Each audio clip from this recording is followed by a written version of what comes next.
parce que vous avez accepté de venir. Merci de m'avoir invité.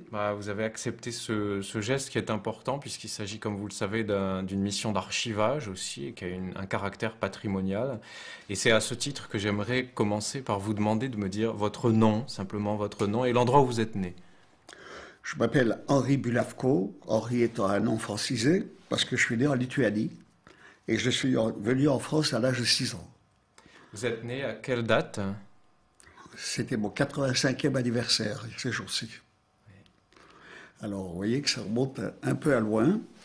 Je suis même étonné moi-même que quelqu'un qui a été à Auschwitz tienne encore le coup. Bon, il y en a encore quelques-uns qui, semble-t-il, ont la peau dure. Et je suis arrivé là. Nous avons habité dans l'île Saint-Louis, qui n'était pas encore là, aussi snob que maintenant. À l'intérieur, il y avait beaucoup d'immigrants. Et bon, quand j'ai dû quitter l'île Saint-Louis, je me suis installé en face, de l'autre côté. Donc j'ai toujours habité un peu dans ce quartier. Alors, si vous me permettez, commençons justement avec vos années, si vous me permettez que j'intervienne, parce que justement nous allons parler de votre vie et de votre installation en France. Parlons du pays de votre naissance. Vous êtes né donc en 1919, si je ne m'abuse. 1918, c'est ça. Dans quelle ville? Lida. Lida. C'est probablement une bourgade. J'avais 6 ans quand je suis venu ici. Je n'ai pas gardé des souvenirs extraordinaire, mais c'était quand même un centre important pour les juifs, puisqu'il y avait même un cinéma qui projetait des films juifs, enfin sur le judaïsme, etc. Je n'ai pas beaucoup de souvenirs, sauf que un de mes frères qui était un peu sportif faisait partie de l'équipe de football. Et j'ai été avec lui parfois, j'étais tout jeune, j'étais môme, je voulais voir. Ma première visite au cinéma d'ailleurs a été une fête pour lui. Il y avait dans le film qu'on montrait, moi j'étais invité par le fils du patron qui était un ami. Alors je suis arrivé là et je regardais pour la première fois un film, il y a un train qui venait vers moi, j'ai eu peur, je me suis caché en dessous. Tout le monde est parti, moi je suis resté en dessous jusqu'à ce que mon frère ait l'idée d'ouvrir la porte, de me prendre et de me sortir de là. À 6 ans, j'avais moins de 6 ans, puisqu'à 6 ans je suis venu déjà à Paris. Mais c'était une ville où il y avait à la fois des gens disons politiquement, on commençait déjà à faire de la politique, il y avait la religion, il y avait les traditions, c'était vraiment la ville un peu comme en Pologne probablement, mais en Pologne c'était plus vaste, c'est quand même un plus petit pays. J'ai gardé un très bon souvenir, j'étais le dernier de 6 enfants, mon père et ma mère 8, on est arrivés en France, mon père était rabbin, il a voulu faire de moi un rabbin, je crois que ça n'a pas été une réussite, parce qu'une fois fini mes études élémentaires, il m'a mis à l'école rabbinique où je suis resté 2 ans, et on m'a reproché de trop poser de questions. Alors, je suis bavard, alors de toute façon, j'ai arrêté là et j'ai cherché, et en fin de compte, ma réussite a été de devenir secrétaire du comité central d'aide aux immigrants qui avait la charge d'accueillir les réfugiés, surtout d'Allemagne et d'Autriche. Ils venaient en nombre. Il y avait d'ailleurs parmi eux, c'est assez intéressant, des personnages connus à la fois comme cinéastes, comme écrivains, etc. Et les cinéastes, je dois vous dire tout de suite qu'ils ont réussi à passer en Amérique, ce qui n'était pas facile, et à faire leur carrière à Hollywood, puisque par la suite, dans les films, je voyais leur nom qui était indiqué. J'ai travaillé là jusqu'à la guerre. Mon rôle était de trouver des visas pour eux. C'était pas si simple, parce que les Américains n'en donnaient pas beaucoup. Alors je me suis rabattu sur le Canada et sur l'Argentine. Alors, si vous voulez bien... Pardon. Il y a un petit problème technique. Oui. Non, mais je ne veux pas vous empêcher de parler, surtout. Et l'autre question, les portables sont tous éteints, hein, c'est bon? Ouais. Il n'y a pas de téléphone mobile en route, là, hein, ça Ça va. a marché, là, jusqu'à maintenant, pour vous? Ça convient? Oui, j'avais compensé. Très bien. Ça va. Donc, oui, il y a quelqu'un qui... alors, on va, comme On va a dit, recommencer. on va reprendre, oui. Que vous me disiez donc votre nom, votre lieu et votre date de naissance. Je m'appelle Henri Bulavko, je suis né en 85 à Lida, qui est en Lituanie. Vous êtes né en 1900... Je crois que c'est 18, mais il faut que je regarde mes papiers. Oui, enfin, j'ai 85 ans actuellement. Ce qui est un événement égal d'une part, et de l'autre côté, quand même, ça commence à peser. Et nous sommes venus en France quand j'avais à 6 ans. Mes frères et sœurs étaient déjà un peu plus grands, ma mère, mes parents étaient là. Et je crois que j'ai eu beaucoup plus de facilité que les autres pour m'adapter à la langue, au pays, parce qu'on m'a mis tout de suite dans une école, rue des Hospitaliers à Saint-Gervais, qui était une école française qui ne fonctionnait pas les jours. On allait le jeudi à l'école et pas le samedi, parce qu'on respectait, il y a eu un accord avec des gens de la communauté. Et c'était beaucoup plus facile pour nous, parce que certains avaient des parents religieux, ils ne voulaient pas que... Mais il était préférable qu'on aille là que dans un cheder, parce que dans une école religieuse, on n'apprenait pas le français, on n'apprenait pas un certain nombre de choses. Je crois que ça a été une bonne expérience pour moi. Je suis resté 5 ans là-bas. En sortant, je cherchais du travail. Alors mon père, qui était rabbin, m'a dit, tu vas aller à l'école rabbinique, tu prendras la succession. Je suis pas sûr que j'ai été convaincu, mais je voulais pas le contrarier. Je suis allé, j'étais jeune. Hein.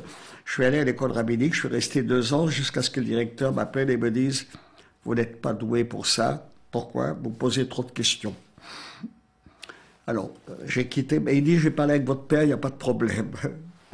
Alors, je suis rentré et à ce moment-là, mon père m'a dit, qu'est-ce que tu veux faire? Et c'était pas aussi évident parce qu'il y avait beaucoup de chômage à l'époque. J'étais pas encore français. Et j'ai un peu erré pendant une année à peu près à faire des petits boulots, mais qui ne répondaient pas du tout ni financièrement, ni même sur le plan moral. Et un jour, j'ai eu la chance. J'ai vu un de mes amis qui avait beaucoup de relations, et il m'a dit, il y a un comité qui s'occupe de recevoir les Juifs qui sont d'Allemagne et d'Autriche. Ils ont besoin de personnel, vas-y. Et avec ça, il a ajouté, tu parles l'allemand. Je dis non, c'est du yiddish, mais il y a quand même des affinités. J'ai été reçu tout de suite et assez rapidement, le directeur de cette entreprise m'a nommé responsable des papiers. Ça veut dire qu'il fallait que je leur procure, pendant qu'ils sont ici, des papiers, mais en même temps, des documents pour pouvoir partir là où ils souhaitaient. C'était difficile, l'Amérique, mais il y avait la possibilité de traiter avec les Canadiens et avec les Argentins.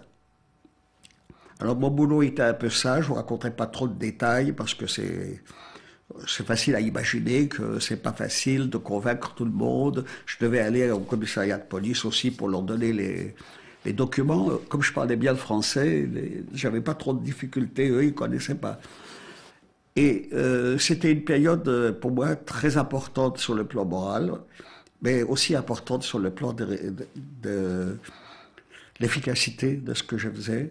Et j'étais à ce moment-là membre d'un mouvement de jeunesse sioniste de gauche à Shomer HaTzaïr. J'ai commencé à y jouer un rôle, en vieillissant, hein, j'ai commencé à y jouer un rôle plus important. Et je crois que les deux se conjuguaient. D'un côté, le mouvement qui rêvait d'Israël, qui rêvait de kibbutz, etc. Et de l'autre côté, un mouvement qui faisait, une organisation qui faisait un travail humanitaire, mais positif. Pas seulement, ils donnaient un peu d'argent, on donnait de l'aide, c'est vrai. Mais ces Juifs n'avaient pas le droit de séjourner longtemps en France. Il fallait que je me trouve, pour eux, des possibilités de départ. Je crois que, je ne peux pas vous dire combien, je n'ai pas calculé, mais quelques centaines d'entre eux ont obtenu les visas qu'ils voulaient. D'autres, d'ailleurs, il faut le dire, ont réussi à s'installer ici parce qu'il y avait de la famille. Ils avaient des possibilités et n'ont pas voulu... L'Amérique, c'était le pays qui attirait le plus. Mais comme l'Amérique avait fermé les portes, ils ont préféré rester ici puisqu'ils ont trouvé des parents. Ça a un petit peu facilité notre travail. Et malheureusement, quand la guerre a éclaté, le comité a continué par une instance sociale à faire un peu de travail social. Je suis resté un petit peu, mais il n'y avait plus de possibilité, il n'y avait plus de vision, il n'y avait plus de possibilité de faire vraiment un grand boulot. Alors je me suis retiré et quand les Allemands sont arrivés, j'étais au chômage. Alors, On va entrer peut-être un petit peu dans les précisions sur tout ça et diviser notre échange en 4 étapes, hein. On va parler un peu de ce que vous avez vécu dans votre enfance et avant la guerre. Ensuite, on parlera de la période de la guerre, puis de la déportation, et on terminera sur une partie qui est considérable dans votre vie, hein. C'est le rôle que vous avez joué, et c'est un rôle historique pour les anciens déportés après la guerre. Donc, commençons, si vous le voulez bien, justement par ce que nous avions commencé à évoquer tout à l'heure, hein. J'aimerais qu'on s'arrête un moment sur le milieu dont vous êtes issu, la famille. Vous avez mentionné la profession de votre père. Que fait votre mère? Que font vos grands-parents? Que font les collatéraux? Est-ce que vous pouvez nous dire, nous donner une petite photographie finalement du milieu social dont vous êtes issu? Pour mes grands-parents, je ne pourrais pas vous dire grand-chose parce qu'ils sont restés en Lituanie. C'est notre famille qui a été la famille avec un frère aîné qui était déjà venu en France et qui lui a réglé les problèmes pour nous. C'est notre famille qui est à Bulavko, qui a qui a sauté le pas, qui s'est installé ici. Comme je vous l'ai dit, mon père est devenu rabbin, mais pas consistorial, parce qu'il ne parlait pas très bien le français. Alors, il fallait qu'il se débrouille dans les petites synagogues où il y avait encore des juifs qui arrivaient de différents pays d'Europe orientale. Ils avaient besoin de rabbins. Alors, disons qu'il a vécu. Il faisait les mariages, il faisait les enterrements, C'était pas une position aussi importante que celle du consistoire, ça je peux vous dire. Mais de l'autre côté, et vous savez où il faisait la plupart du temps les cérémonies? Chez nous, c'était un tout petit appartement, beaucoup plus petit qu'ici, mais les gens n'avaient pas d'argent pour louer des salles. C'était aussi des émigrants. C'était aussi des gens qui ne parlaient pas très bien le français. Et alors, pour lui rendre hommage, parce que j'ai eu beaucoup de respect pour lui, je vous raconterai simplement une petite anecdote. J'étais là parce qu'il fallait 10. Alors, quand on m'a eu besoin de quelqu'un, j'étais là pour faire le 10e et je voyais les gens s'approcher de lui après les cérémonies. Il mariait. Combien vous doit-on? Combien vous pouvez? Moi, j'ai jamais entendu quelqu'un, même rabbin, se laisser aller si librement en disant ce que vous pouvez faire. C'est pour ça que je crois que nous n'avons jamais vécu sur un très haut pied, parce qu'il était comme ça, il était très humain, et il comprenait que ces gens-là, immigrants eux-mêmes, n'avaient pas plus de moyens que nous. Bon, il les mariait. Il les mariait, et ça jouait. Pour lui, c'était important, parce que le peu qu'on gagnait, c'était la synagogue où il était rabbin, et ça. On n'a jamais vécu d'une façon très, très importante. Mais je dois dire que mes frères et sœurs, eux, se sont très vite assimilés, si je puis dire, dans le français. Ils ont eu des positions professionnelles parfois très réussies. Mon frère aîné, d'ailleurs, a lui-même installé une affaire où il vendait des bijoux ou des montres, je ne sais pas. Enfin, j'étais trop jeune pour le suivre. Il a réussi. Et bon, il n'est plus de ce monde aujourd'hui, mais sa fille, qui est ma nièce, a de la chance parce que son mari est devenu secrétaire général adjoint de l'amicale d'Auschwitz, son père ayant été déporté. Alors, on a vécu difficilement, disons, mais sans le sentir, parce que ma mère se débrouillait très bien, avec rien. Elle s'en allait au Pletzel, comme on dit, rue des Rosiers. Elle amenait la cuisine cachère, bien entendu, mais elle s'arrangeait toujours pour que ça lui coûte pas trop cher. Elle achetait Et nous, bon, ben, comme il y a eu beaucoup... Les femmes se sont vite mariées. C'était déjà une solution sympathique. Finalement, il me restait un frère qui s'est marié, lui, après la guerre. Il n'est plus là maintenant, mais lui, il s'est marié après la guerre, parce que je crois qu'il devait avoir une certaine dévotion pour ma mère, et quand mon père est mort, il n'a pas voulu l'abandonner. Moi, j'étais un peu trop jeune, il a pensé que c'était à lui que revenait ça, il a travaillé. Après la guerre, il a trouvé du travail, il s'est marié lui aussi, et malheureusement, il a disparu, parce que moi, avec mon âge, j'étais le plus jeune. Alors vous voyez que les autres n'étaient pas tellement loin de certaines difficultés. Alors, nous disons donc que pendant cette période, je travaille d'une façon utile. C'est pas tellement le salaire qui devait être convenable, mais je n'ai pas cherché tellement à gagner beaucoup d'argent, mais j'étais content de moi de faire quelque chose d'utile. Et je vais vous raconter quelque chose d'amusant. juifs qui venaient pas de Russie, mais d'Allemagne, mais d'Autriche. Il y avait beaucoup de comédiens parmi eux, et des comédiens connus, qui ont fait carrière à Hollywood. Et ils ont pris une salle du côté de l'opéra, et ils ont organisé toutes les semaines un concert, bien entendu, dans leur langue, en allemand.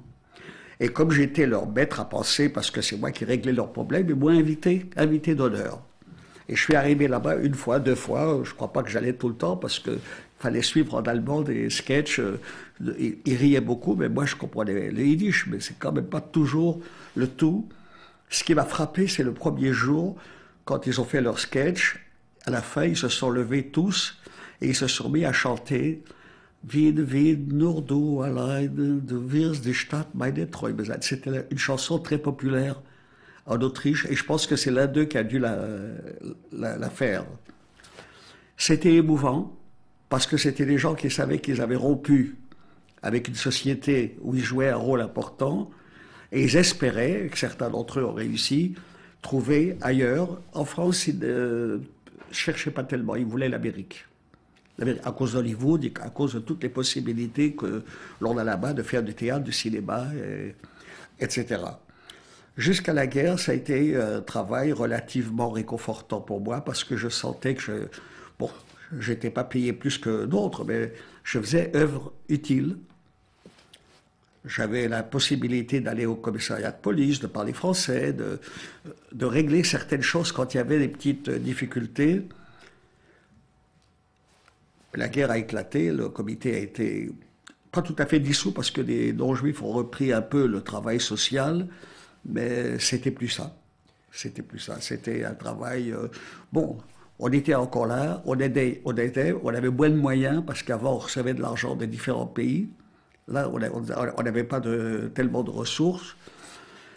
Et quand les Allemands sont arrivés, j'étais au chômage. Et c'est pas facile d'être en pays occupé. J'avais ma mère, mon frère se débrouillait un tout petit peu, les autres étaient partis en zone sud. Ils ont eu de la veine, sauf une de mes sœurs et son mari, un enfant qui se croyait à l'abri parce qu'il était israélien, donc anglais, et qui ont été déportés. Parce que les nazis comptaient pas tellement sur les obligations qu'ils pouvaient avoir envers l'un ou envers l'autre. Les autres ont réussi à rejoindre dans la zone sud différents patelins où ils ont pu se faire des faux papiers. Ils se débrouillaient déjà en français et ils sont revenus. Alors, dans cette association, alors, quel est d'ailleurs l'organisme? Est-ce que c'est une association? Est-ce que c'est une société? Sous quel statut fonctionne l'organisme pour lequel vous travaillez? C'était une organisation juive qui devait toucher des subventions, peut-être d'Amérique, peut-être, moi je ne me suis pas occupé des questions financières. Mais on avait reçu donc une aide, je ne crois pas du gouvernement français, je crois davantage de certaines institutions juives et probablement d'Amérique. Alors on a pu organiser, ils étaient quelques milliers à un moment donné, et on leur donnait des appartements provisoires. Le gouvernement était d'accord, mais il fallait que ce soit pour une période limitée. Et ça, c'est quelle époque? Alors, à quel moment vous avez commencé à travailler pour cet organisme? Je crois que c'était en 1938. Et... Vous savez, j'ai tellement fait de choses que je n'ai pas gardé toujours la notion des dates. Mais je crois que c'était en 1938. Donc ça m'a fait deux ans, je crois, là-bas. En quelle année les Allemands sont arrivés? En 1941, je crois, non? En France, 40. Vous voulez dire? Hein? Bah, c'est à la suite de la drôle de guerre, c'est 39-40. Oui, mais la drôle de guerre ne m'a pas gêné pour le travail. Voilà. C'est quand les Allemands sont arrivés qu'on a dissous l'organisation. Enfin, on l'a 1940. laissé entre les mains d'une association de bienfaisance non juive, mais qui a essayé de faire quelque chose, mais c'était pas si simple. Le local a été dissous. Et quand vous mentionnez des artistes, des auteurs, est-ce que vous avez des noms en tête, des visages en tête? Est-ce que vous... Des articles? Des artistes, des auteurs? Les Allemands. Pas les Allemands, les Autrichiens. Non. Je n'ai pas noté parce que c'était peut-être pas la mode. Et puis ensuite, je ne savais pas qu'ils allaient réussir en Amérique. C'est quand j'ai vu par la suite les journaux que le nom me disait quelque chose. Mais la plupart ne sont pas à Hollywood. Ça, c'était quand même un petit noyau de gens d'un certain poids, qui avaient des relations, qui ont pu... Je vous dis, les Américains étaient très, très difficiles à donner un visa. La majorité des gens dont je me suis occupé, c'était malheureusement l'Argentine. Je dis malheureusement parce qu'il y a eu des cas où des filles sont tombées entre les mains qu'il ne fallait pas. Et le Canada qui était bien, qui était mieux. Mais enfin, c'était pareil. Hein. L'Argentine était beaucoup plus disposée. D'ailleurs, elle l'a été ensuite quand les SS ont commencé à filer après l'arrivée des Russes. Ils ont aussi accueilli. Donc, c'est un pays d'accueil, mais pas toujours d'une façon très, très responsable, à mon avis. Mais enfin, nous avons permis à des gens qui devaient fuir l'Allemagne ou l'Autriche de trouver un lieu où s'installer. Parlons aussi encore quelques mots sur votre famille, sur vos ancêtres. Qu'est-ce qui décide vos parents et les proches de vos parents? C'est un frère de votre père, hein, c'est ça, à venir en France? Oui, et je vais vous dire, le premier, c'était mon frère aîné. Il est venu, il s'est installé comme bijoutier, il a vite gagné sa vie. Alors il nous a dit, si vous voulez venir, venez. En Lituanie, je suppose, parce que vous savez, à 6 ans, on n'a pas encore une notion de la chose politique et financière, je suppose que c'était pas si simple. Que l'antisémitisme polonais avait aussi prise dans ce pays, et quand lui est arrivé en France a trouvé une bonne situation, il a dit vous pouvez venir. La France c'était le pays du rêve. Qui est-ce qui ne rêvait pas de venir, ne serait-ce que pour quelques semaines, mais là c'était une possibilité de venir nous installer. Il a réussi par des moyens à lui, il devait avoir quelques relations déjà, il a obtenu pour nous la possibilité de venir en France. On était 6 enfants plus les parents, lui était déjà installé. Donc on est resté 5 dans un appartement qui était 3 fois, même pas 3 fois, 2 fois et demi grand comme celui-là. C'était pas si simple et jamais je ne pourrais répondre à la question comment vous avez fait pour vous tenir. Mais on est certainement venu d'un pays où on n'avait pas non plus un appartement de luxe et on s'est vite acclimaté, mais on a eu de la veine. Les filles étaient belles, elles se sont vite mariées. Ça faisait de la place. Et mon père, lui, malheureusement, j'étais à ce moment-là dans une ferme dans le sud de la France pour aider une trentaine de Juifs d'Allemagne et de Pologne, ou je ne sais quel pays, à partir en Palestine à l'époque. Alors c'était une ferme et il fallait qu'il y ait des Français pour la tenir, et eux étaient simplement là, en attendant. Et quand j'étais là-bas, j'ai reçu un jour vous savez, j'y allais pas en train, hein, j'y allais en stop, parce que j'avais pas les moyens de payer le train. Et à ce moment-là, le stop... C'est quelle époque, ça, à peu près? 37, je crois, oui. Et un jour, j'apprends par ma mère, dans une lettre, que mon père est malade. Alors j'ai décidé, j'ai dit, on était 3 Français là-bas. Les autres, c'était des Allemands qui sont partis le plus vite possible en Israël, en Palestine encore. Alors, j'ai fait du stop, je suis rentré à Paris, il était déjà mort. Il était à l'hôpital Hôtel-Dieu, je ne sais pas si c'était... Moi, j'ai jamais su exactement la maladie dont il souffrait, je pense qu'avec un bon médecin, peut-être, c'est une image que je me fais, il aurait pu en sortir, mais... Alors, je ne suis plus retourné. Je leur ai dit, non, vous trouvez quelqu'un d'autre pour tenir le kibbutz, parce que nous, on était là uniquement parce qu'on parlait français, on pouvait diriger ça, traiter avec les autorités, acheter à manger, etc. Et c'est là que j'ai trouvé l'emploi, au bout d'un moment, qui m'a permis de m'occuper également des réfugiés qui venaient d'Allemagne, d'Autriche, mais surtout l'Allemagne et l'Autriche. Comment? Et ce qui m'a aidé dans les conversations avec eux, c'était mon yiddish. Voilà. Parce qu'il y a une parenté entre l'allemand et le yiddish. Alors, au lieu de dire yeah, comme on dit chez nous pour dire oui, il fallait dire jawohl. Oui, on arrivait très facilement à s'entendre. Quelques-uns d'entre eux, d'ailleurs, un peu plus évolués, disons, parlaient le français. Pas très bien, mais suffisamment pour que... J'ai pas eu de difficulté avec eux. Je crois même qu'ils m'ont un tout petit peu gâté. Non pas par l'argent, ils n'en avaient pas, mais par ses invitations à des manifestations au théâtre. Ils pensaient qu'ils me devaient beaucoup, mais moi je crois qu'ils me devaient rien, je faisais mon boulot. Et je suis content d'avoir pu, étant déjà français, hein, étant déjà en mesure d'aller dans les commissariats, d'aller obtenir les papiers et tout ça, Bon, c'était pas facile, il y avait des queues terribles hein, d'étrangers à ce moment-là. Bon, j'arrivais, je parlais comme aujourd'hui déjà, parce que l'école m'a formé. J'avais tout de suite accès. Et je crois que j'ai fait œuvre utile, mais sans forfanterie, parce que j'étais simplement un fonctionnaire qui était payé. Mais je prenais ça au cœur, et peut-être que le mouvement m'a aussi habitué à travailler comme dans cet esprit. La langue yiddish, vous l'avez mentionné. Quelle La langue langue parle-t-on yiddish, alors à à la la maison, on maison? parlait que le yiddish. Bon, quelques-uns de mes frères et sœurs mariés avec moi pouvaient parler français, mais ma mère parlait très mal le français. Elle finissait par comprendre. Mon père, pratiquement pas, mais il est mort trop tôt pour qu'on puisse dire il a réussi à s'adapter. Comme il était rabbin, à la synagogue où il allait, il faisait les prières en hébreu et en yiddish.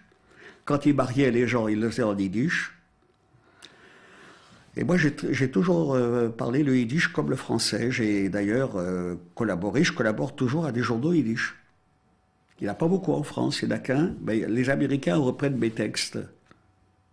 Donc vous lisiez et vous écriviez cette langue Ah oui, également. oui, absolument. J'ai traduit quelques livres de gens connus en français. Le yiddish était ma langue maternelle. Le lituanien, je ne connais pas. À la maison, on parlait le yiddish là-bas. Mais l'école de la rue hospitalière m'a très vite appris le français. Ils me disent tous que à peine tu es entré, tu parlais déjà le français. C'est un peu excessif, mais je pense que très vite, je me suis intégré à cette langue et aux coutumes, etc. Et j'étais considéré comme un bon élève. Bon, je ne sais pas pourquoi. Mon père ne m'aidait pas parce qu'il ne connaissait pas le français, donc on ne peut pas dire qu'il faisait mes devoirs, mais ça marchait bien. Et c'est pour ça que j'ai gardé des relations avec celui qui était le directeur et qui, pendant l'occupation, a sauvé un certain nombre de jeunes juifs. Mais moi, j'étais déjà ailleurs. Ben, lui s'est occupé avec des amis à moi. Comment décririez-vous, Monsieur Boulavko, l'environnement social dans lequel vous vous trouvez à Paris? Quels sont les Dans les souvenirs années 20, d'enfance que vous avez de Paris dans les années 20, oui? il y avait énormément d'émigration, pas seulement de juifs. Là où je vivais, dans l'île Saint-Louis, vous aviez une situation assez paradoxale. Tout le pourtour, c'était des ministres, des grands musiciens, des acteurs, il y avait vraiment des gens de grande qualité. J'en ai connu quelques-uns. Chagall est devenu mon ami. Jusqu'à la fin, j'ai été le voir quelques jours avant sa mort à Nice, enfin à côté de Nice. Mais je crois que c'était vraiment l'intérieur de l'île Saint-Louis était le lieu d'accueil de gens venant d'un peu partout et pas tous juifs. À l'extérieur, c'était trop cher pour nous. À l'intérieur, c'était encore des bâtiments un peu. D'ailleurs, la rue des Hospitalières Saint-Gervais prouve. Il y a beaucoup de travaux qui ont été faits par des juifs qui ont voulu aider les immigrants. Aujourd'hui, ça n'existe plus parce que ces pauvres gens ont été arrêtés et déportés. Et il paraît qu'il y a très peu de juifs qui habitent encore dans l'île Saint-Louis. Moi, j'ai été expulsé ça n'a rien à voir avec notre conversation parce que c'était au nom de ma mère quand elle est décédée. Il y a eu une procédure par un voisin qui a voulu agrandir son appartement. Il a obtenu gain de cause. Je me suis battu 5 ans. On me dit que j'avais pas de bons avocats, c'était des amis. Il faut peut-être pas toujours prendre des amis avocats, mais enfin, j'ai trouvé assez vite un appartement de l'autre côté de la Seine. Alors, j'étais pas malheureux parce que je restais quand même dans mon quartier. Je suis dans le 5e, j'étais dans le 4e. C'est pas dramatique. Alors, quand mon père est mort, j'ai dû assumer des responsabilités. Comme je vous dis, c'est comme ça que j'ai réussi à trouver ce poste d'accueil pour les immigrants. La difficulté a été qu'ensuite, l'occupation. Je ne voulais pas partir en zone sud comme certains de mes frères et sœurs ont fait parce que j'avais ma mère. On a toujours un sens de responsabilité, même si on ne sait pas encore comment l'utiliser. Et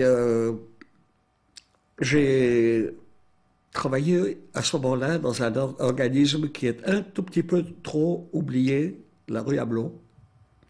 La rue Amelot qui n'est pas tellement loin d'ici, sur le boulevard Beaumarchais, était une organisation qui s'occupait avant la guerre de vacances pour les enfants juifs. Et tout d'un coup, ils ont décidé de devenir un centre d'accueil pour tous ces gens qui avaient perdu leur travail, qui avaient perdu leur monnaie, l'argent, qui n'avaient plus rien, pour les aider.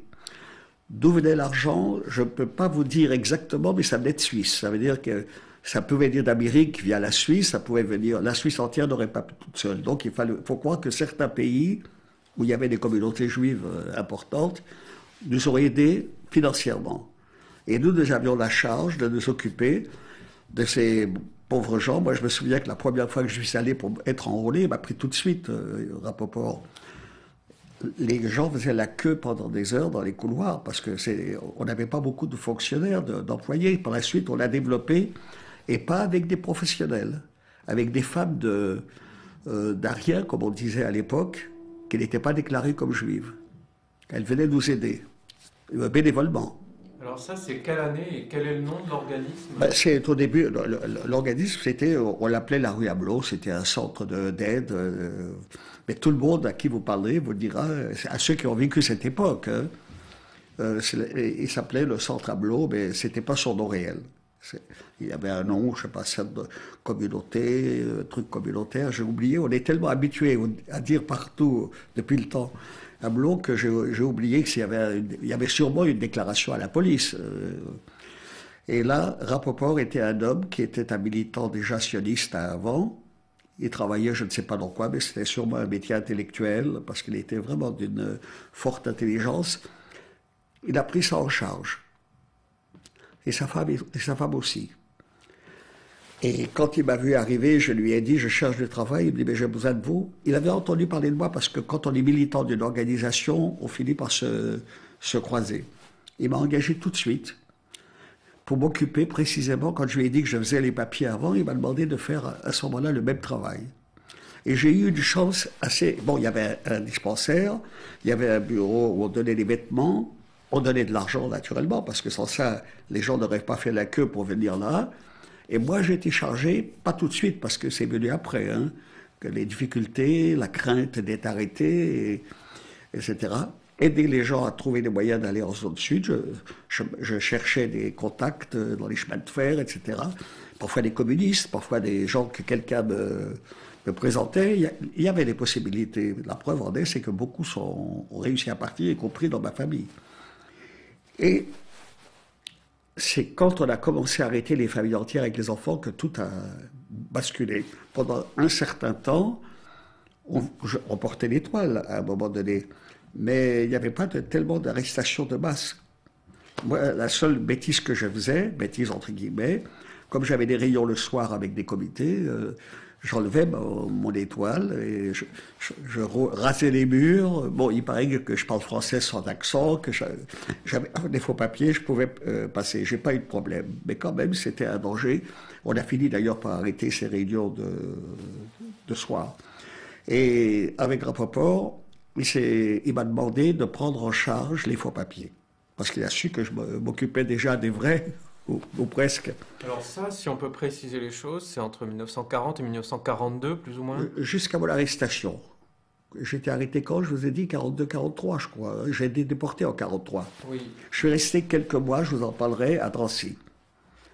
Alors là, Rapoport m'a permis de planquer, comme on dit, environ 400 enfants dans des familles, en Bretagne ou je ne sais où, dans les petites villes, où ils acceptaient de les prendre. Il y avait une certaine contribution, disons, mais quand il n'y a pas eu d'argent, ils ne les ont pas jetés dehors, ils les ont gardés. Parce qu'on s'attache à un enfant.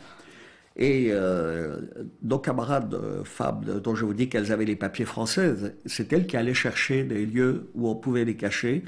Et le grand problème qui se posait à nous n'était pas tellement de trouver un lieu d'accueil, c'était de convaincre les mères de ne pas y aller en fin de semaine voir les enfants. Elles ne parlaient pas le français, ou très mal. Arriver dans un village pour demander « Wo ist mein Kind ?», il y aurait sûrement eu un salaud qui aurait été dénoncé, les enfants ont été mis en danger. Et c'était difficile, elles ont fini par comprendre. Mais on a réussi à placer plusieurs centaines d'enfants grâce à la volonté, à l'acceptation des mères de ne pas aller les voir. Et il faut que je vous raconte quand même comment j'ai réussi à faire des faux papiers réels. Un jour, une jeune fille arrive, Et elle me dit, j'ai besoin de savoir pour mon père, etc., quand est-ce qu'il y a des consultations. Je lui dis, mais il y a tout le temps. On a un dispensaire qui fonctionne le matin et l'après-midi, et les meilleurs médecins qui ont perdu leur boulot parce que juifs viennent chez nous. Et je lui dis, qu'est-ce que vous faites vous-même? Elle dit, moi, pour le moment, c'est difficile. Alors je lui dis, vous savez que j'appartiens à un mouvement, je faisais du recrutement, j'appartiens à un mouvement, Shomer Hatzair, et on se réunit tous les dimanches. Si vous êtes disponible, vous pouvez venir, vous serez bien accueillis. Elle me dit, le dimanche, c'est moi qui fais le courrier du maire du patelin où j'ai grandi. Il ne sait pas très bien le français, écrire, et c'est moi qui fais le... Je lui dis, quoi? Vous faites les papiers? Oui. Il faut que vous m'expliquiez. Elle a tout de suite compris ce que je voulais. Elle m'a amené de quoi faire il n'y avait pas de carte comme maintenant. Hein. Il fallait simplement acheter une carte dans un Uniprix puis avoir un tampon. Elle m'a amené les tampons et, en plus, le nom de quelques villages d'Alsace qui avaient été détruits. Donc, comme nos gens parlaient mal le français, en les faisant naître en Alsace, sans qu'il y ait une possibilité de contrôle, on a réussi à aider énormément. Elle a été vraiment une fille remarquable. Je ne l'ai pas vue par la suite parce qu'elle s'occupait peut-être de son père ou peut-être qu'elle a eu des problèmes elle aussi. Hein. Mais elle m'a vraiment donné une piste que j'ai maintenue pendant longtemps et j'ai réussi à faire des gens qui parlaient très mal le français, qui ont placé leurs enfants, mais ils ont accepté de ne pas y aller. C'était pas facile pour ces mères. Cette dame dont vous parliez, comment avait-elle atterri à ce lieu? Là, Comment cette dame s'était-elle retrouvée à cet endroit? Comment avait-elle eu l'adresse? Est-ce que, par quel lien? Est-ce que c'était une membre de la communauté juive? non, elle cherchait pour son père un endroit où, parce qu'il n'y avait plus de dispensaire juif. C'était le seul qui fonctionnait. Alors on lui avait dit d'aller rue Hamelot, elle est venue, elle m'a dit, je veux savoir quand il y a les réceptions médicales pour tel et tel. Alors je l'ai mis en contact avec la femme qui était chargée de ça, pour ça. Je lui ai dit, bien sûr, il n'y a pas de problème. Mais en même temps, j'ai essayé de lui dire qu'on a un mouvement, si elle est toute seule, qu'elle vienne. Alors c'est là qu'elle m'a dit que c'est elle qui a pu m'aider au lieu que ce soit moi. Et je crois que c'était très important que j'ai pu faire à peu près 400 fausses cartes. On les achetait dans les Uniprix. Je me souviens que dans un Uniprix, une jeune fille me dit, c'est pour un club sportif. Oui, je peux m'inscrire. Vous savez, je l'aurais amené chez nous pour parler yiddish entre nous. Non, ça fait partie des petites choses normales. Hein. Mais et j'ai oublié son nom. Le pire, c'est qu'on n'échangeait pas de carte de visite. Et je ne l'ai vue que pendant cette période, quand elle est venue me voir et qu'elle a amené une fois son père. Et puis après, comme probablement, j'espère qu'ils ont réussi à passer au travers, puisqu'elle avait quand même un maire qui les protégeait. Mais j'ai oublié son nom. C'est difficile de garder tous les noms en tête, surtout après mon arrestation. J'étais déjà un autre homme. Je suis resté là-bas. Rapoport était menacé. Un jour, je vous raconte ça parce que je crois que c'est important pour évoquer l'évolution de notre centre. Un jour, il y a des policiers qui font une descente.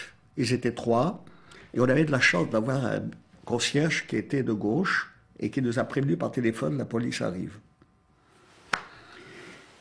Alors on a caché tout de suite tout ce qui était suspect. Il y avait des possibilités de faire sous-sol, etc. Les 3 policiers sont arrivés, un en civil et 2 en uniforme. Ils n'ont pas vraiment fouillé, il faut dire la vérité. Ils sont restés très peu. Ils ont regardé, vous n'avez rien, vous avez aussi... Celui qui commandait, visiblement, n'était pas fier de ce qu'on lui demandait de faire. Au bout de 20 minutes, j'étais surpris parce que j'étais dehors. Moi, je n'étais pas avec notre directeur. La porte s'ouvre et les 2 en uniforme descendent. Et l'autre ferme la porte, resté, l'appelle Rapoport devant moi, naturellement, puisque j'étais à côté. Et il lui dit, on vous a dénoncé. Quoi bon? On a intercepté un courrier qui venait d'Italie où il y avait marqué, je me souviens plus de son prénom, c'était son prénom qui était marqué sur le courrier. Ça me reviendra. Hein. Alors, on a été demandé au comité juif qui existait, créé par les Allemands, avec 2 Autrichiens. Et ils ont dit, ben, le seul qui porte ce nom, c'est Rapoport. Ils l'ont dénoncé. Mais le flic en tout cas, le chef, il n'a pas cherché beaucoup, il a laissé courir. N'empêche que il a été arrêté. Le policier?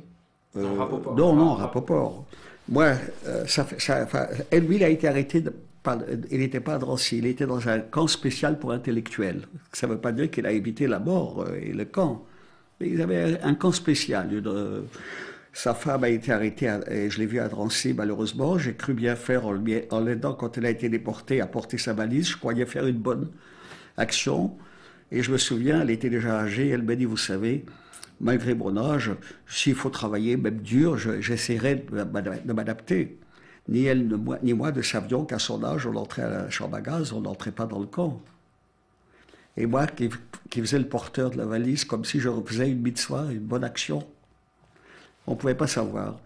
Je suis resté longtemps à Drancy, mais j'ai eu des problèmes, si on peut arriver à ce stade. Alors, on va changer de cassette d'abord. Oui, j'aimerais que nous précisions, alors, un point qui apparaît très nettement dans votre propos, mais j'aimerais en connaître un peu les origines et les dimensions, c'est la présence de la religion dans votre famille et dans votre histoire. Vous avez mentionné l'école dans laquelle vous étiez inscrit. Quelle est la présence religieuse? Quelle est l'intensité des fêtes? Et j'imagine qu'avec l'activité de votre père, c'est très important, mais comment vous décririez ça? Chaque fois qu'il y avait une fête, étant donné que nombre de mes frères et sœurs étaient mariés, vivaient déjà à part, on se réunissait chez nous, c'était pas grand, hein, c'était, je sais pas, un tiers d'ici, et on faisait la fête. Mon père il tenait, il faisait la prière, je ne suis pas sûr que mes frères et sœurs étaient très, avec leurs maris et aux femmes, étaient très religieux, mais ils respectaient mon père, parce que c'était un homme désintéressé. Je vous ai raconté, quand on demande combien on vous doit, combien vous pouvez. Alors, vous voyez, un rabbin comme ça, il ne veut pas y en avoir foule. Je ne dis rien des autres rabbins. Je respecte, j'en ai connu quelques-uns. La religion était chez lui un facteur très important. D'abord, pour être devenu rabbin, il faut croire qu'il avait déjà des dispositions.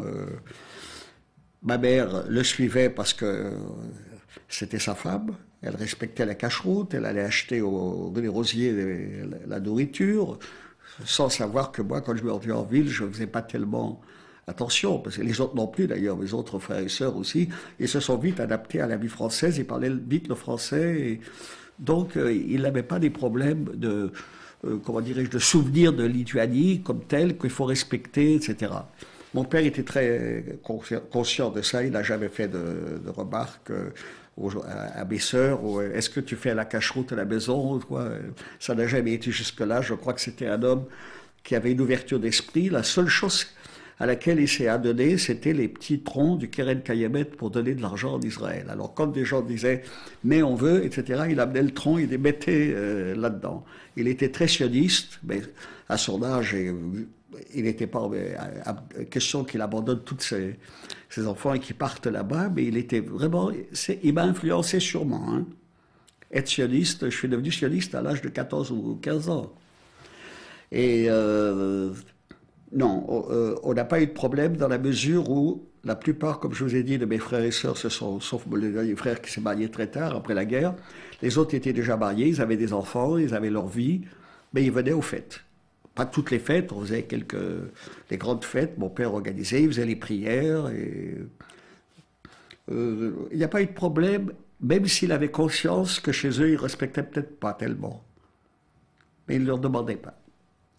Alors, c'était un rabbin attentif, mais ouvert. Et le trait d'union... Mais il n'était pas au consistoire. Hein. Oui. Vous m'avez dit ça, en effet. Le trait d'union entre cette question de la pratique religieuse et mon autre question, il est très net. C'est la question du militantisme et de la pratique politique dans votre famille, autant du côté de vos parents que pour vous-même. Comment se fait l'éveil à la politique et dans quel courant idéologique vous vous inscrivez? Je ne pourrais pas répondre pour mes frères et sœurs parce que je pense que quelques-uns, ceux qui étaient des hommes en tout cas, ils votaient à gauche. Mais on ne parlait pas tellement sauf quand il y a eu un événement important, alors on en discutait quand on se voyait. Mais quand ils venaient à la maison, c'était les enfants, c'était, vous savez, chacun. Il y a toujours des sujets d'inquiétude, de discussion. Ah, mon fils, il fait des bonnes études, un autre, il est malade. On avait des sujets de conversation qui ne touchaient pas toujours la politique. Mais quand je les voyais moi-même, j'allais chez eux au coin, j'ai bien senti que la plupart votaient à gauche, ou communistes ou socialistes, je ne sais pas. Mais ils n'étaient pas militants. Ils avaient leur travail, ils avaient des enfants, ils venaient de se marier avec des gens qui arrivaient de l'étranger. Eux-mêmes étaient des originaires de l'Europe de l'Est. Vous voulez dire les maris et femmes de vos frères et sœurs? Ils étaient déjà là avant, mais ils étaient aussi liés à quelques pays, pas tellement la Lituanie, je pense. Il y avait davantage de Polonais que d'autres. Bon, mes sœurs, je dois dire, ont fait de bons mariages, mais malheureusement, les maris, quelques-uns sont morts, d'autres, oui, ont disparu très tôt. Je ne sais pas pourquoi. Les femmes ont tenu un peu mieux, et les enfants se sont vite intégrés. Je dirais presque que certains, que je ne vois plus actuellement, ont dû oublier qu'ils étaient juifs, mais peut-être mariés à des non-juifs, parce qu'ils sont dispersés. Moi, j'étais pas là même encore. C'était pendant la période de la guerre et l'après-guerre. Ma mère, je vous en parlerai après. C'était l'événement de ma vie, à mon retour. Oui. Mais non, on n'a pas eu de discussion ni politique, ni fondamentale à la maison. On s'entendait bien, on respectait le père, on respectait la mère. Ils étaient contents. Ils étaient contents de voir tous les enfants dans une chambre qui n'était pas très grande, mais réunis pour la fête. Et votre propre engagement en politique, le contexte, c'est ça, vous dites que j'avais 14 ans à peu près quand mon grand éveil à la politique s'est fait. Nous sommes en plein dans la période du mandat anglais sur la Palestine, c'est les années 20. Oui, ça c'est dans les années 20. Et comment s'articule justement votre vie en France, votre vie française, puisque vous acquérez la nationalité française, et le contexte politique dans lequel vous analysez cette situation? Nous avions des contacts, soit, je parle du HMR de Saïr, puisque j'étais devenu un responsable là-bas. On avait des contacts soit avec des communistes, soit avec des socialistes, selon le cas, parce que nous, on n'était pas tellement partisans de l'un ou de l'autre. On aurait souhaité qu'ils s'entendent. Léon Blum était pour nous une vedette, une référence. Je l'ai rencontré d'ailleurs parce qu'il habitait à côté de chez moi. Mais j'étais trop beau pour parler politique avec lui. Je le saluais, il me saluait, il enlevait son chapeau pour me saluer, mais il ne savait pas qui j'étais, mais moi je savais qui lui était, et j'étais très, très touché, très sensible à sa délicatesse. Mais je crois qu'on s'est révélé politiques quand il y a eu la guerre d'Espagne. Il y avait des juifs qui se sont engagés volontaires, y compris des copains à nous. Et puis on a recueilli des fonds. Donc c'est la première fois qu'on faisait un acte politique, pas seulement de conversation dans les réunions, mais on allait manifester, etc., etc. Je crois que ça a été une révélation pour beaucoup d'entre nous. D'abord, on arrivait à l'âge où on pouvait déjà s'exprimer, parce que, bon, à 16 ans, on ne fait pas encore de la haute politique. Et puis, il y avait un sujet qui nous intéressait, c'était la République espagnole menacée, etc. Quelques-uns d'entre nos aînés, je ne dirais pas alliés, mais des aînés, sont partis comme volontaires.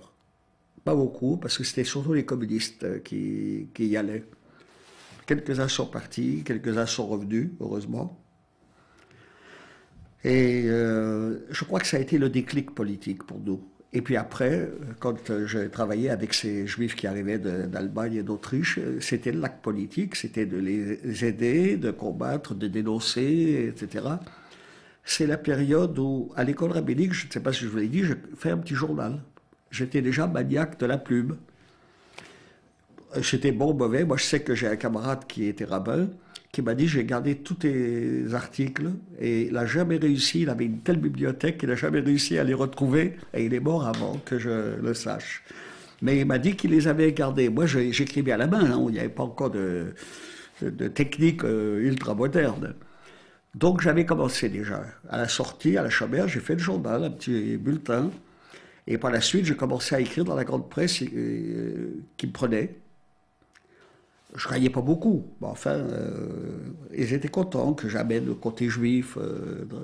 Je faisais des articles de, je sais pas, une colonne, même pas une demi-colonne, et ça marchait très bien. Mais c'était pas encore mon métier, bien que les gens, quand j'arrivais dans une réunion, oh, voilà le journaliste, bah, bien sûr, parce qu'ils ont vu mon nom qui paraissait là-bas. Dans quels journaux?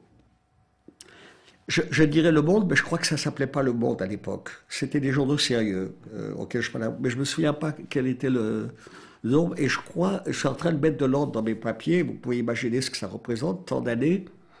Je pourrais peut-être vous répondre quand j'aurais mis un peu la main sur les articles dont j'ai gardé la copie. Mais c'était des journaux de ce calibre. Et quels étaient les thèmes favoris de vos textes? Comment? Quels étaient les thèmes favoris de vos textes? En grande partie, les questions juives. Parce que c'était déjà à l'ordre du jour, on en parlait beaucoup. Bon, je ne dirais pas que je camouflais le problème, mais je le faisais intelligemment pour que le non-juif qui lit le journal le comprenne. Dans un journal juif, on les mobilise, on s'exprime avec un peu plus de force, mais là c'était plutôt une explication des problèmes, parce qu'il y avait déjà des problèmes. Il y avait déjà. L'arrivée des étrangers, ça posait des difficultés. Il y avait déjà des fascistes.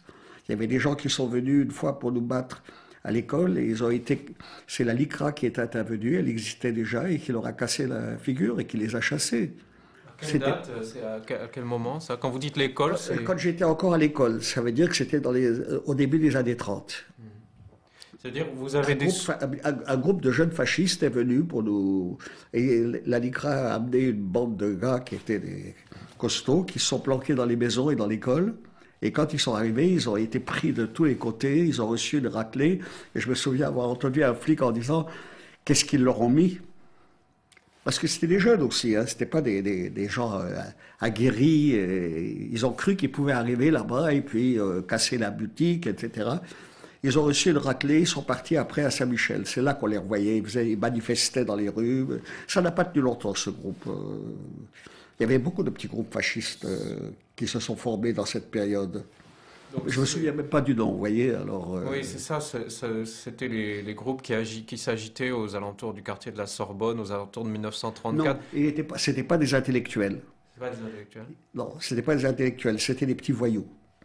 Et c'est pour ça que quand ils ont vu que rue des Rosiers, c'était dangereux pour eux, ils ont été à Saint-Michel et défilaient avec leur machin. Mais il y avait aussi des bagarres. Parce qu'à Saint-Michel aussi, il y avait des étrangers, des juifs, des étudiants et tout ça.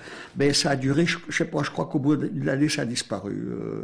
Je crois que leur chef n'était pas à la hauteur et puis eux-mêmes, ils ont vieilli. Je dis pas qu'ils ont changé d'opinion, mais ils ont peut-être rejoint d'autres formations. Ça, c'était vraiment un mouvement de jeunes de 16 à 18 ans, des petits voyous.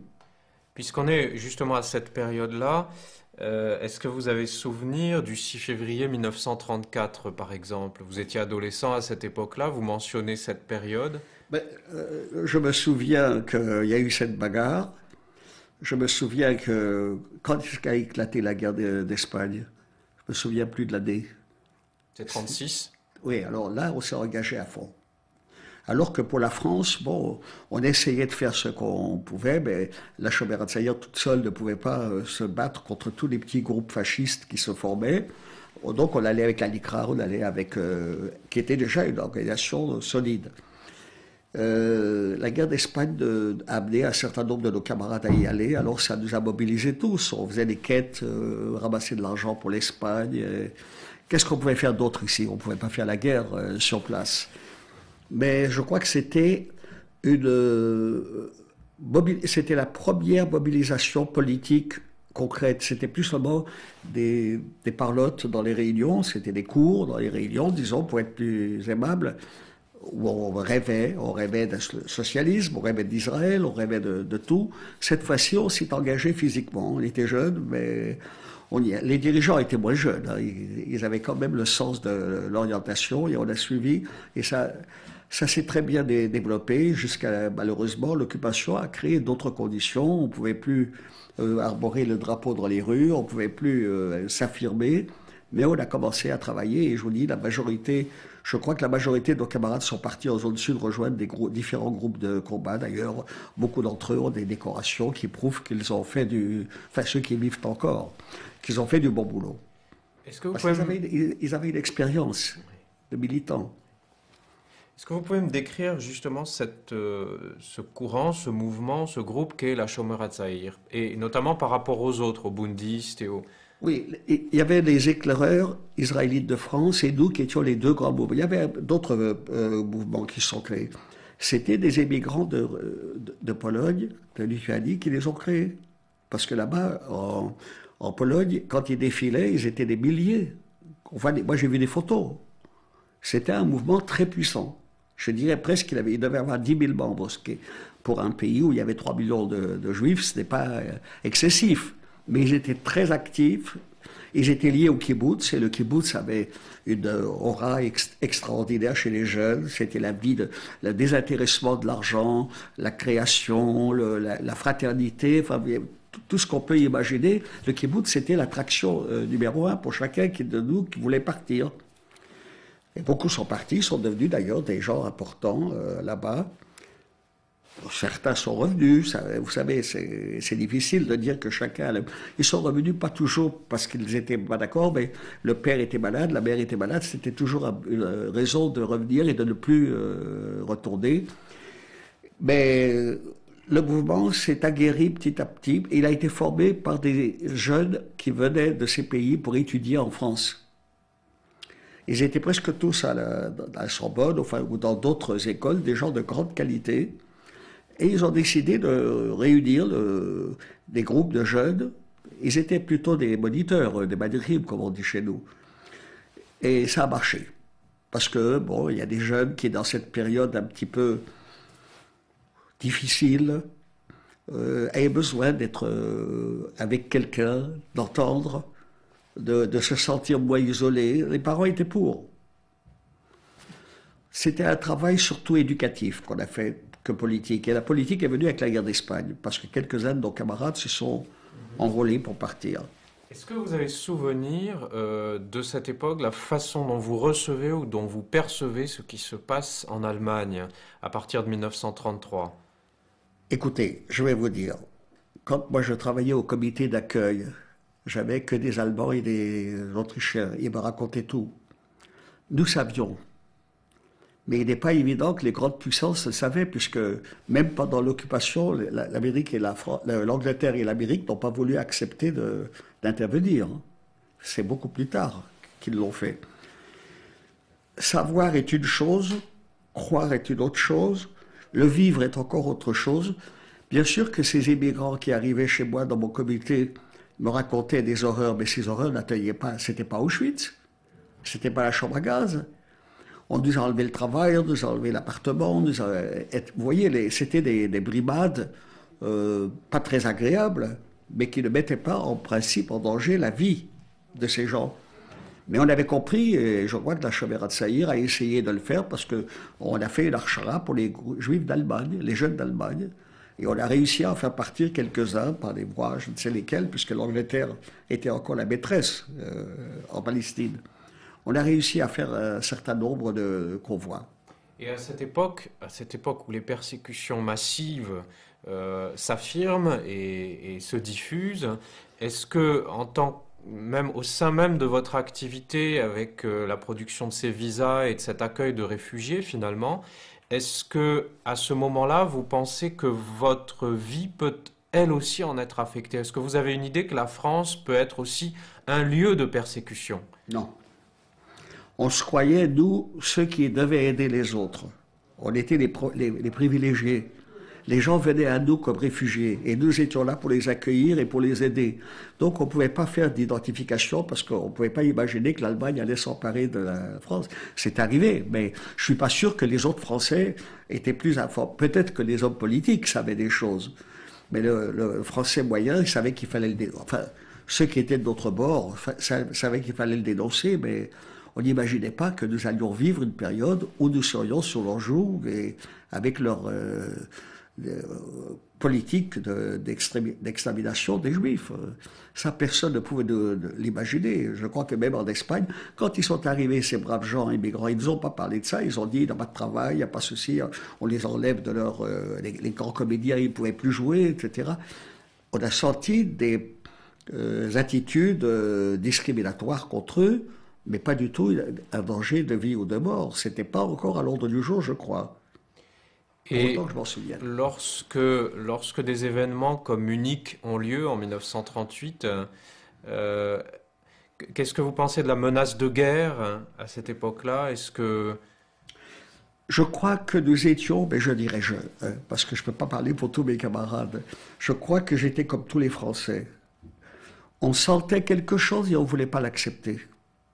La guerre, c'était quand même pas la guerre de 14-18, on sentait que ce serait beaucoup plus dur. Le pacifisme a joué un peu, parce que les gens disaient, il faut éviter, etc. On ne connaissait pas le nazisme.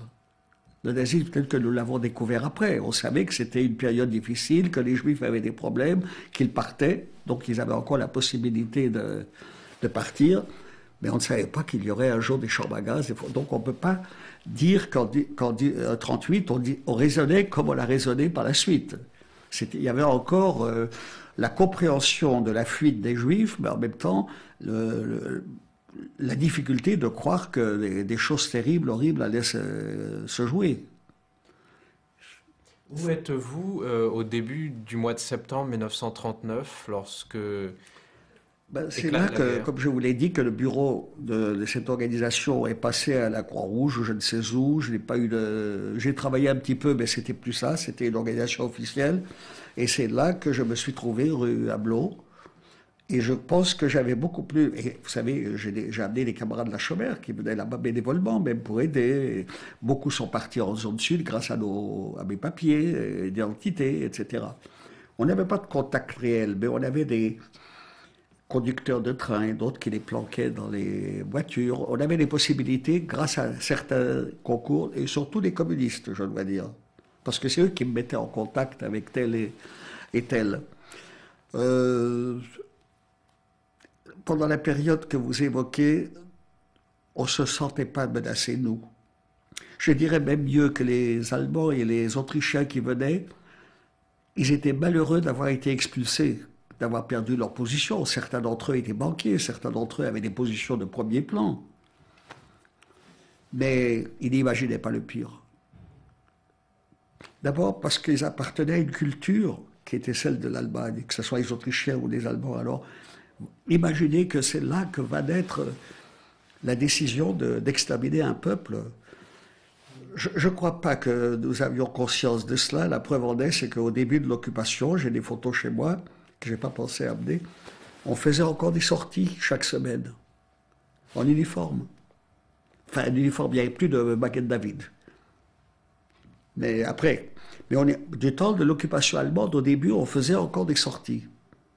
Donc on n'avait pas conscience de ce que c'était. Dites-moi, cet uniforme, quand vous parlez d'uniforme, est-ce que vous Oui, pouvez un préciser? scout. Vous savez, une veste avec un foulard, ça ne marquait pas du tout l'organisation. On pouvait être dans le train, quand on prenait, ils pouvaient nous prendre pour des scouts français. Parce qu'on enlevait les Magen David, bien sûr. Mais on sortait quand même, c'était un peu naïf de notre part, je crois. On se réunissait, puis là-bas, quand on arrivait dans la campagne, on chantait en hébreu, on dansait la hora. Mais personne n'était là pour nous...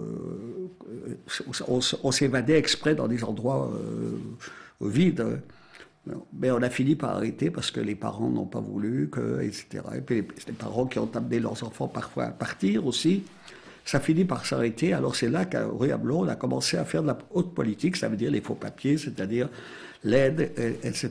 Le mouvement il se réunissait encore dans une petite salle à côté, mais ça n'allait pas très loin.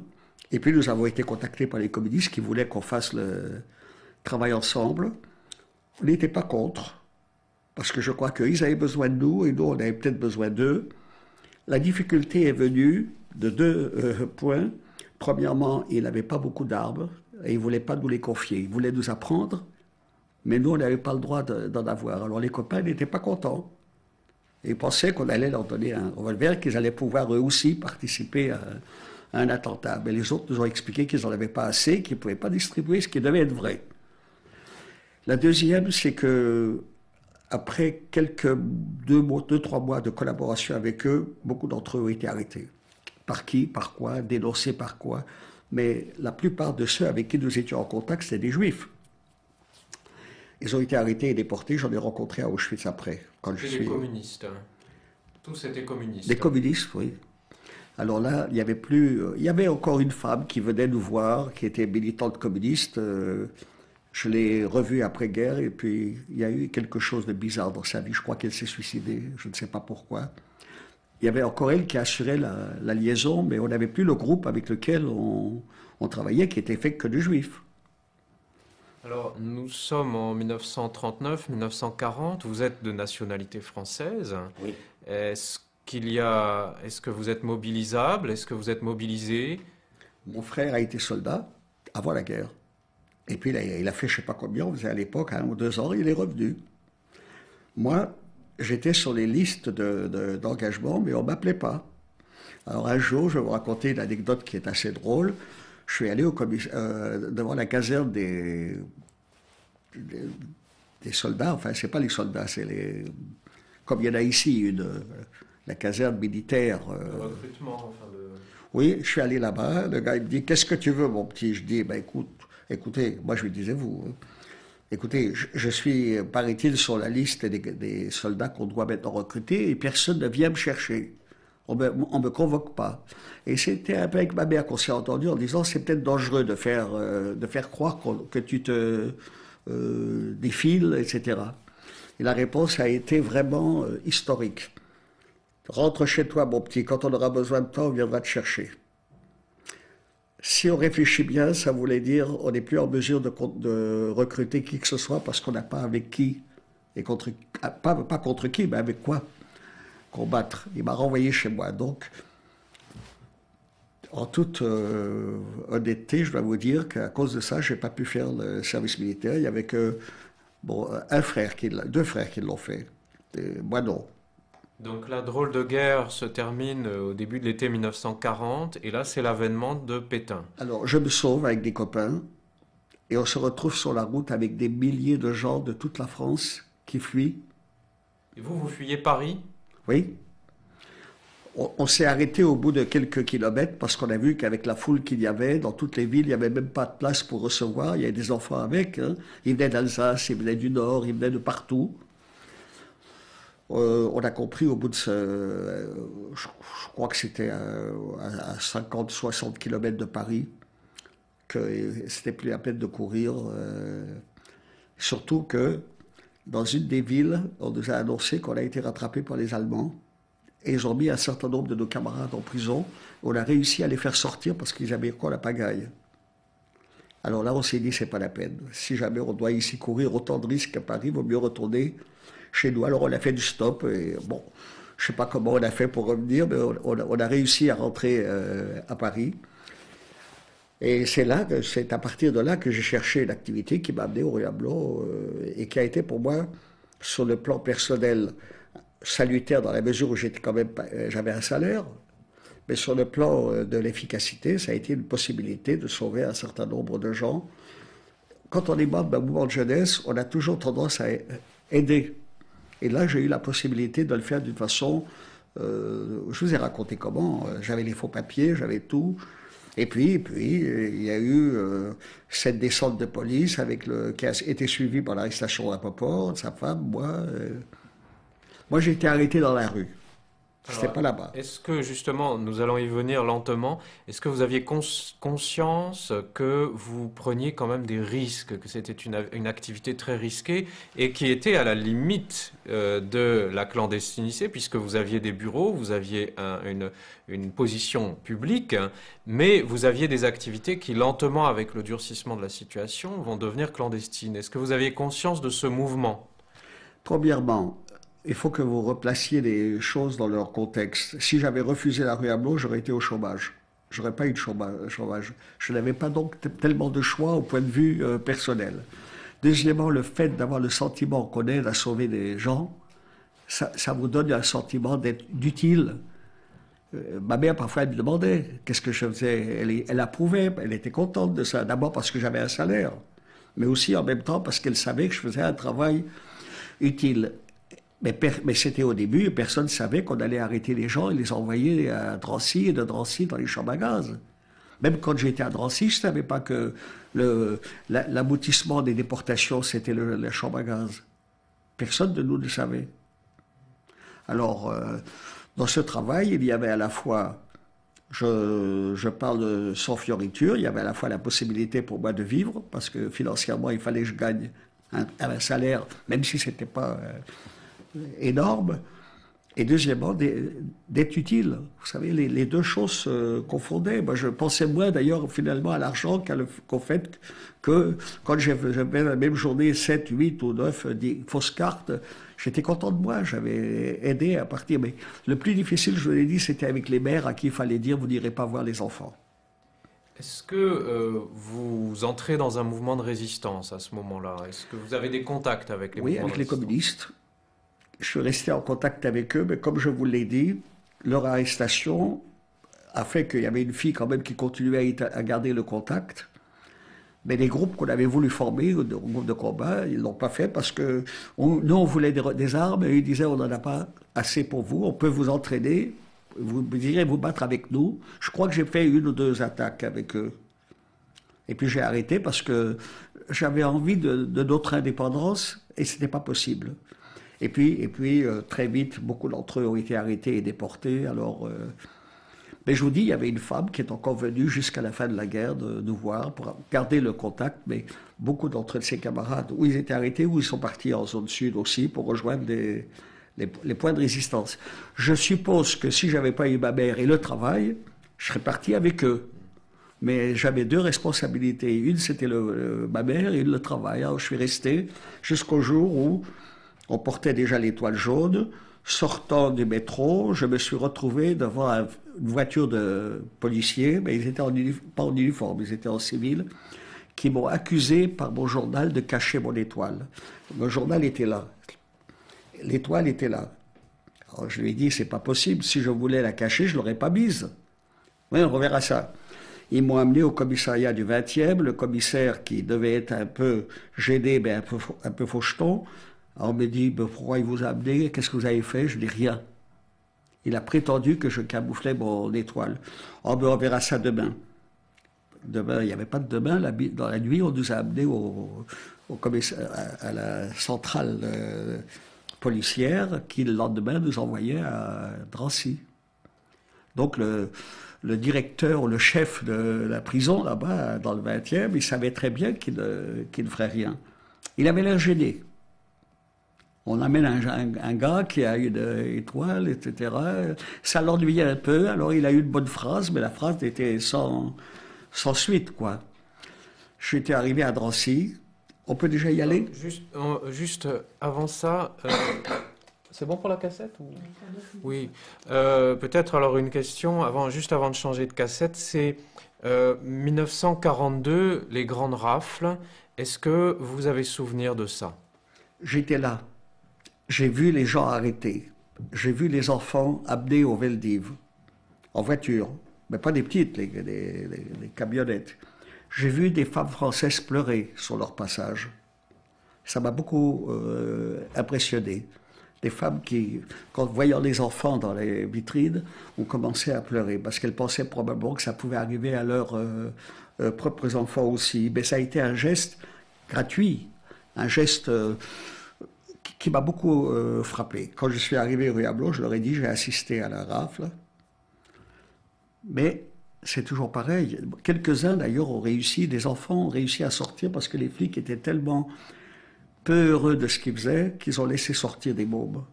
Il y a un groupe qui est sorti, qui organise encore des réunions d'enfants du Veldiv. Et je pourrais d'ailleurs vous donner le nom d'une d'elles si vous voulez vous l'interroger, hein, parce que ça peut être... Mais je crois qu'elle est surtout au courant parce qu'ils ont leur local, dans le même local que le fond. Et j'ai assisté. Je suis revenu à notre local. On était tous effondrés. mais on n'avait pas conscience encore qu'il fallait boucler tout et partir.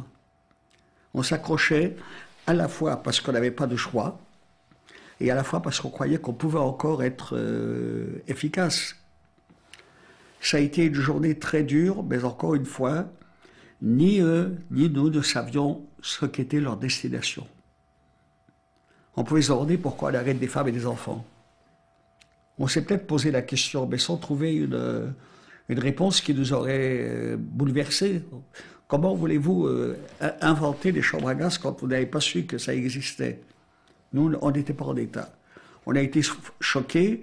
J'ai été un tout petit peu réconforté par le comportement de la population française qui visiblement était choquée, bouleversée par cette affaire. Beaucoup, je dirais pas tous, mais j'en ai vu beaucoup.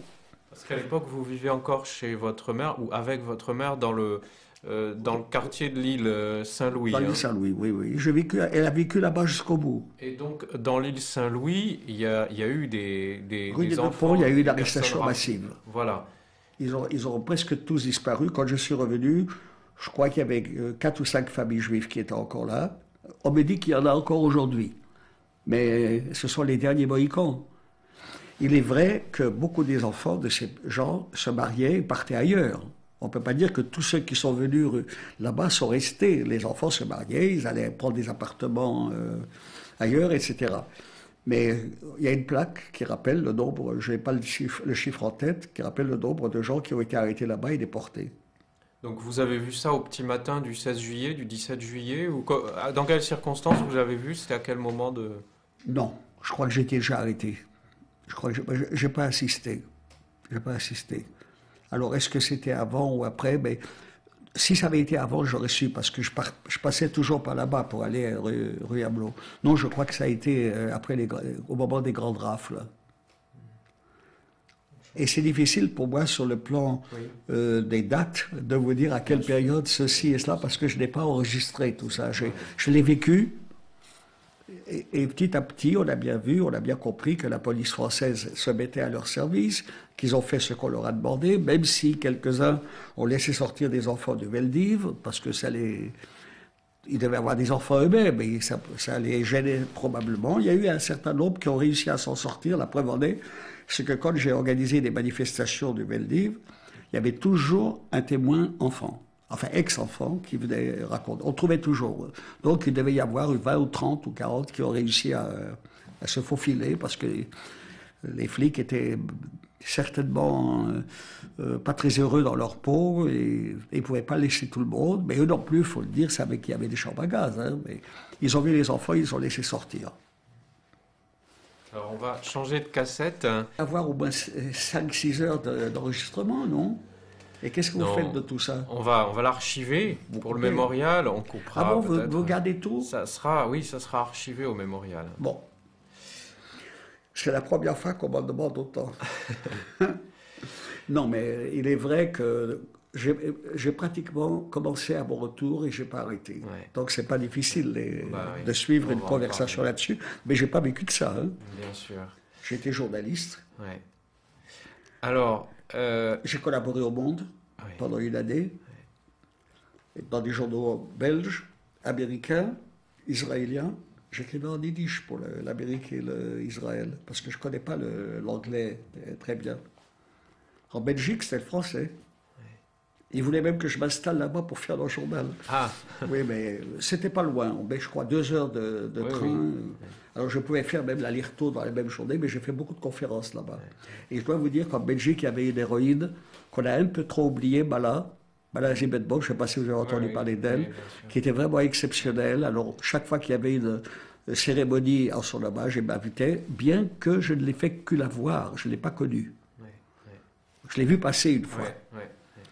C'était quelqu'un qui était remarquable et quand j'en ai l'occasion, j'ai chez moi des documents là-dessus. Il y avait quelqu'un qui m'a dit je vais en faire un livre, mais finalement je pense qu'il n'a pas trouvé d'éditeur parce qu'il était très attaché à ce personnage. Alors, malheureusement, elle a essayé de s'évader avec un garçon, ils ont été repris et exécutés et ses dernières paroles ont été devant les foules qui étaient réunis. ne craignez rien, ils vont bientôt payer pour leurs crimes. Et alors là, ils l'ont tué, ils l'ont étouffé parce qu'ils ne voulaient pas lui laisser parler. Mais une phrase comme ça, je cite de mémoire. Alors parlons donc des circonstances de votre arrestation et nous en étions donc restés au commissariat central et là on vous amène à Drancy. Oui, j'étais au commissariat de police là-haut, et puis ils m'ont emmené là-bas, et puis Drancy. À Drancy, je dois dire qu'il faut savoir ça.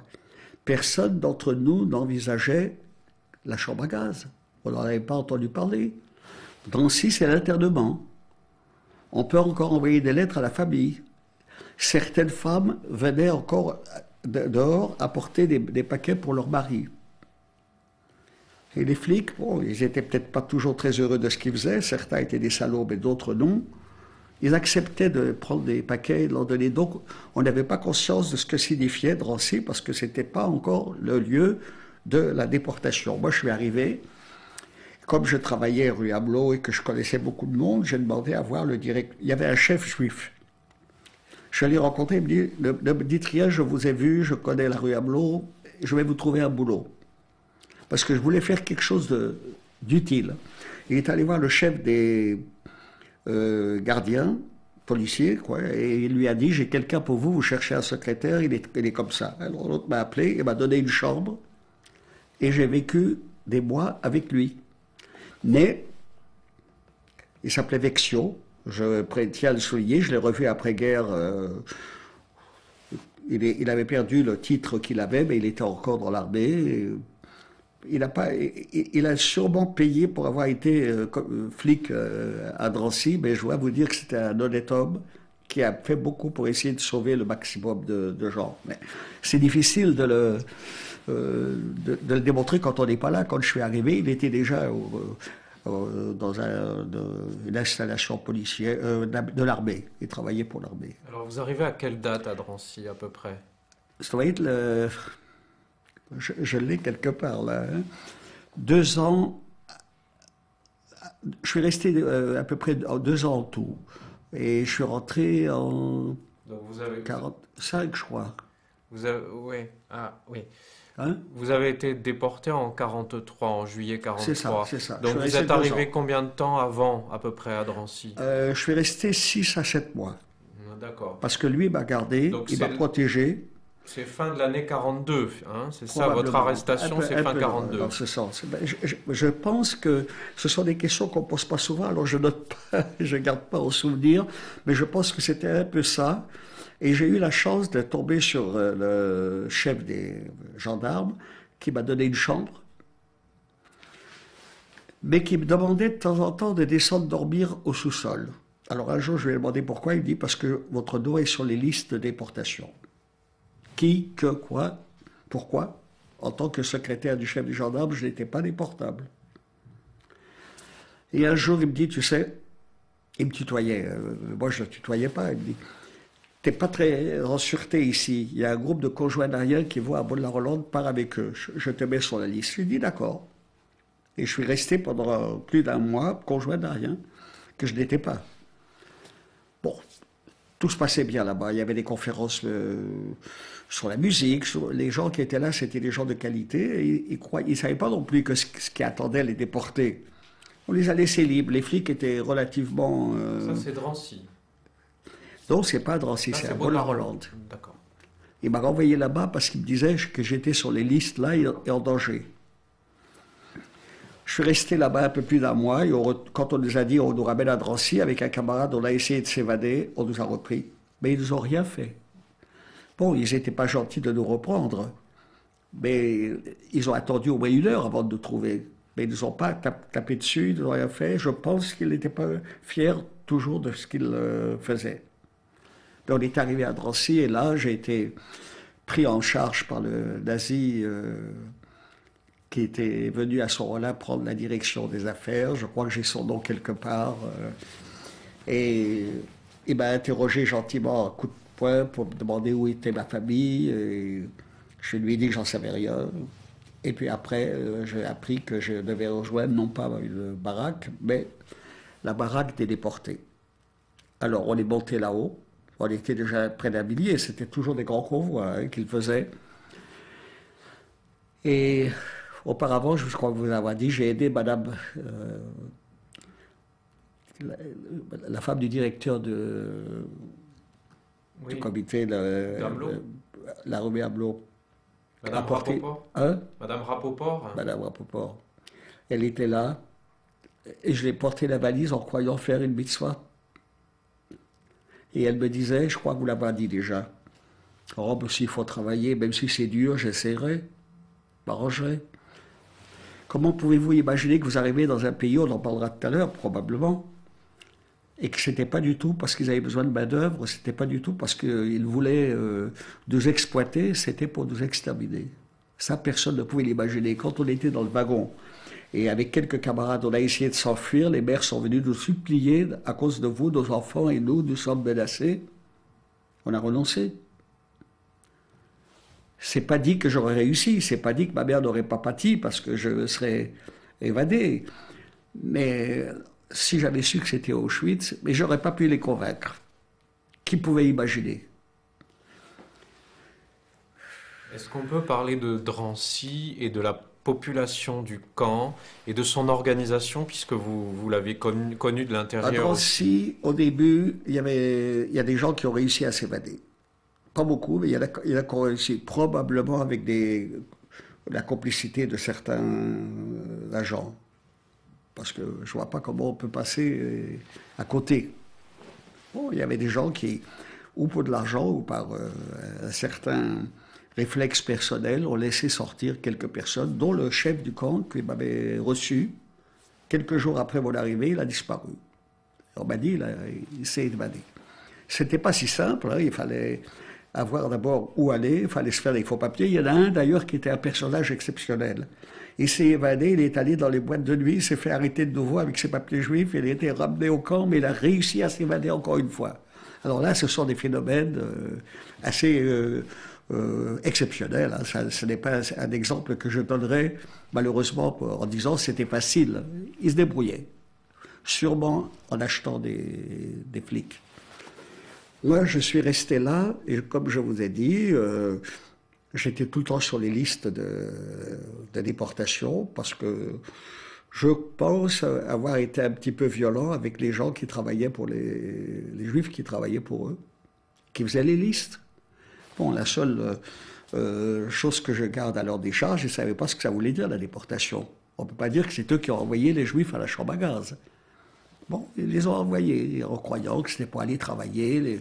Dans le train d'ailleurs, tout le monde disait, ah ben écoute, on va travailler dans les vidanges, on va travailler dans ceci, on va travailler... Tout le monde rêvait.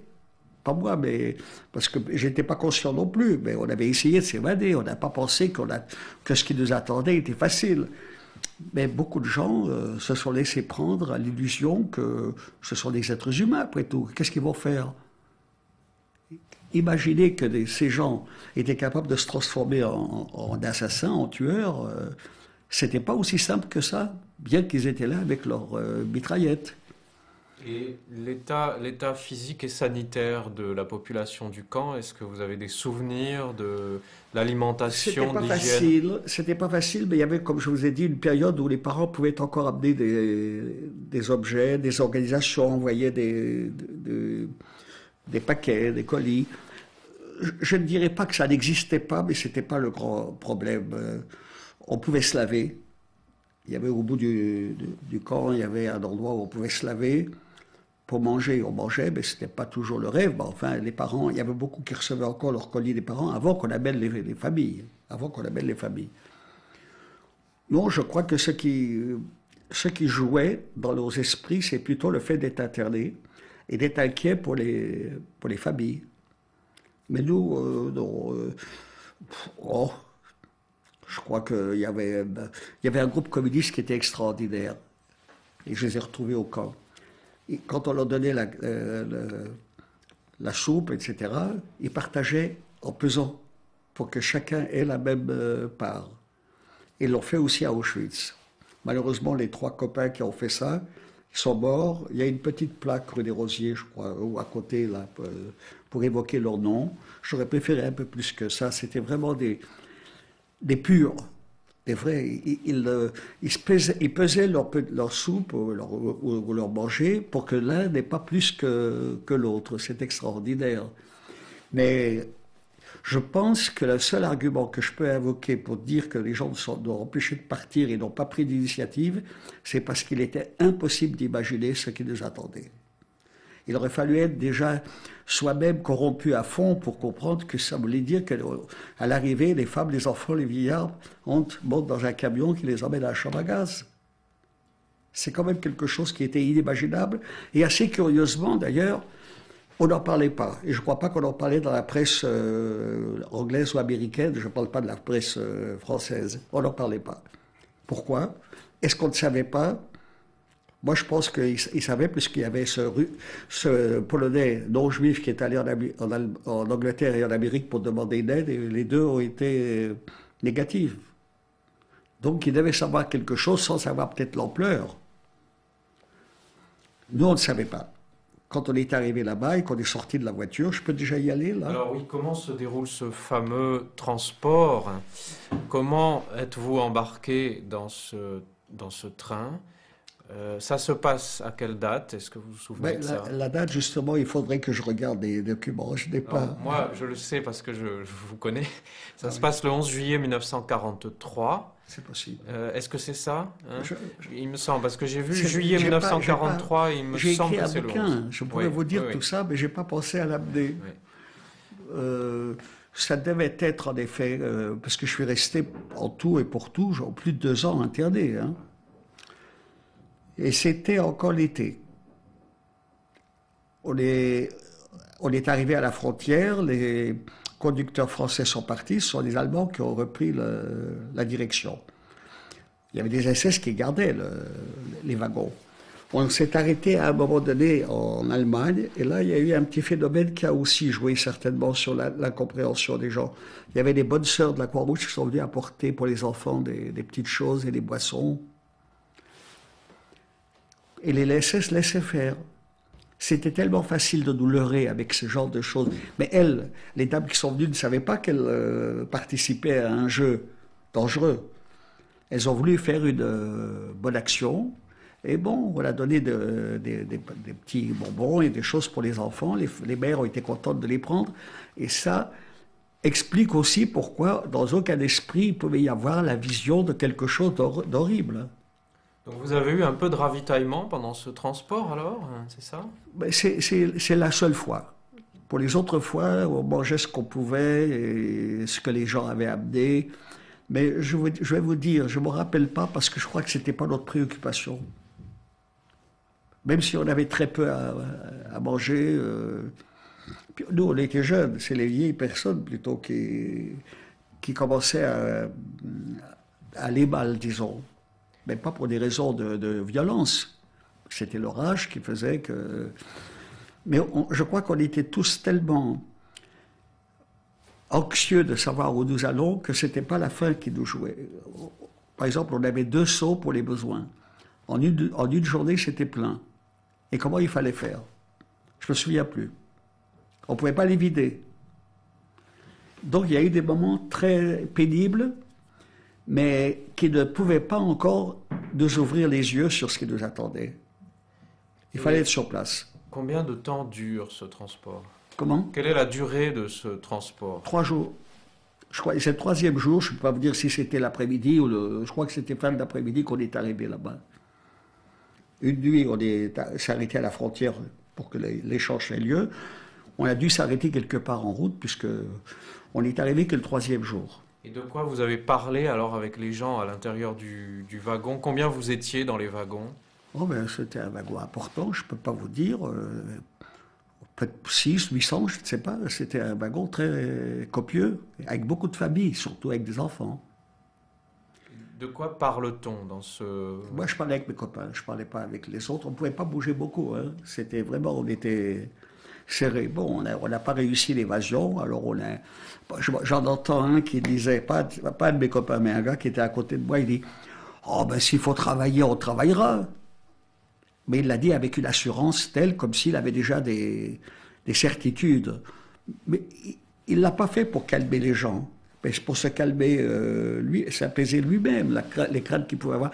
Mais aucun d'entre nous n'avait une idée de ce que signifiait chambre à gaz. Je ne sais pas si ça existait avant quelque part, mais nous, on n'avait pas conscience.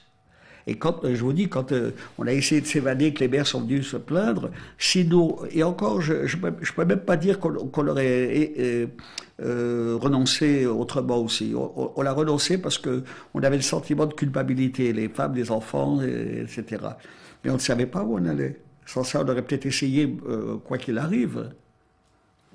Non, c'est les Anglais et les Américains ont une responsabilité morale dans la mesure où ils n'ont pas dénoncé ça. Je ne parle pas déjà d'avoir aidé les gens à fuir, mais la dénonciation, parce que ça nous aurait peut-être... bon, un certain nombre des nôtres, heureusement, ont trouvé en zone sud des faux papiers, des planques, etc. On a quand même retrouvé... C'est peut-être le pays où proportionnellement, il y a eu le moins de déportés par rapport à d'autres pays qui, malheureusement, les Polonais, par exemple, c'était des masses qui arrivaient. Mais pour ce qui est de la déportation, je ne me souviens pas, moi qui écoutais parfois Radio Londres, je ne me souviens pas qu'ils en aient parlé. Et même s'ils en avaient parlé, on aurait pu croire que c'est des cas particuliers. On n'aurait pas imaginé que c'est une institution pour tous ceux qui arrivaient. Vous savez, quand on est humain et qu'on a des habitudes de juger par ce que l'on croit connaître, on ne peut pas imaginer. Imaginer le pire, la mort, la chambre à gaz, les enfants, les femmes, les vieillards, c'est quelque chose d'impossible, je crois, pour un être normal. Pour les SS, c'était courant. Est-ce qu'on peut décrire les minutes qui précèdent l'arrivée et l'arrivée à Auschwitz? Qu'est-ce que vous voyez? Qu'est-ce qui se passe à ce moment-là? Le train s'arrête. On nous fait descendre. Non, on monte, des déportés montent dans les wagons.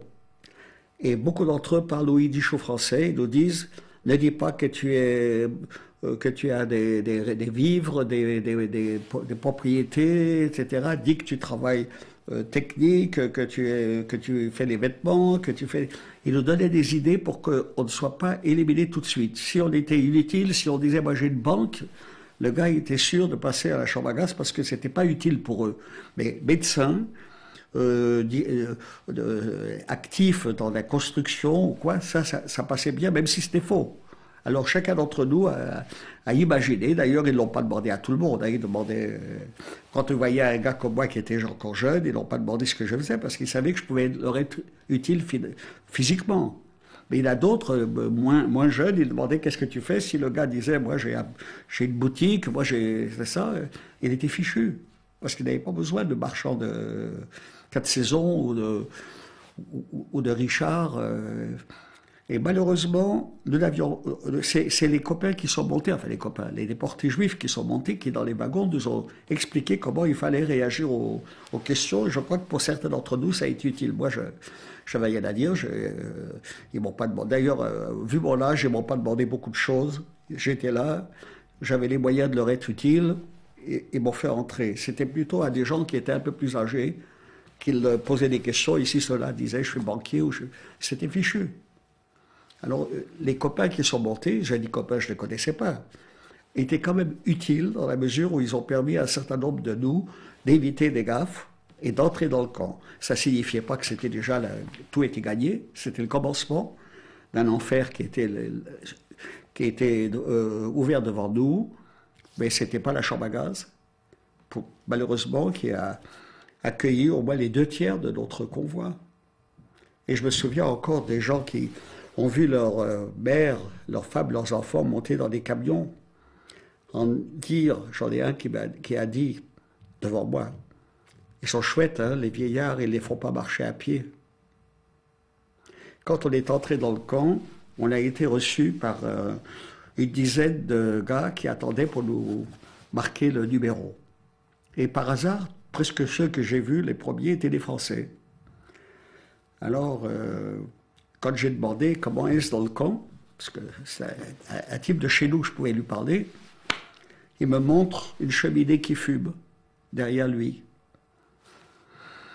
Et il me dit en allemand, Himmelkommando, le commando du ciel. Je lui dis, ça veut dire quoi? Il me dit, ceux qui sont partis avec les camions, qui ne sont pas venus avec toi, ils sont en train de brûler. Moi, j'avais personne de ma famille. Mais derrière moi, il y avait des gens qui avaient dit au revoir à leurs femmes, à leurs mères, à leurs enfants. Vous devez imaginer leur réaction dès qu'ils ont entendu ça. Et je crois que très peu d'entre eux ont tenu le coup. Hein. Ils n'ont pas voulu lutter pour survivre. Et je me souviens d'un homme qui parlait français, qui était de la Méditerranée quelque part, un médecin. Il les tolérait parce qu'ils avaient besoin pour eux-mêmes des médecins.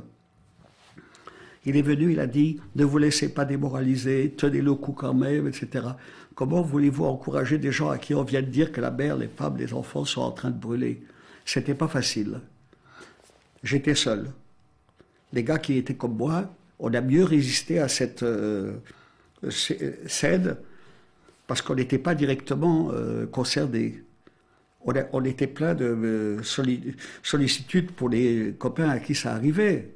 Et on aurait pu leur dire, si vous m'aviez écouté, on serait évadés, etc. Ben, ça aurait servi à quoi? Ça aurait été les mettre encore plus en cause. Ça a été dramatique.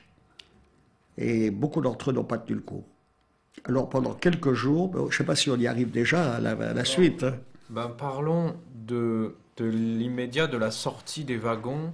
Et qu'est-ce qui se passe à ce moment-là? Vous dites, certains partent dans des camions. Est-ce que vous pouvez décrire cette scène? Les vieillards, les femmes, les enfants montent dans des camions. Les parents de ces gens croient que c'est une faveur parce que ce sont des vieillards, ce sont des enfants et on ne les laisse pas marcher à pied. Malheureusement, ce n'était pas ça. Et alors, quel est le personnel du camp qui... Eux, ils nous mettent en garde. Ils n'ont pas dit qu'il y avait des chambres à gaz. Ils nous ont dit seulement, ne dis pas que tu es un banquier, ne dis pas que tu es ça, dis que des professions qui peuvent les intéresser pour qu'ils puissent te prendre. Est-ce qu'il y a des nazis, des SS? Pas dans le wagon, non. C'était eux qui montaient prendre les paquets, nous les enlever. Ils les prenaient pour les SS. Mais les SS n'allaient pas faire des boulots comme ça, monter dans le wagon, etc. Ils avaient des pauvres esclaves qui faisaient le boulot. Ils ont essayé de nous mettre en garde. Mais ça voulait dire quoi? Ceux d'entre nous qui avaient une apparence physique, qui donnait le sentiment aux SS qu'on pouvait encore servir, on ne leur demandait pas est-ce qu'il a des enfants, est-ce qu'il a personne, on le mettait de côté. On était à peu près 400 sur le groupe à être entrés dans le camp. Ceux qui ont appris le sort de leur famille n'ont pas tenu longtemps. Parce que, alors, à cette époque, nous sommes en juillet 1943, les trains n'entrent pas encore dans le camp. Ils n'entraient pas dans le camp. C'est après qu'il entrait dans le camp. Alors on a marché un quart d'heure, 20 minutes, je ne sais pas, un quart d'heure je crois, pour entrer. Et c'est là-bas, c'était encore des francophones qui nous ont marqué les numéros. Et ils étaient déjà blasés. Donc on vous a fait des numéros... Oui, chacun avait son numéro selon l'arrivée. Je vous dis, c'est le pire de ces moments-là, c'était pas le numéro. Après tout, ça fait pas mal. C'est un petit truc qu'on vous met. Mais c'est quand ils ont dit, à haute voix d'ailleurs, la cheminée, c'est le Himmelkommando, ceux qui sont partis dans les camions, dans les voitures, ils sont en train de brûler. Comment voulez-vous comprendre cela? Surtout quand vous êtes concerné. Moi, je n'ai pas compris tout de suite, mais je regardais la fumée qui montait, et c'est quand le grec, le médecin grec est venu essayer de nous remonter le moral, qu'on a compris réellement ce qui se passait, alors que lui, il a cru nous remonter le moral, il nous a révélé ce que signifiait cette fumée. Bon, on ne peut pas lui reprocher d'avoir eu une bonne intention. Les gens qui nous marquaient le numéro étaient blasés, ils en avaient déjà vu tellement. Ils n'ont rien fait de mal, ils ont fait le numéro, mais ils nous ont dit ceux qui sont venus avec leur famille, leurs enfants n'ont plus rien à attendre. Est-ce que vous côtoyez des SS à ce moment-là? Il y avait les SS qui étaient là pour nous accueillir avec les armes, mais on n'avait pas de contact avec eux. Quand on est entré dans le camp, eux ils marchaient à côté de nous, hein, ils nous surveillaient, mais on n'avait pas de contact avec eux. C'est quand on est entré à l'intérieur du camp, et qui nous emmenait au travail, on était devenus des esclaves. C'est là qu'on avait quelques SS qui s'occupaient de nous, mais pas pour bavarder avec nous. Hein. C'était los, etc. J'ai fini par les connaître surtout après, parce que les premiers jours, d'abord ils ont voulu me mettre à la mine, il y avait une mine de charbon à Yavojno, à côté de Auschwitz, et me mettre capot parce que je parlais l'allemand, soi-disant. Alors, moi j'ai dit je veux bien, mais il voulait que je frappe, il voulait me donner un bâton, j'ai refusé. Je crois que j'étais un peu naïf, un peu grand seigneur, je sais pas, mais j'ai refusé de prendre un bâton et de frapper. Alors 2 jours j'ai été leur chef, et puis au bout du 2e jour, le SS m'a appelé et m'a dit « Tu fais pas bien ton travail », enfin en allemand je me débrouille avec lui. « Tu as des gens qui traînent 2 heures avant de sortir de la mine ». Dans la mine c'était pas mal parce qu'il y avait des mineurs qui étaient très compréhensifs, qui nous aidaient. Il y avait même un qui est resté dans la mine et me dit qu'il avait des primes et il pouvait aller dans manger quelque chose dans un truc là-bas. Nous, on n'était pas habitués au travail et quand j'avais beau leur dire faites quelque chose, ils ne savaient même pas quoi faire. Vous savez, il y avait des pierres, des machins, des trucs. Au bout de 2 jours, le SS me reprochait de ne pas leur frapper dessus. C'est pas comme ça qu'on fait quand on est dirigeant. Il parlait en allemand, mais je comprenais. Il me donne un bâton. Alors je lui dis non. Alors il me dit, je vais dir fertig machen. Je vais t'achever.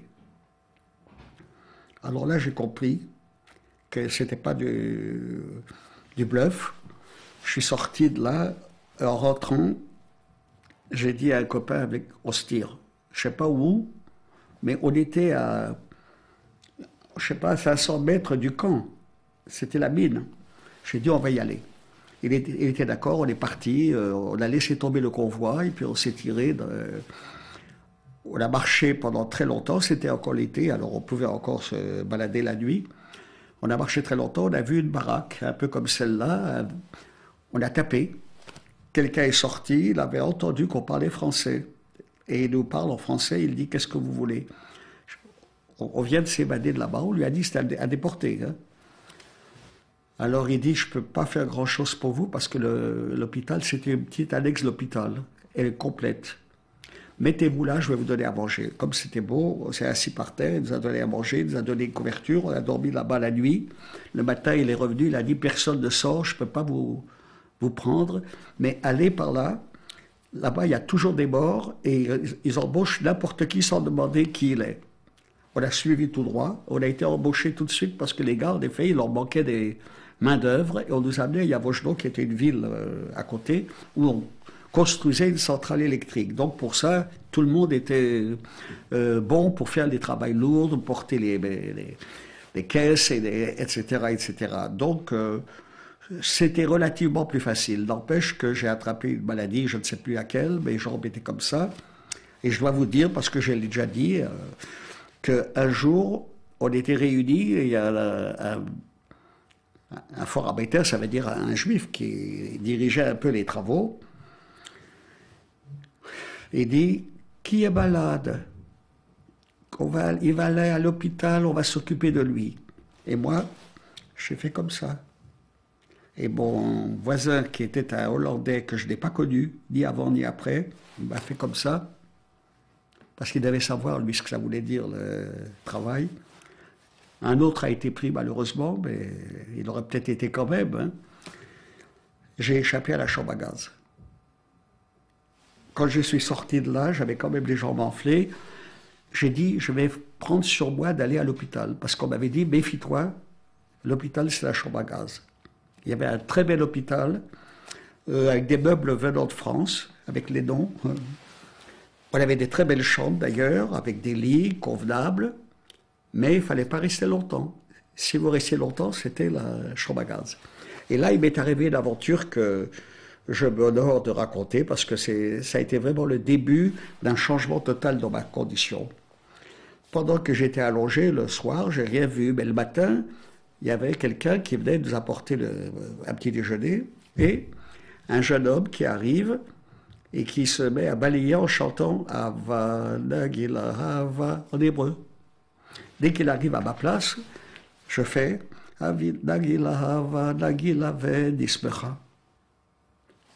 Tu es juif? En yiddish, il me dit, tu es juif? Je dis oui. De Paris? Oui. Il est sorti à toute vitesse, il est revenu avec un médecin qui était là-bas, le médecin, qui était français. Il m'a salué et ils m'ont dit, on fera ce qu'on pourra pour toi. J'étais comme un... Quand il y avait le SS qui venait, il me foutait dans les water. Il me mettait à l'écart pour que je ne risque pas d'être choisi. Je suis resté 3 semaines là-bas, dans le luxe, je pourrais dire, par rapport à la vie que j'avais antérieurement. Tous les deux étaient aux petits soins pour moi. La seule chose que je regrette, c'est que lui, le médecin, je l'ai revu à Paris parce qu'il est rentré. L'autre était un Polonais qui venait un village polonais. Quand je suis sorti de l'hôpital, je n'ai jamais eu de contact avec lui, je ne sais pas. Je veux souhaiter qu'il a réussi lui aussi à s'évader parce qu'il a été pour moi un frère, alors qu'on ne se connaissait pas une heure auparavant. Il était membre d'un mouvement à Noir Hatzioni. Moi, je lui ai dit que j'étais membre d'un Shomer Hatzair. Il a dit c'est pareil, on est copains. En yiddish, on parlait. Et au bout de 3 semaines, ils me disent faut que tu sortes. Parce qu'au bout de 3 semaines, c'est la chambre à gaz. Ah, c'était l'hiver, il faisait froid, j'étais pas tout à fait rétabli. Alors ils réfléchissent tous les deux en disant dans 8 jours, tu reviens avec la fièvre et on te reprend. Je lui dis la fièvre, comment on fait? Tu manges une cigarette, au bout de quelques heures, ou une demi-heure, 1 heure, tu as de la fièvre. Pas beaucoup, mais ça suffit. Ça, je ne savais pas que la cigarette avait ses facultés. J'ai acheté une cigarette, ce qui n'est pas simple, parce que je n'avais pas de quoi. J'ai dû vous donner la moitié de ma ration. Quelqu'un me l'a donné, j'ai avalé. Et au bout d'un moment, je suis revenu, ils m'ont pris la température, j'avais un peu de fièvre, ça leur suffisait pour me remettre au lit. 3 semaines après, ça veut dire 6 semaines à l'hôpital, dans une période de froid et de faim, etc. Je crois que ça a été pour moi salutaire. Au bout de 3 semaines, ils me disent maintenant, il faut que tu sortes, parce que le SS ne te permet, regarde les listes. Il verra que tu es déjà là depuis 15 jours, 2 fois. Alors, je suis sorti. Il faisait un peu meilleur. C'était déjà la fin de l'hiver. J'étais un peu endurci peut-être, mais aussi, il faut dire, visiblement, on sentait les Russes, parce que les chefs de bloc, qui habituellement étaient durs, étaient devenus très compréhensifs. Quand je suis entré dans un bloc qu'on m'avait indiqué, le chef de bloc était un Français, il est venu me saluer en me disant tu seras bien ici parce que j'ai pas beaucoup de Français, je reviendrai te voir, de parler avec toi. Bon, est-ce qu'il a été un tueur avant? Non, j'en sais rien, mais je sais que dans cette situation, il avait intérêt à être bien avec un certain nombre de gens. Et je ne me souviens pas de son nom, c'était un Polonais qui parlait français, donc il vivait probablement à Paris. Pour eux, ils parlaient allemand, polonais. Ce qui était intéressant, c'est quand il est venu me voir et il m'a dit « J'ai trouvé pour toi un poste intéressant ». Et en effet, moi qui faisais toutes les saletés et tous les boulots, j'ai oublié de vous dire qu'au début, j'ai été tout à fait initié à ce qui allait se passer, parce que quand j'allais au travail des premiers jours, je passais devant un camp de tziganes. Il était entouré de barbelés, mais il y avait des maisons inventées par eux, enfin posées par eux, puisqu'elles ont disparu après. Ils étaient avec leurs femmes et leurs enfants, et tous les matins, ils sortaient de leur... c'était des tentes. Et moi, je passais devant, je ne savais pas du tout non plus ce qui les attendait. Le 3e ou 4e jour, ça avait disparu. J'ai demandé aux gens qui savaient, qui étaient à côté, ils ont dit « chambre à gaz ». Ils les avaient gardés parce qu'il y avait trop d'arrivées. Ils les ont gardés 3 ou 4 jours et puis après, ils les ont emmenés à la chambre à gaz. Donc, il n'y a pas eu que les Juifs. Hein. Les Tziganes ont été également victimes des mêmes sorts. Peut-être étaient-ils moins nombreux sur le plan en Europe. Et alors, je reviens à ce que j'ai dit, le chef de baraque qui est devenu mon ami. Là, il m'a dit, j'ai un boulot pour toi. Qu'est-ce qu'il y a?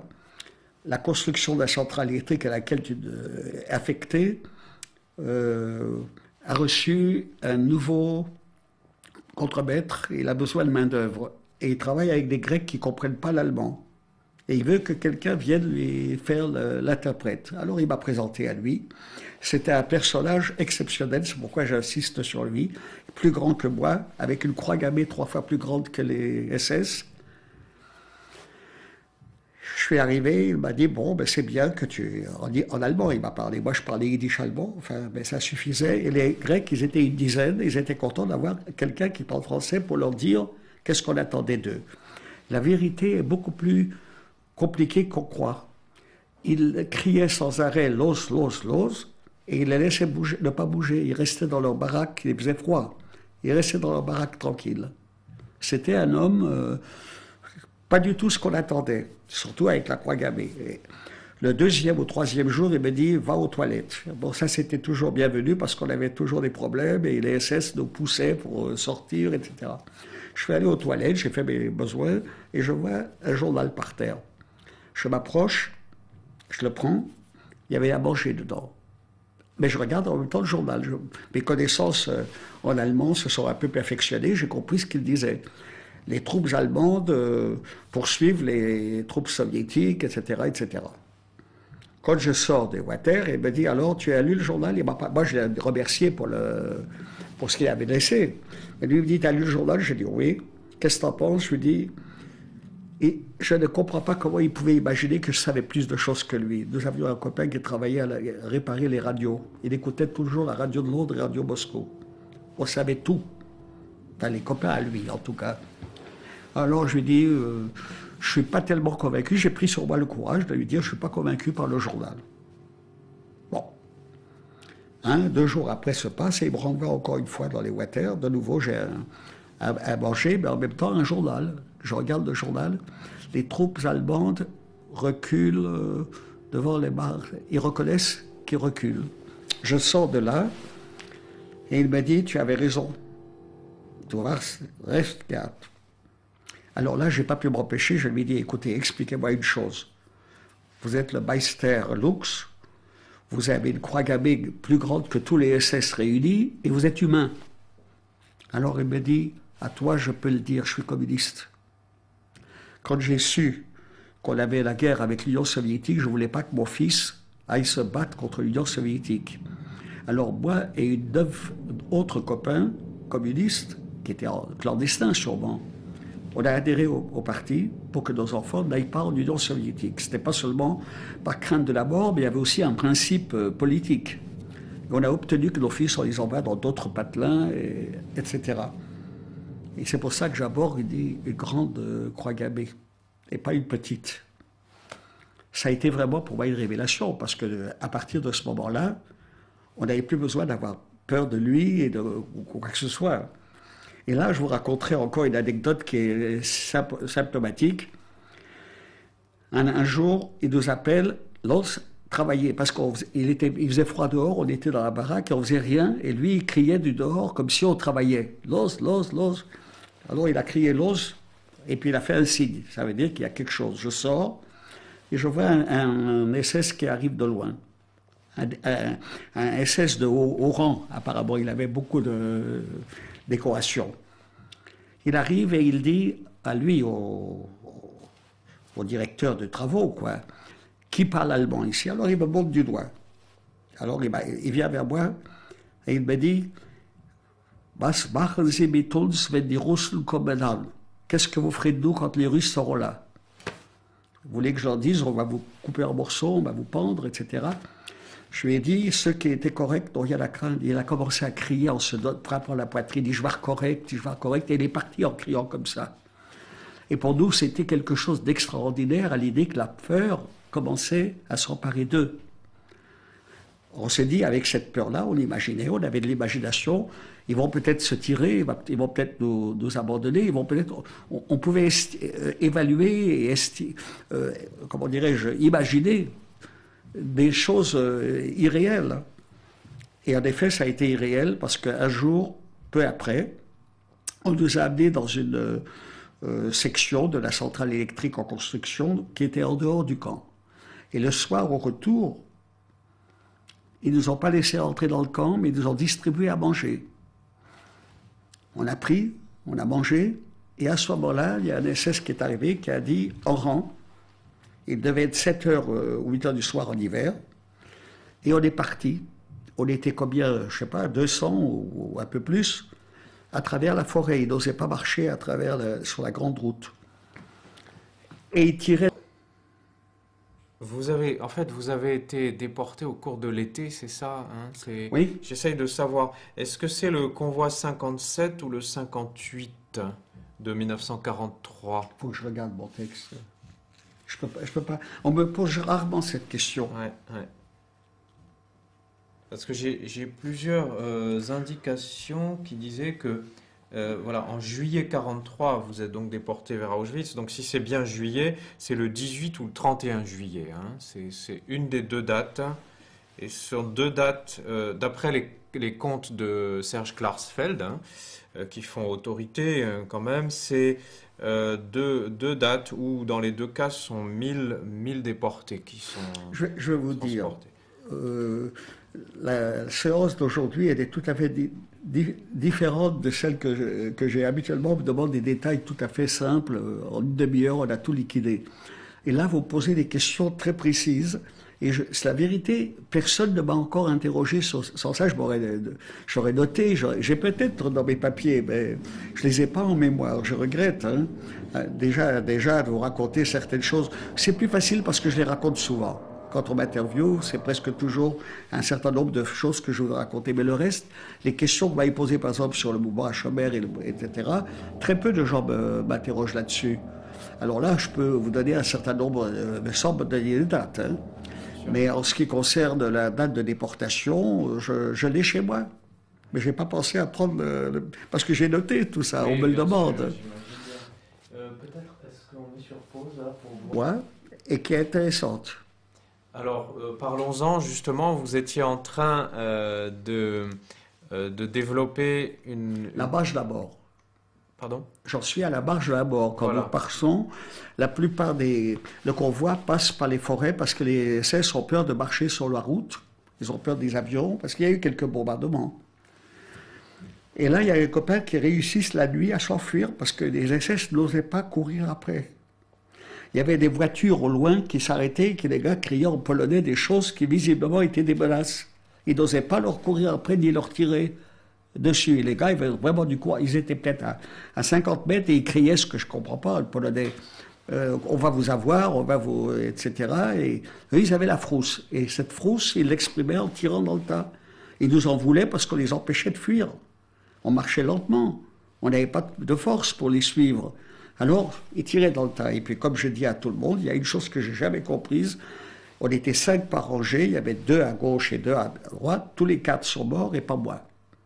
Pourquoi la mitraillette est passée sans... C'est vraiment pas voulu. Ils n'avaient pas de sympathie, ils ne me connaissaient pas, etc. C'est technique. Il y a eu un moment où ils sont passés devant moi. Mais j'ai compris que beaucoup tombaient, hein. Beaucoup sont évadés, heureusement. Mais beaucoup tombaient. J'ai compris que si je restais avec eux, et j'avais pas de force, c'était vraiment au bout du rouleau, hein. Quand il fallait faire un besoin, il fallait courir devant, faire vite le besoin avant qu'on arrive au bout, sinon ils vous descendaient. C'était quelque chose de terrible. Et eux, ils nous en voulaient de les empêcher de fuir. C'était pas à nous qu'ils en voulaient. Mais à cause de nous, ils ne pouvaient pas se sauver alors qu'ils avaient peur des Russes. Ça se passe au mois de janvier 1945. C'est la fin décembre, au début janvier, oui. Parce que je suis resté, non, je suis un peu plus, je suis resté quand même 3 mois là-bas, après. Mais c'était après janvier aussi. Alors, Donc la marche de la mort, ça dure combien de temps en fait? elle a marché, elle a continué avec moi, après moi, parce que je vais vous raconter mon histoire. Le 3e ou 4e jour, on s'arrête devant le camp Batozen, qui a été libéré des déportés. Ils sont partis déjà avant. Il y a des water, mais alors d'une saleté que vous ne pouvez pas imaginer. Mais avec un grand immeuble qui est là, et il fallait marcher dans la boue pour aller là-bas. 2 SS s'en vont téléphoner. Il y avait un téléphone à côté pour demander à Berlin que faire de nous. Ils auraient bien voulu qu'on leur dise liquidez-les tous et puis ils se sauvent parce qu'ils avaient peur des Russes. Pendant qu'eux, ils sont en train de téléphoner, moi j'avais envie d'aller aux toilettes. Il y avait plein de détritus devant, mais moi ça ne me gênait pas parce que j'étais habitué. Et il y avait un SS avec sa mitraillette qui me regardait. Alors lui, il est à 3 mètres de moi à gauche. Les water sont à 3 mètres à droite, avec toutes les saletés possibles si je dois y aller. Il me regarde. Et moi, je me dis en moi-même, est-ce qu'il va me tirer dessus si j'y vais ou non? Et tout d'un coup, les deux gars sortent de leur téléphone et lui disent, on a reçu l'ordre, enfin ça je comprenais assez l'allemand, hein, de continuer. Alors ils se tournent vers la foule, enfin ils étaient encore 50 ou 60, je ne sais pas combien, ils avaient tué tellement de monde en route, il n'y avait plus beaucoup de monde. Los eintreten, en rang. J'ai foncé à toute vitesse dans les water. Il ne m'a pas vu. J'ai pataugé dans la boue, bien entendu. Je suis entré à l'intérieur. C'était encore plus boueux que dehors, si je puis dire, mais il y a une fenêtre devant moi. Je fonce, je ne sais pas pourquoi, moi qui avais envie de faire un besoin, là. Je n'étais pas venu pour rigoler. Tout d'un coup, j'ai oublié ça, j'ai foncé sur la fenêtre. Je l'ai ouverte. Je suis sorti, il y avait un petit monticule, je l'ai grimpé. Et je n'aurais jamais cru que j'avais encore la force de le faire. Je me suis retourné, le groupe était déjà à 50 mètres du camp, parti. Que faire? Je vais devant moi. Je trouve un village abandonné à 100%. Dans les baraques, il y avait des costumes, il y avait de l'argent, il y avait des journaux français. C'était des travailleurs volontaires qui étaient venus travailler là comme techniciens. C'était une centrale où il y avait beaucoup de techniques. Ils avaient besoin de beaucoup. Et il y avait même des travailleurs, des jeunes, là, comme on les appelle, des volontaires. STO? Comment? STO. Oui. C'était des salauds, ceux-là. Ils m'empêchaient de passer là où je voulais. Bon, c'était pas des gens bien. Hein. Ils ont même été nous dénoncer aux Russes qu'on voulait amener des Polonais avec nous, mais je vous raconterai après. C'était des Français. Des Français, oui, oui. C'est ça. Alors moi, je reste là 2-3 jours, il y a de quoi manger parce qu'ils ont abandonné tout en cours de route. Il est évident qu'ils ont reçu l'ordre des SS de partir et ils n'ont même pas pris le temps de prendre toutes leurs affaires. Je reste là, je vois passer des copains, hein, je vois des déportés. Mais en même temps, sur la route, on voit passer l'armée allemande. Mais elle ne s'occupait pas de nous. Ils voulaient fuir les Russes. C'est les Russes qui leur faisaient peur, c'est pas nous. Ils ne s'occupaient pas de nous. Il y a eu un coup désagréable. Il y avait des copains qui s'étaient planqués dans un immeuble qui était consacré aux blessés, etc. Et les Allemands sont montés, ils les ont pris pour porter leurs bagages. C'était même pas des SS. C'était des soldats. Alors, je ne sais pas s'il y a eu une fin dramatique ou si ça s'est bien passé, mais ils ont pris quelques gars qui étaient là-bas, on croyait bien dans cet hôpital. Moi, je suis là, aéré d'une maison à l'autre. Je me suis habillé déjà un peu mieux, parce qu'on a eu tout abandonné. Je me suis habillé en russe, d'ailleurs, avec un costume russe. Costume militaire? Comment? Quand vous dites un Pas costume militaire, russe, non. Civil. Il devait y avoir un russe qui a travaillé aussi là-bas. Et puis j'ai mangé. Je commençais à être content de moi, mais j'étais tout seul. Sauf que je vous dis, les soldats, pardon, pas les SS, qui défilaient à 20 mètres de moi.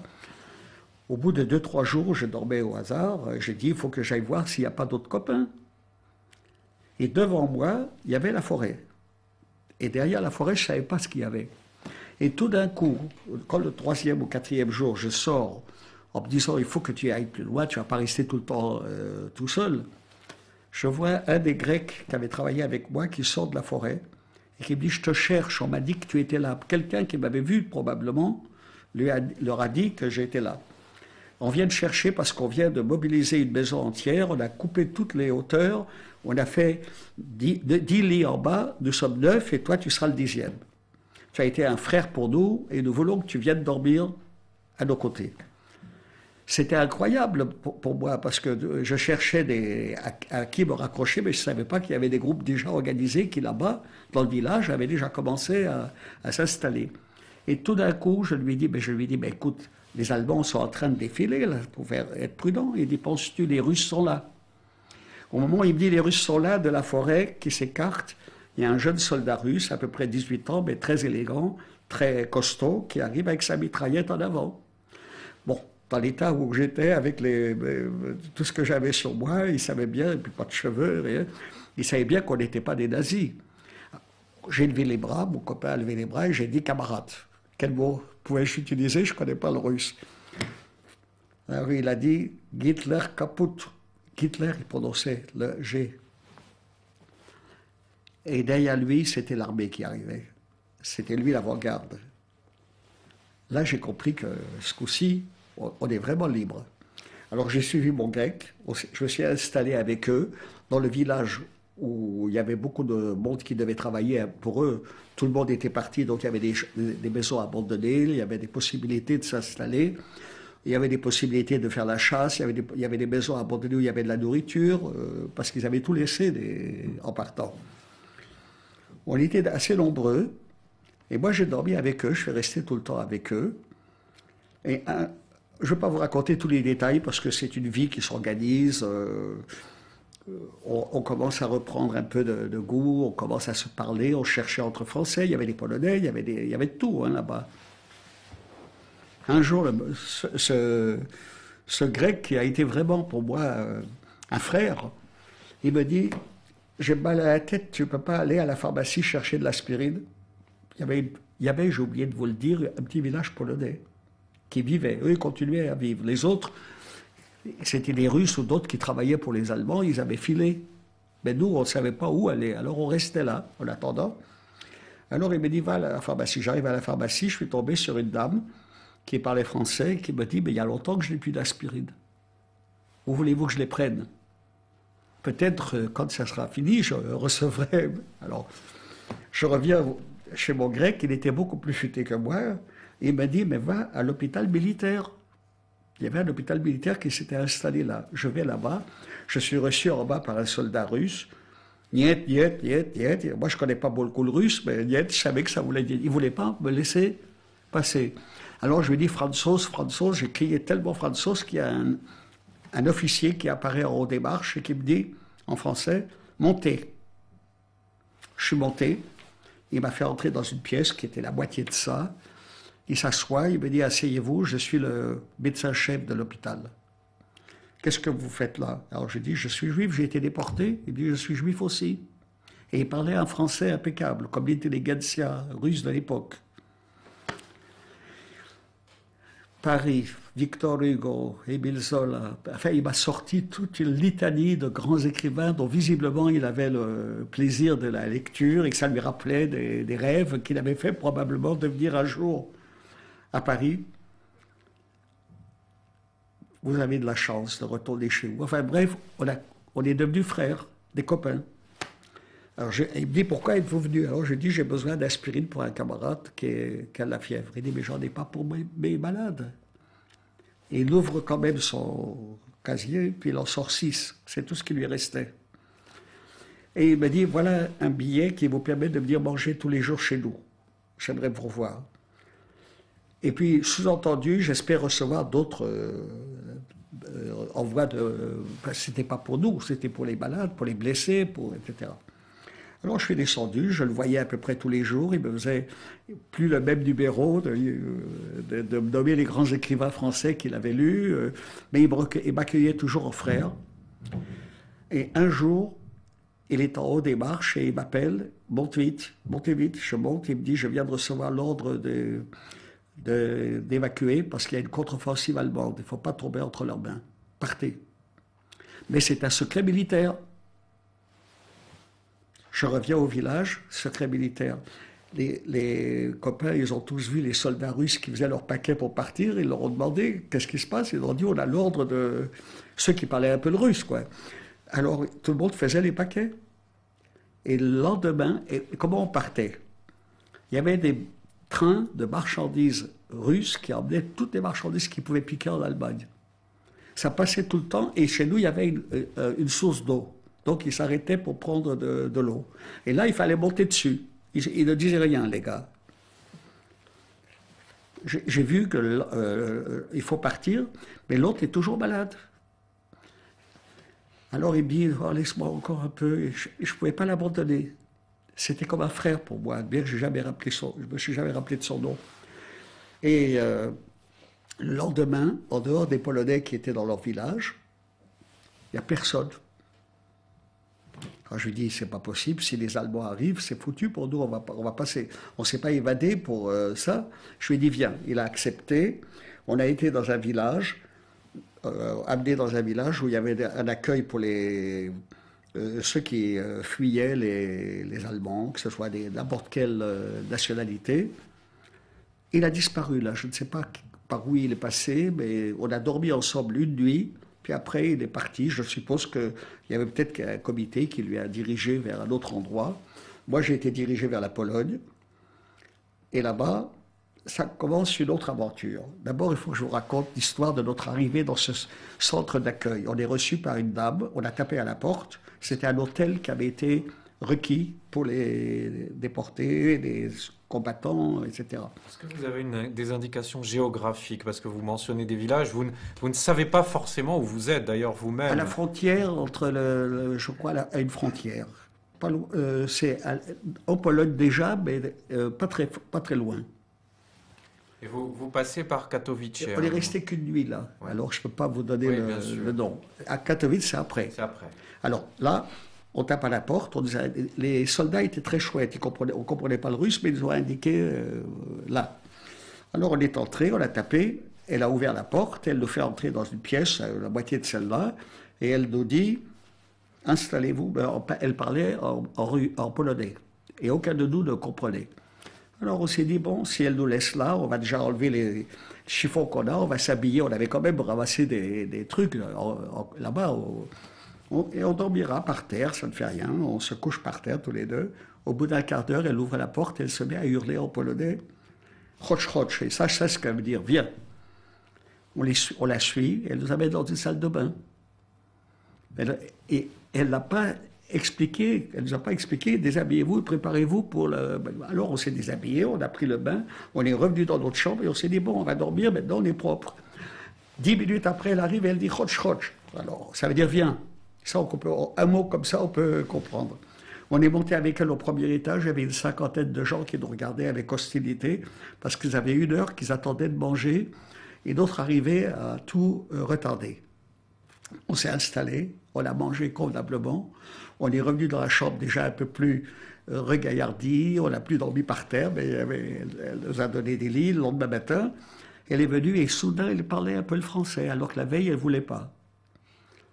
Elle nous dit, je m'occupe de ce centre qui accueille les gens qui fuient, soldats ou prisonniers ou autres, pour 1 nuit. Et après on les envoie à l'intérieur de la Pologne. C'était donc la Pologne déjà. Alors, pourquoi elle n'a pas parlé français la veille? Elle a bien entendu, mais elle nous en voulait d'avoir retardé d'1 heure le repas. Parce que les gars là-haut, ils ne comprenaient pas ce qui se passait. Alors et là, tout d'un coup, elle est devenue très aimable. Alors on lui dit, on peut rester encore 1 nuit chez vous? Elle dit non, c'est 1 nuit et après on vous oriente vers d'autres accueils. Et c'est elle qui nous a dit d'aller à Katowice. Alors on a pris le train. Il ne demandait pas d'argent. Hein. On a pris le train, on est descendu à Katowice, et là, ça a été pour moi vraiment une découverte, parce que c'est une belle ville, une grande ville, et en plus, on nous avait préparé pour nous une grande école. Ce n'était pas une école communale, ça devait être une école de haute tenue, parce que c'était vraiment très important. Et là-bas, nous avons retrouvé des Français, des Grecs, des Italiens, et des prisonniers de guerre français, qui étaient là encore avec leurs uniformes, parce qu'ils avaient quand même le statut de prisonniers de guerre.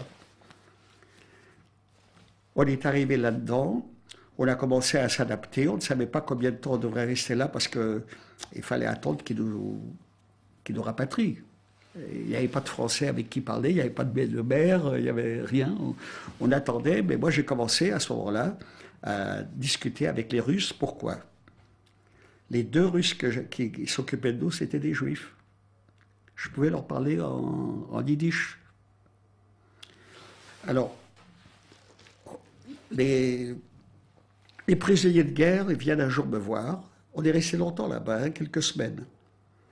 Il vient un jour me voir, il dit, écoute, parce que je parlais, il croyait toujours que j'étais le patron. Je suis un bavard. Bon. On organise tous les dimanches des bals et on invite des Polonaises. Et on vous invite, vous, à venir aussi danser avec nous. Je lui ai dit tout de suite, je doute fort que les femmes qui sont avec nous aient envie de danser.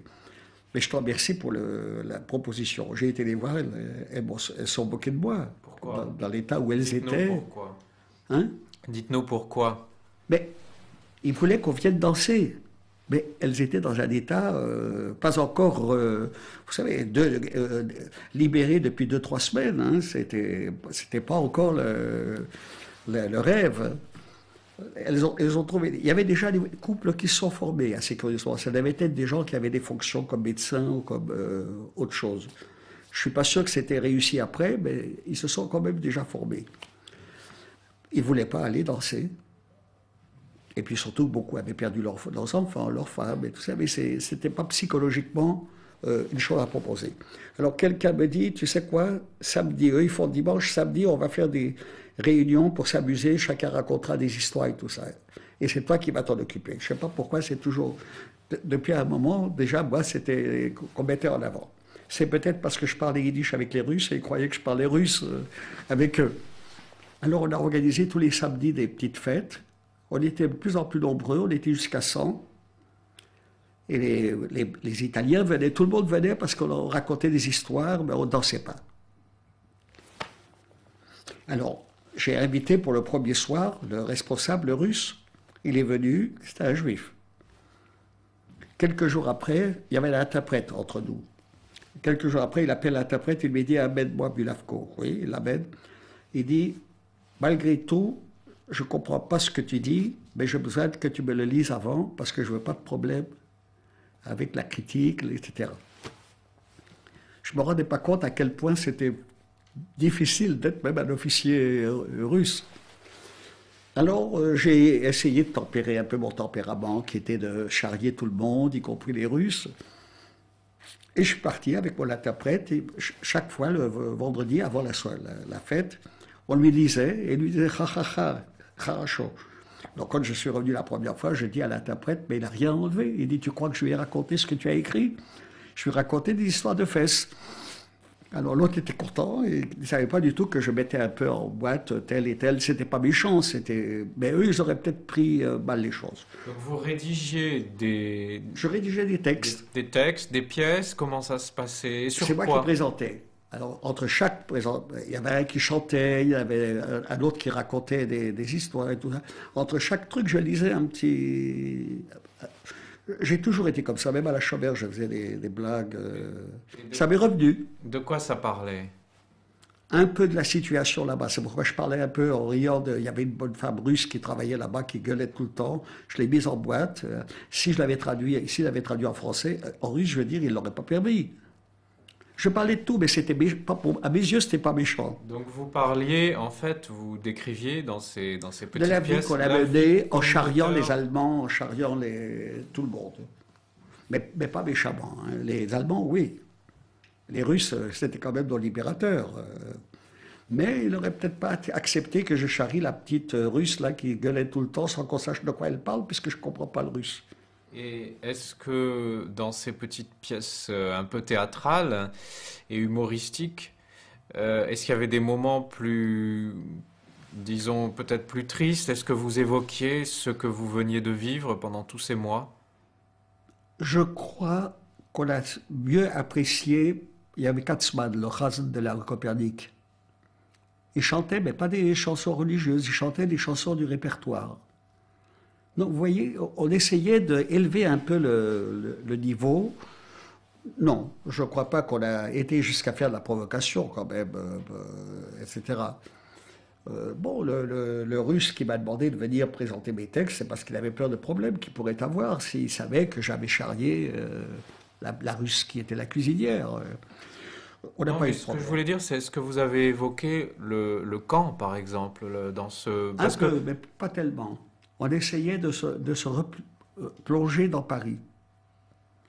Je racontais des histoires françaises, je racontais des anecdotes, je racontais des... Donc- Chacun racontait, d'ailleurs, je n'étais pas le seul. Hein. ça se Pas passait toujours en... de meilleur goût, mais ça nous donnait une possibilité d'être entre nous, de vivre comme si on était déjà tombé dans un monde normal.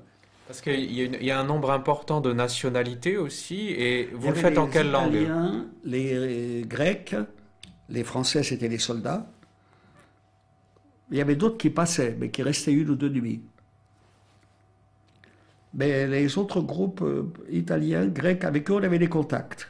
Avec des autres, je ne sais pas s'il y avait des Russes ou d'autres, ils partaient tout de suite d'ailleurs. Les Polonais, les Russes ne restaient pas. Alors, ce que je peux vous raconter, c'est quand même une petite histoire drôle, parce que dans cette vie, il y a eu aussi des moments drôles. Un jour, un des camarades vient vers moi et puis me dit, écoute, tu fais tes sketchs dans une chambre où il y a 30 personnes, qu'il faut un boucan du diable. Pourquoi tu ne vas pas dans la pièce à côté, il n'y a personne? Alors, j'ai été voir, il y avait en effet une pièce où il n'y avait personne. Alors, quand j'ai eu besoin d'écrire mes sketchs, il fallait quand même être prudent, je devais noter. Habituellement, j'improvise, mais là, je notais. Au bout d'un quart d'heure, il y a la porte qui s'ouvre et il y a un soldat anglais qui entre. Et il se met à crier en anglais, What you... Je ne comprends pas très bien l'anglais. Puis il criait tellement que je n'aurais pas compris, même si je comprenais bien l'anglais. Est-ce que ça voulait dire, qu'est-ce que tu fais dans cette chambre qui est réservée aux Anglais? Alors je dis, I don't understand English. Il dit, What you speak? French, Yiddish, vos bistaïd? Et il m'est presque tombé dans les bras. C'était un soldat de la brigade juive qui avait été fait prisonnier et qui a été chargé d'accueillir les groupes qui rentraient, des prisonniers de guerre. Et il ne dormait pas là parce qu'il avait une petite amie en ville. Alors, il venait simplement, quand on annonçait qu'un groupe arrivait, il venait pour l'accueillir, distribuer des choses que les Russes lui donnaient, quoi. Il y a la nourriture, etc., les lits. Il avait une fille en ville, il ne voulait pas dormir là. Alors il m'a dit, il faut que tu restes là maintenant, surveiller ma chambre. On est devenus copains. D'abord, il parlait bien le yiddish, et moi aussi. Et il était de la brigade juive, c'était un proche. D'ailleurs, quand je suis parti, je crois qu'il était encore resté en Pologne. Et il m'a dit d'ailleurs, les soldats qui passent, que tu vois passer, ils s'en vont en Extrême-Orient où la guerre continue. Moi, je suis engagé pour la guerre contre les nazis, pas contre les autres. C'est pas ma guerre. Il ne voulait pas y aller. Alors il a été nommé responsable. Là, il était un officier. Et ça lui convenait. Il recevait les groupes, il leur donnait à manger, il organisait la nuit ou 2 nuits, je ne sais pas combien de temps il restait, et il repartait. Et lui, il avait sa petite polonaise avec qui il faisait sa vie. Mais le plus sympathique, c'était de voir le gars qui commence à crier en anglais, qui après me dit « Bistaïd », comme si on tombait dans les bras l'un de l'autre. On a eu encore beaucoup de petites anecdotes comme ça. Alors il y en a une qui est beaucoup moins drôle. Quand on est arrivé à Odessa, on était nombreux. Pourquoi? Alors, vous partez à Odessa? On est parti par Odessa pour les rentrer. Ah, d'accord. Mais peut-être, si vous me permettez, alors avant de venir à cet épisode, justement, parlons un mot sur Katowice et sur le contexte de ce qui est alors un monde entre deux mondes, en fait, entre le système concentrationnaire que vous veniez de quitter et le retour à la vie, si c'est possible, et le retour en France. Je vais vous dire une anecdote, oui. Non, mais un événement que j'ai vécu et qui explique tout. Un jour, un de mes copains français me dit, c'est vrai que tu manges pas mal avec les Grecs, mais moi j'ai trouvé une boîte où il y a plein de pommes de terre. Et toi, vous n'avez pas de pommes de terre, viens avec moi, tu prendras autant que tu veux. C'était un dépôt de patates. On entre tous les deux, et un des deux, je ne sais plus si c'est lui ou moi, qui dit, oh, la mechaye. En yiddish, ça veut dire, ah, quel plaisir, des kartoffeln. Et tout d'un coup, entre les patates, il y a des têtes qui sortent. Des hommes, des femmes et des enfants. C'était des gens qui avaient été dans un camp, mais pas dans un camp d'extermination, dans un camp de travail, et qu'on avait ramenés ici, des juifs, et qui, par peur des nazis, avaient choisi de dormir sous les patates, de se faire enfermer sous les patates. Ils étaient là depuis plusieurs jours, ils avaient peur de sortir de là parce qu'ils croyaient que les nazis étaient encore là. Ils ont entendu parler yiddish. Alors on leur a dit, vous pouvez y aller, en yiddish on a parlé, vous pouvez y aller, les nazis ne sont plus là. Ils ont disparu tout de suite parce qu'ils rentraient chez eux en Pologne. Il y avait le train, ils ont tout de suite pris le train, ils ont disparu. Je ne les ai pas revus une deuxième fois. Mais ça a été un événement assez exceptionnel. Tout d'un coup, des patates, des têtes qui sortent, des hommes, des femmes, des enfants. Eux, ils n'étaient pas en uniforme de déportés. Donc, ils avaient travaillé dans une usine, quelque part. Ils avaient été affectés parce qu'ils devaient avoir une préparation technique suffisante. On n'a pas tellement discuté parce que, vous savez, dans un moment pareil, on ne commence pas à dire d'où tu viens, qu'est-ce que tu as fait. Eux, ils avaient affaire avec leurs enfants, ils avaient avec leurs femmes. Et nous, on était tellement surpris qu'on a dit, bon, on se reverra, on ne s'est pas revu parce qu'ils ont tout de suite filé. Ils étaient chez eux en Pologne. Ils avaient des compréhensions de la langue et tout. Ils n'avaient pas besoin de rester là. Mais c'était un événement assez extraordinaire de voir entre les patates des têtes sortir. Alors, on va revenir peut-être dans un instant, repréciser quelques points au sujet du système concentrationnaire dans lequel vous avez survécu. Mais avant, restons un moment encore sur cette époque qui suit votre sortie finalement de la cohorte, du groupe qui marchait, ce qui est à proprement parler une sorte d'évasion aussi, il faut le dire Oui, peut-être. mais au départ, je voulais aller aux toilettes. Oui. Mais revenons justement sur cette époque, sur ce moment, sur les premiers jours. Comment faites-vous pour survivre concrètement? Comment vous vous organisez pour vous nourrir, pour vous vêtir? Et dans les semaines qui suivent aussi, parce que c'est au fond, comment ça se passe? Comment vous survivez? Comment vous trouvez des moyens d'exister dans ce contexte? Ma Parce que vous n'avez sortie. rien sur vous. Comment concrètement on peut imaginer ça? Écoutez, d'abord, je n'ai pas fait j'avais pas de réflexion là-bas tellement importante parce que réfléchir, c'était bon pour les gens tranquilles qui vivent en paix. J'avais un besoin. Il y avait le water. Les SS étaient arrêtés parce qu'ils téléphonaient à Berlin. Il y en avait un seul qui nous gardait avec la mitraillette. J'avais envie d'aller au water. Mais j'ai oublié ça en cours de route, puisque quand j'ai vu la fenêtre de l'autre côté, je suis parti. Mais ça, vous me l'avez dit. Ce que je vais essayer de constituer, ce sont les semaines entre le moment de cette évasion et Katowice. Ah Et non, ça a comment duré- vous faites pour trouver ça à a manger, duré, pour vous on est organiser? resté là-bas jusqu'à ce que le chef de l'hôpital russe nous a dit d'évacuer parce qu'il y a une contre-offensive allemande. Sans ça, on serait resté encore un peu. On commençait à revenir à nous. Mais il y a eu, au bout des 10 jours, 12 jours, il y a eu une contre-offensive allemande, on est parti, c'est là qu'on s'est retrouvé dans la ville dont je vous ai dit, on a passé une nuit, puis après à Katowice, qui était un centre d'accueil. Je vais vous dire peut-être pourquoi je vous Oui. interroge là-dessus. C'est parce que vous vous trouvez dans des lieux où se trouve également Primo Levi, comme vous savez. Je dis toujours aux gens, il n'est pas exclu que dans le groupe italien qui s'est arrêté quand on a laissé sortir les gens d'Italiens, puisque la Grèce, l'Italie et la France, il n'est pas exclu qu'il était là. D'après ses écrits, on a dû se croiser, mais on ne se connaissait pas d'une part. Deuxièmement, il n'était pas Primo Levi. Il n'était pas connu. Il a raconté dans son livre qu'il avait un copain, qui était un ami à moi, qui l'aidait. J'ai été voir ce gars qui était survivant, un homme déjà âgé, Brunevoli, et il m'a dit, ah, le petit Italien, il a écrit un livre, je ne savais pas. Il parlait de lui. Alors c'est moi qui lui ai donné le bouquin, mais le pauvre, il était déjà âgé. Je crois qu'il n'a pas survécu assez pour aller en Italie le voir. Il dit, ah, le petit Italien, il a écrit sur moi. Il avait l'air content, mais il ne savait pas. C'est moi qui le lui ai appris. Il habitait rue de Rivoli.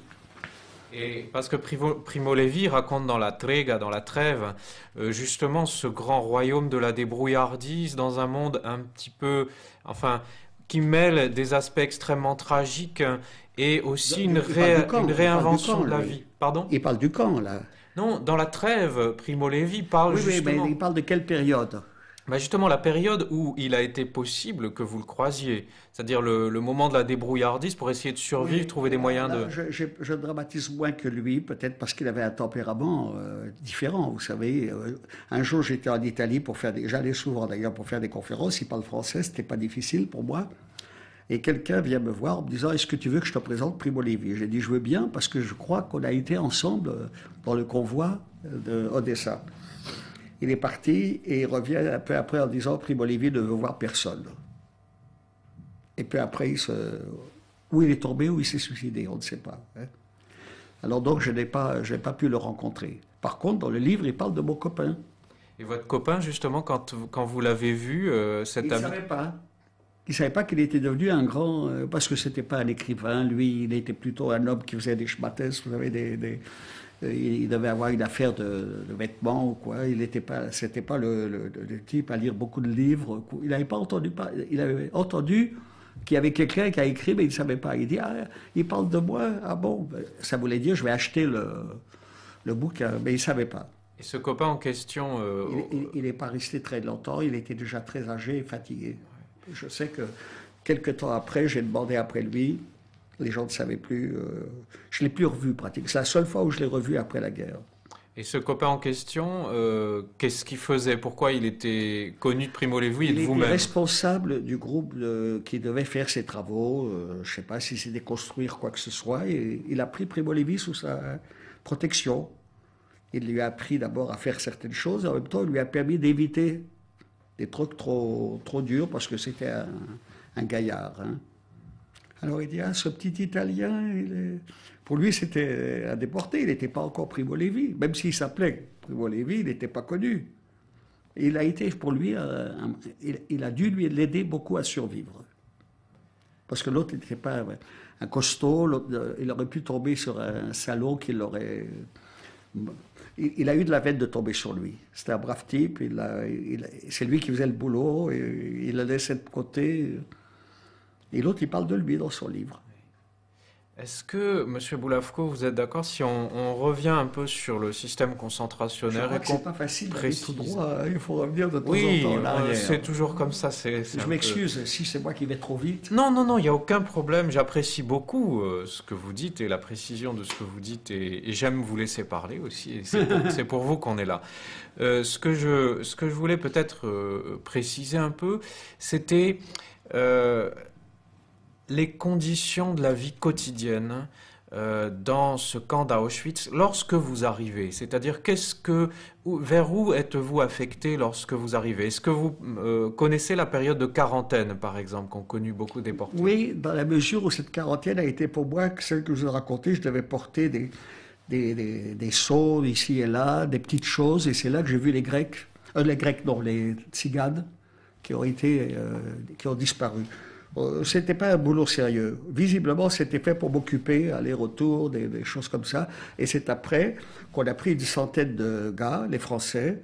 On nous a amenés à Yavojno et là, il y a eu un examen médical, peut-être, j'en sais rien, mais quelques-uns ont été renvoyés et les autres qui étaient capables de faire du travail, on les a présentés à cette entreprise qui construisait la centrale électrique où nous sommes restés. Donc alors, avant Yavojno, vous êtes en quarantaine pendant combien de temps à peu C'était une près? quarantaine où on nous faisait bouger pour rien. Par exemple, porter des valises, pas des valises, des trucs, des choses sans intérêt, puis revenir avec. C'était uniquement pour nous occuper. Ils ne voulaient pas nous laisser, surtout pas réfléchir à des choses qui peut-être ne leur plaisaient pas. Alors ils nous faisaient des boulots, c'était pas régulier.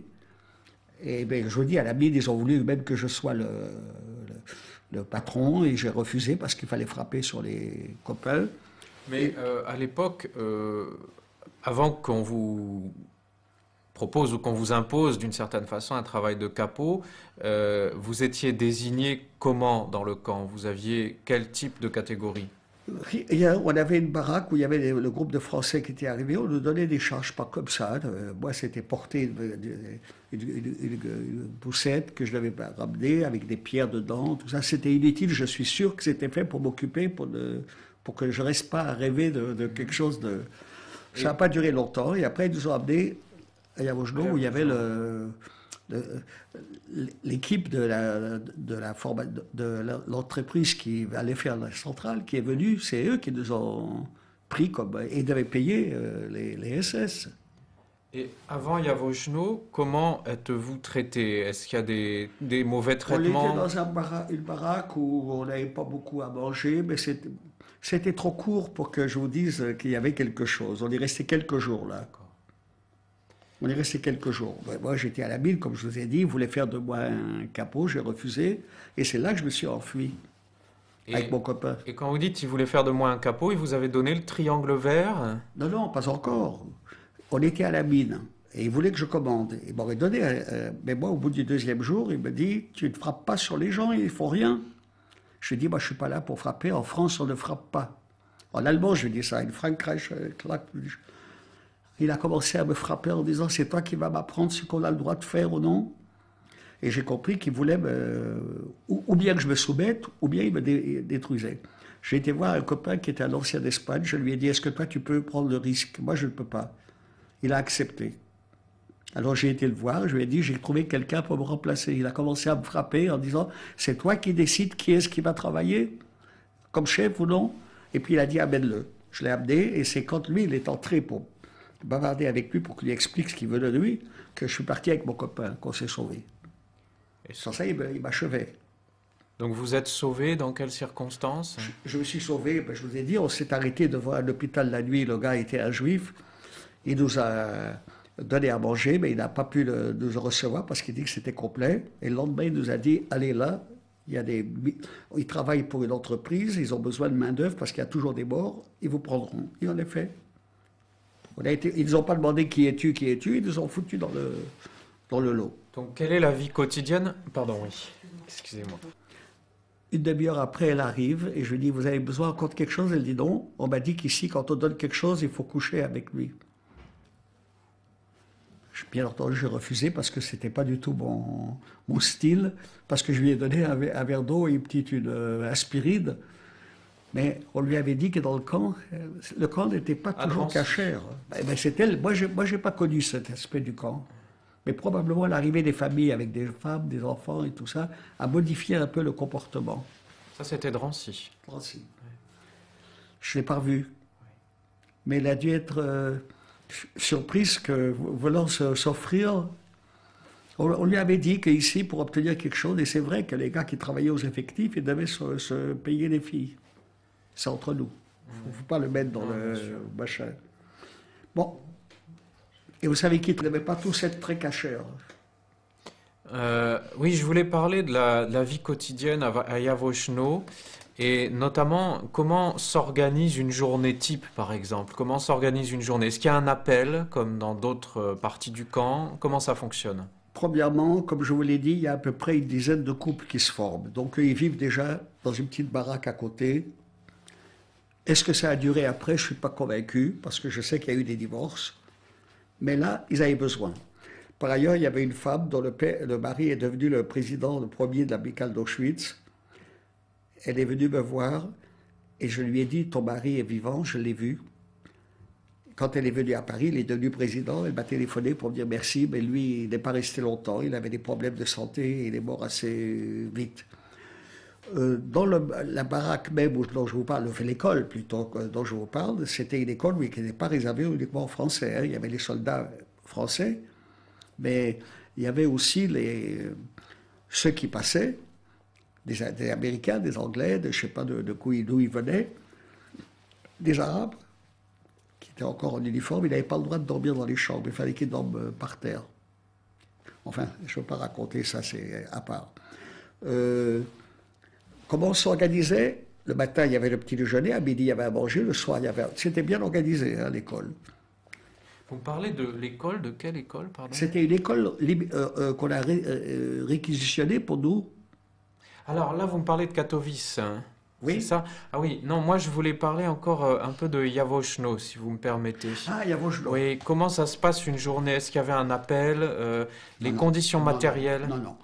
Yavochno, je peux vous raconter un tout petit peu, parce que c'était un endroit où il y avait des gens de toutes les origines, il n'y avait pas que des Français, ni les Grecs. Les Français étaient peut-être un peu plus que les Grecs, on était peut-être une trentaine, une quarantaine, je les voyais, mais on bavardait, je vous ai dit l'histoire des pommes de terre, pour un manier de voilà. Mais il y avait aussi des Polonais qui partaient très vite, il y avait des Russes qui partaient aussi très vite chez eux. Alors, la journée se passait. Premièrement, nous, on s'était réparti le travail. Moi, je devais apporter de l'eau pour la journée. Alors, j'allais chercher avec un truc. Et puis, comme je suis, je suis allé voir, j'étais voir l'hôpital, j'étais voir ceci. J'étais plus, disons, agité que d'autres qui n'étaient pas bien, qui étaient ceci, qui étaient cela. Un jour, je suis arrêté dans la rue par une policière russe et deux policiers armés comme ça vers moi. Viens, je ne sais pas comment on dit viens, si c'est Roche ou un autre mot. Je l'ai suivi, j'entre dans une baraque qui est à peu près comme celle-là, sur une table, il y a des choses à manger, et il y a un type très costaud qui tourne le dos et qui mange. Je me suis dit, s'il m'invite, c'est au moins une bonne idée. Je suis assis là. Au bout de 10 minutes, il n'a pas bougé, il mange. Alors j'ai fait, je me dis, il ne sait pas que je suis là. Alors sans se retourner, il me dit, sprichst du Deutsch? Parles-tu l'allemand? Alors moi j'ai répondu, mais sans réfléchir, en yiddish, avade. Avade en yiddish, ça veut dire bien sûr. Il se retourne et me dit, Bistaïd, tu es juif? Bien. Je suis arrivé à la place, il m'a donné à manger et il me demande qu'est-ce que je suis là. Je lui ai dit, je l'ai porté, je lui raconte mon histoire en yiddish. Et je lui dis, et toi, qu'est-ce que tu fais là? Il dit, moi, je suis là pour chercher les nazis qui se camouflent. Et tu en trouves? Il dit, oui. Et comment tu les reconnais? Il dit, ils ont une marque ici, dans l'épaule. Moi, je ne savais pas qu'ils avaient une marque intérieure. Alors je lui dis, qu'est-ce que tu fais d'eux quand tu les trouves? Alors il met la tête comme ça par terre et il dit, pas de pitié, pas de procès, pardon. Il m'a dit, il y a beaucoup d'entre eux qui sont infiltrés parmi les autres, parmi les autres prisonniers de guerre, quoi, qui ne sont pas des SS. Et nous cherchons à les rattraper parce qu'on ne veut pas qu'ils échappent au châtiment. Alors comme nous, on ne sait pas combien de temps on doit rester là, on n'attend pas d'être à Moscou pour juger, c'est ici qu'on organise. Alors, je ne lui ai pas demandé combien il avait déjà attrapé ou non, parce qu'il était très sympa avec moi, on a parlé en yiddish, il était content, il m'a donné à manger, bien sûr, mais j'ai compris que lui, il était chargé de ça. Ça se passe à Katowice? Non. Ça se passe où alors? À Yavochno. À quel moment alors, dites-moi? Comment? Ça se passe à quel moment à Yavochno? Quand je suis parti là-bas, quand je me suis évadé. C'était pas Yavochno, à Birkenau. Birkenau. C'est là où j'ai quitté le groupe pour m'évader. D'accord. Et là où j'ai eu l'officier qui était chef du service de l'hôpital, qui m'a parlé en français, qui m'a aidé. Là, j'ai été arrêté dans la rue, on m'a amené chez lui, et lui cherchait les nazis camouflés. Bon, quand il a entendu que je parlais yiddish, c'était plus simple pour lui, il parlait avec moi comme un frère. Et mais d'autres souvenirs de cette époque, je vous ai raconté l'histoire des pommes de terre, il n'y avait pas de vie organisée. Hein. Les gens arrivaient, les Polonais partaient, les Russes partaient. Il n'y a que les Juifs étrangers, c'est-à-dire les Français, peut-être quelques Belges, je ne sais pas, qui traînaient là avant de pouvoir savoir où aller. Mais ce n'était pas un lieu d'habitation, c'était un lieu plutôt de passage. Il y avait beaucoup de monde qui arrivait de tous les côtés, pas seulement des déportés d'ailleurs, des prisonniers de guerre et d'autres, mais ils partaient tout de suite. Lorsque, en janvier 1945, vous allez quitter, avec la colonne, vous allez quitter le camp, quel est votre état physique et psychologique peut-être? Dans quelle santé, quel est votre état de santé? Premièrement, comme vous l'imaginez, que rester même pas une semaine à errer, à m'habiller, à me laver, à manger parce qu'il y avait beaucoup de choses abandonnées, très vite je retrouvais, je crois, mon état d'homme. Je suis habillé en russe, j'avais des bottes, j'étais tout d'un coup quelqu'un de, je sais pas comment dire, maître de soi, quoi. Quand j'ai rencontré le camp où il y avait les Grecs, ils ont été pour moi plus que des frères. Ils voulaient me remercier d'avoir été compréhensible à leur égard quand on était au camp. Ils ont été très chouettes avec moi. Ensuite, il y a ce chef de l'hôpital militaire qui devient mon ami. Non, j'ai eu beaucoup de chance, sauf l'histoire où j'aurais peut-être été fusillé s'il m'avait pris pour un SS, où il a parlé yiddish avec moi et l'affaire était claire. J'ai jamais eu de vrais problèmes, mais petit à petit, il y a un seul problème que j'ai eu, c'est avec les travailleurs dont je vous ai parlé, les jeunes. Ils ne voulaient pas nous laisser entrer dans leur camp. À cause de vous, on aura des problèmes. Et on était déjà libres. Et ils continuaient encore à... Arrivés à Odessa, ils ont été dire, je vous ai raconté, je crois, ils ont été dire aux Russes... Parlez-moi d'Odessa, justement. Dans quelles conditions vous partez de Katowice? Eh bien, un jour, au bout de quelques semaines, parce que je suis resté 3 mois avec eux, ça m'a fait un bien fou. Je ne suis pas revenu à Paris ni physiquement affaibli, ni intellectuellement. J'avais déjà retrouvé en Pologne, dans les sketchs, dans l'organisation. Je suis devenu un organisateur. J'étais un membre d'un mouvement à toujours le sens de l'organisation. Ils l'ont compris, ils m'ont poussé en avant. J'avais déjà l'air d'être revenu à une vie presque normale. Je suis allé voir le rabbin, je ne sais pas si je vous ai raconté. J'ai été voir le rabbin de la ville. Alors il me dit, qu'est-ce que vous faites là? On parlait en yiddish. Alors je lui ai dit, je fais ceci et cela. Il me dit, mon fils voudrait bien partir à Paris. Je lui ai dit, bon, ben, quand on partira, je lui dirai, il viendra se mettre dans notre groupe. Alors le jour où on m'a annoncé qu'on partait pour Odessa, la veille, j'ai été le voir, je lui ai dit, envoyez-moi vite votre fils, demain on part. Il me dit, il ne veut plus partir, il est devenu maire d'un village. Mais j'avais des contacts, je sortais beaucoup. J'ai même fait quelque chose que je ne vous ai pas raconté. Comme on avait, en dehors de la nourriture locale, on ne pouvait pas entrer dans un café, prendre un verre, c'était une ville. Hein. J'ai commencé à faire des dessins, parce que j'avais déjà dessiné avant la guerre. Et je caricaturais tous les personnages, un peu des grands nez, tout ça. Je ne pouvais pas les femmes, hein, parce que ça aurait été les esquinter, les abîmer plutôt. Mais les hommes, j'en ai fait 7, 8, et ils me donnaient un peu d'argent polonais. Alors j'ai appelé des copains, puis on est allé dans un café. C'était la première fois qu'on s'installait à une terrasse de café et qu'on buvait comme si on était des gens libres. Alors il y a une femme qui vient vers moi et me dit, oh, je parle français, pourquoi vous ne faites pas les femmes? Alors j'ai dit, parce que je fais de la caricature, je ne fais pas du portrait. Eux, ils étaient contents parce qu'ils croyaient qu'ils avaient affaire à un grand peintre français, etc. Bon, et puis ils étaient contents que je les arrête. Alors elle m'a amené chez son père, et son père était boulanger, puis il m'a donné à manger, puis il me dit, est-ce que vous pouvez emmener ma fille à Paris? Ça ne me plaisait pas du tout, parce que je n'avais pas envie, je n'étais pas en état, d'abord je ne draguais pas encore, je m'excuse l'expression, mais ça n'était pas encore arrivé le cas où j'ai commencé à désirer les femmes. Deuxièmement, je n'ai pas aimé que ça soit intéressé, cette gentillesse qu'elle m'a manifestée. Alors je lui ai dit, vous savez, je ne peux rien vous dire, c'est pas moi qui décide qui va faire la constitution du groupe, et je suis parti. Je ne voulais pas me mêler de cette affaire. Alors que mon copain que j'ai rencontré, le soldat, lui, il a ramené une fille avec lui. Et les soldats, ils ont amené. Les soldats, les prisonniers de guerre, ils ont amené des femmes polonaises avec eux. Non, alors, on s'organisait très bien parce qu'on pouvait circuler en ville. Et en ville, il y a des cafés, il y a des machins, il fallait un peu d'argent. Alors je me suis débrouillé avec ces quelques caricatures que j'ai faites, et les gens croyaient que j'étais un artiste français.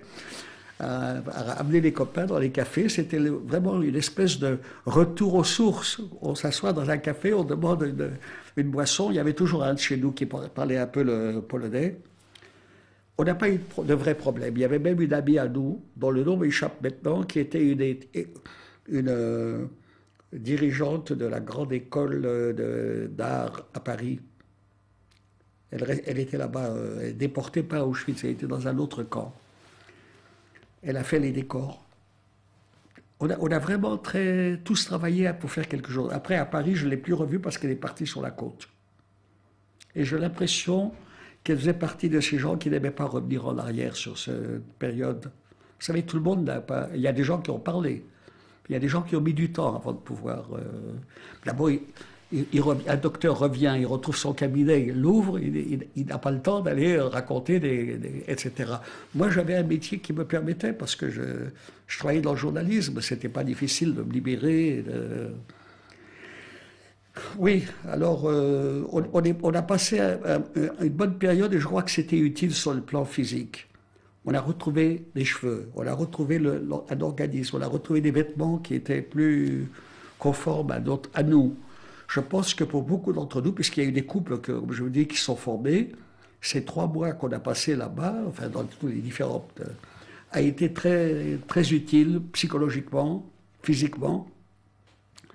Je pense que si j'étais rentré directement à Paris, j'aurais été moins facile à intégrer par la famille qu'en ayant déjà 3 mois derrière moi, où j'étais moi-même, un mensch, comme on dit chez nous, et encore ayant la sympathie de tout le monde, puisqu'on m'a poussé en avant dans des manifestations, dans des cérémonies, etc. Non, je crois que ça m'a été utile. Je le dis, hein, j'ai envoyé une lettre que j'ai retrouvée chez moi, à ma mère. Mais je croyais que je n'avais pas envoyé parce que je n'étais pas sûr qu'elle était encore en vie. Elle l'a su par un gars qui est rentré avant moi et qui a dit dans le journal, Bulavko est sur le chemin du retour. Et justement, parlons des lettres. Est-ce que certains déportés ont pu envoyer un petit morceau de papier lorsque Dans le le train train. est parti? Oui, est-ce que ça vous est arrivé? Oui, oui, Au, oui. au moment de la déportation, je veux dire. Les responsables des chemins de fer, ils ramassaient, ils envoyaient à la famille. Moi aussi, j'ai envoyé. Ça, ils avaient un sentiment de dette envers nous. Alors, quand le train passait, il y avait toujours des gars qui venaient, qui regardaient, qui envoyaient à l'adresse indiquée. Beaucoup de mes amis, enfin la famille, ont reçu les lettres. Ça ne veut pas dire que l'homme est revenu après, que le fils est revenu après. Mais les employés de chemin de fer, ils avaient un besoin de se racheter aussi, parce que c'est eux qui conduisaient les trains, malheureusement. Donc, Mais votre moi, j'ai eu mère beaucoup a qui m'ont su. aidé pour faire passer des gens en zone libre. Hein. Et pas avec de l'argent. Hein. Il le mettait dans je sais pas, en dessous de ça, ici, et puis il les faisait passer. Donc, au moment du départ pour la déportation, vous avez pu prévenir votre mère. J'ai fait quoi? Au moment où le train de Ah, déportation oui. s'en va, votre mère a pu être prévenue par votre billet, par votre Alors, pas le message. même jour, non. Elle l'a reçu quelques 3 jours ou 4 jours après. Et, Mais elle ne savait pas non plus ce que ça voulait dire. et- Elle n'a pas pu dire ah, mon fils est perdu, parce que personne ne savait où nous allions. Il a été déporté, mais et votre mère reste à Paris pendant toute elle cette a période? réussi à se cacher. Je ne sais pas si je vous l'ai raconté tout à l'heure. Quand la police est venue la chercher, elle s'est cachée dans une armoire. Elle a tenu l'armoire fermée sur elle et la concierge, qui était une femme remarquable, a dit, elle criait sans arrêt aux flics, mais puisque je vous dis qu'il n'y a personne. Alors ils ont laissé tomber, ils ont mis des scellés dehors, ils sont partis, mon frère est arrivé, il a enlevé les scellés, elle est restée. Ils ne sont pas revenus parce qu'il n'y avait rien à voler. Pourquoi ils venaient? Il y avait des meubles, il y avait il y avait de l'argent, il y avait ceci. Chez nous, c'était vraiment très pauvre. Ils n'ont pas jugé utile et puis il n'y a eu personne. C'était là vers la fin, hein. C'était une période où ils commençaient à être un peu plus calmes, disons, dans leur démarche. Elle est restée là jusqu'au bout. Et vos frères et sœurs? Malheureusement, certains frères et sœurs étaient en province, quelque part, cachés avec des fourgons. Ils sont là. Ils étaient là plutôt. Maintenant, ils ne sont plus de ce monde. Et une sœur qui était mariée à un Israélien protégé anglais, dont on était sûr qu'elle était à l'abri. Elle a été arrêtée, ils ont été déportés avec leur enfant. Les seuls de la famille, c'était ceux pour qui on n'avait pas de crainte. Parce que l'Allemand qui dirigeait le camp là-bas, je ne sais pas où elle était, a dit j'ai besoin de. Tout le monde part. J'ai plus une nouvelle. Quand on a six enfants et une mère, comment voulez-vous faire pour que tout le monde soit assuré de sa sécurité? Je ne sais pas si, étant là, j'aurais pu faire beaucoup plus pour elle, puisque j'avais pas de. Le seul pouvoir que j'avais, c'était de lui donner des faux papiers, mais on croyait qu'elle n'en avait pas besoin. Anglaise. Mais ils ne l'ont pas reconnue comme anglaise, mais comme israélienne, parce que le mari était israélien. Ça ne comptait pas, Israël n'existait pas à l'époque. Et alors, nous étions proches d'Odessa. Comment ça se passe? Vous partez de Katowice et vous allez vers Oui, Odessa? on est resté à Katowice. Je suis resté combien de temps dans le premier camp? 2 semaines peut-être, pas tellement longtemps. Parce que dès qu'il y a eu la contre-offensive, ils nous ont ils ont conseillé de repartir. Mais à Katowice, on est resté assez longtemps. Parce que d'abord, je crois qu'il y avait une nécessité de retrouver sa santé, sa personne, les cheveux qui revenaient, etc. Si on avait été rentré tout de suite directement, je crois qu'on aurait eu du mal à Paris à se réintégrer. Alors que là-bas, on était entre nous, on oubliait. On faisait des sketchs, on faisait des sorties, on allait au café, puisque j'ai réussi de temps en temps à voir ça. Et moi, j'étais respecté parce que je me baladais comme étant l'organisateur des fêtes. Il m'avait donné un papier qui me permet d'aller un peu partout. Non, Katowice a été vraiment le lieu où nous avons repris goût à la vie. La preuve en est, c'est qu'il y a eu au moins 7 ou 8 mariages. Donc des gens qui avaient des fonctions comme docteur ou autres, qui avaient envie d'amour. Alors que moi, la plupart de mes camarades et moi, on ne draguait pas, comme on dit, vulgairement. On n'avait pas encore de besoins sexuels. Et puisqu'on est à ce stade, je peux vous dire que d'abord à Odessa, on a eu un problème. Je crois que vous avez raconté que les petits salauds de travailleurs ont dénoncé aux Russes un groupe de nos amis qui étaient des Polonais qui voulaient partir avec nous, notamment des Polonaises. Alors, mon copain qui parlait toutes les langues, il m'a amené vers le russe et il lui a dit en yiddish, ce sont des antisémites. Alors il a dit, ah oui, il est venu avec nous derrière, donnez-moi vos noms. Et les gars, il y avait un qui parlait un peu le russe là-bas parmi eux. Ils ont donné les noms, ils étaient heureux comme ça, ils croyaient qu'ils allaient recevoir des cadeaux, etc.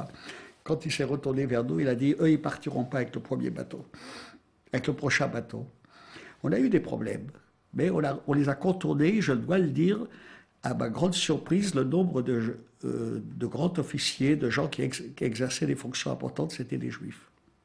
À l'époque, je crois que Staline n'était pas antisémite, il avait besoin d'eux. Et alors, on est resté quelques jours. Ah, je vais raconter une petite anecdote quand même. Le premier jour qu'on arrive, on était dans une école. Et ils mobilisaient toujours des écoles pour nous recevoir parce que le nombre était trop grand pour un hôtel. Il y avait une autre école, il y avait une école et puis une autre école à côté. C'était une grande ville, Odessa. Un jour, j'étais avec une amie à moi qui est morte il n'y a pas longtemps. Malheureusement, elle était vraiment une personne de qualité à tout point de vue. Elle était comme ça. Et moi, je n'étais pas grand, mais enfin, à côté d'elle, je passais pour être un grand. Mais elle avait une tête. Et c'est pour ça que je travaillais avec elle.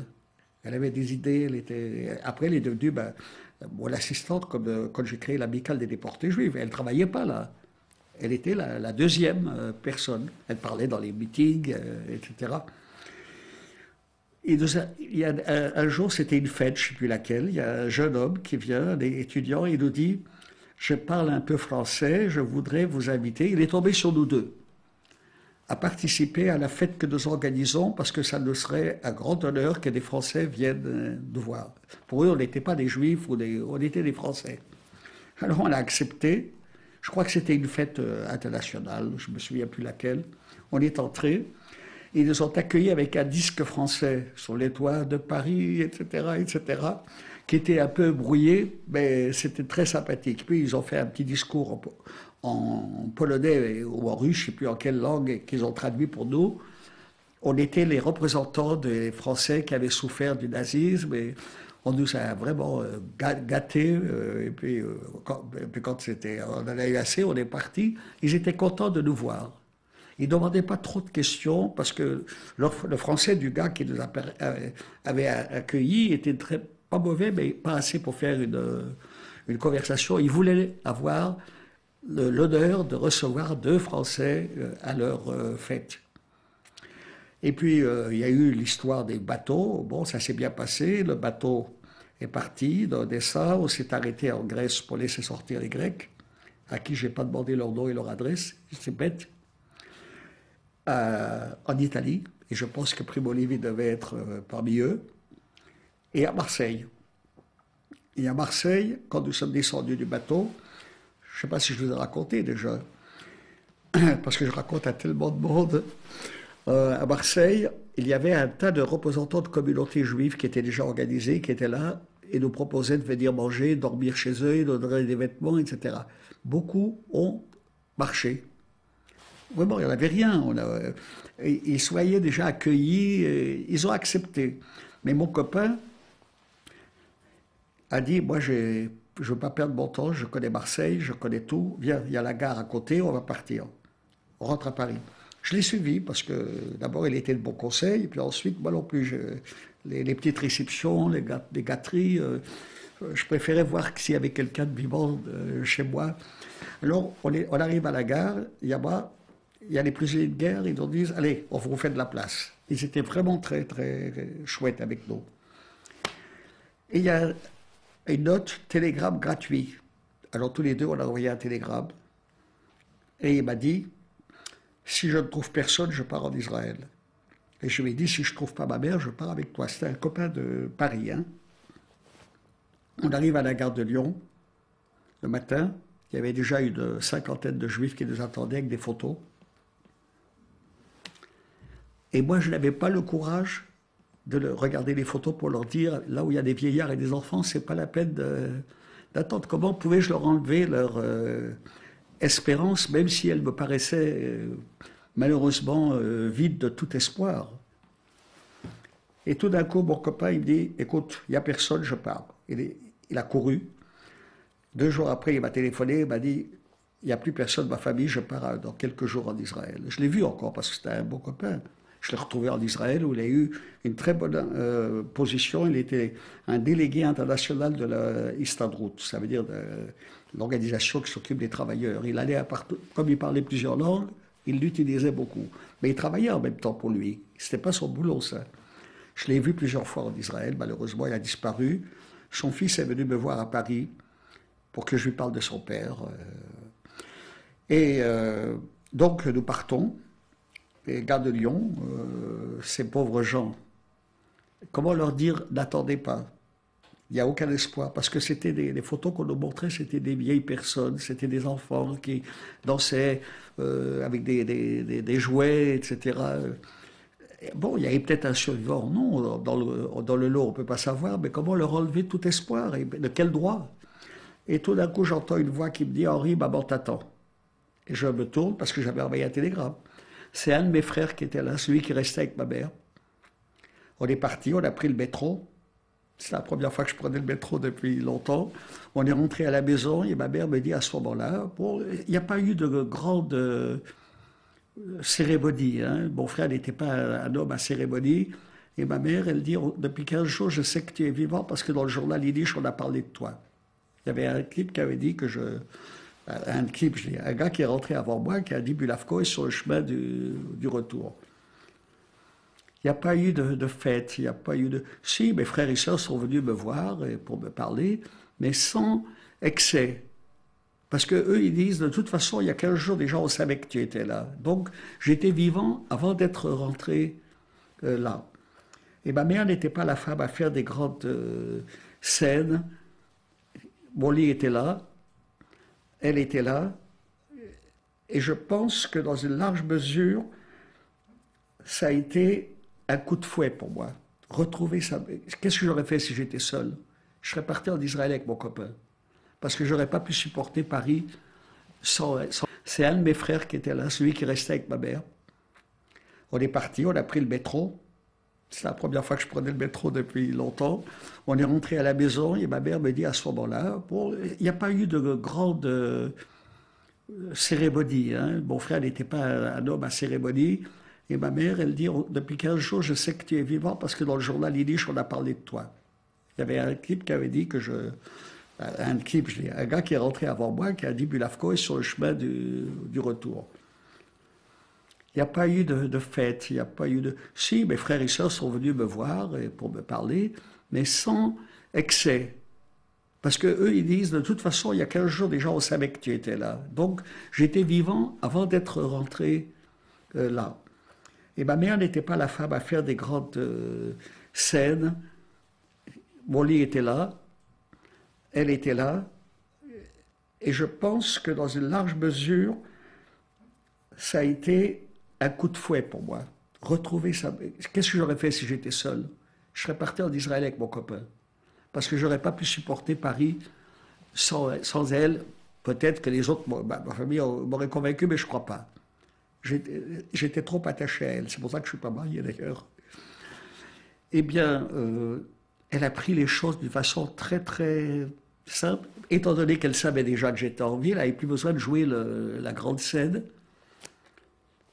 On a repris la vie en quelques jours comme si rien n'était, sauf que je n'avais pas de vêtements, je n'avais pas d'argent. Et là, je peux arriver à ce stade.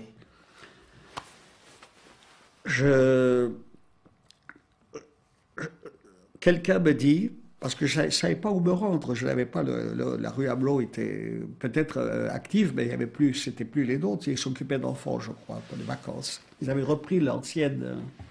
C'est pas mal, mais enfin, c'était pas ça dont j'avais besoin. Alors, on me dit, Non, moi, j'ai rien dit. Un copain qui vient me voir, qui était médecin là-bas au camp, et il m'a dit, j'ai trouvé un local pour réinstaller s'installer comme médecin, mais j'ai pas d'argent.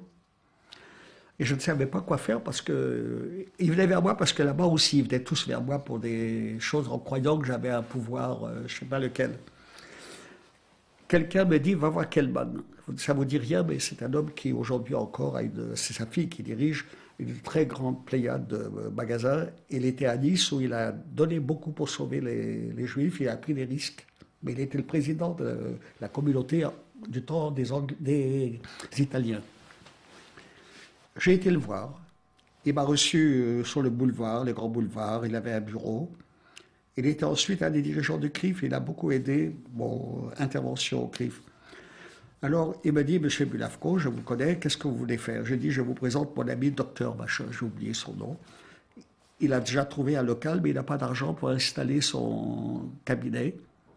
Bon, enfin, ça a duré peut-être un peu plus longtemps. Il a sorti un chèque qu'il lui a donné. Et l'autre était heureux comme tout, parce qu'il y avait suffisamment, paraît-il, pour l'installation. Je me lève pour partir avec l'autre. Il m'a dit, mais Monsieur Bulavko, vous restez une minute encore. Alors on s'est rassis. Vous n'avez besoin de rien? Moi, j'étais pas tellement affamé. D'abord, à la maison, je ne dis pas que j'avais de quoi vivre. J'avais pas d'argent, mais... Et il me fait le même chèque. Et il me donne. Et avant de partir, il me rappelle encore une fois, puis il me dit, est-ce que vous êtes allé rue Guy Patin? Je ne connaissais pas la rue Guy Patin. Je lui ai dit non. Allez-y, parce qu'ils veulent s'organiser, et on m'a dit que vous pouvez les aider. Alors, le lendemain ou le surlendemain, je suis parti rue Guy Patin. C'était, je ne sais pas si vous savez ce que c'était. C'était, avant la guerre, je vous ai dit, un centre où il y avait des étudiants, et puis après, c'est devenu le lieu d'accueil.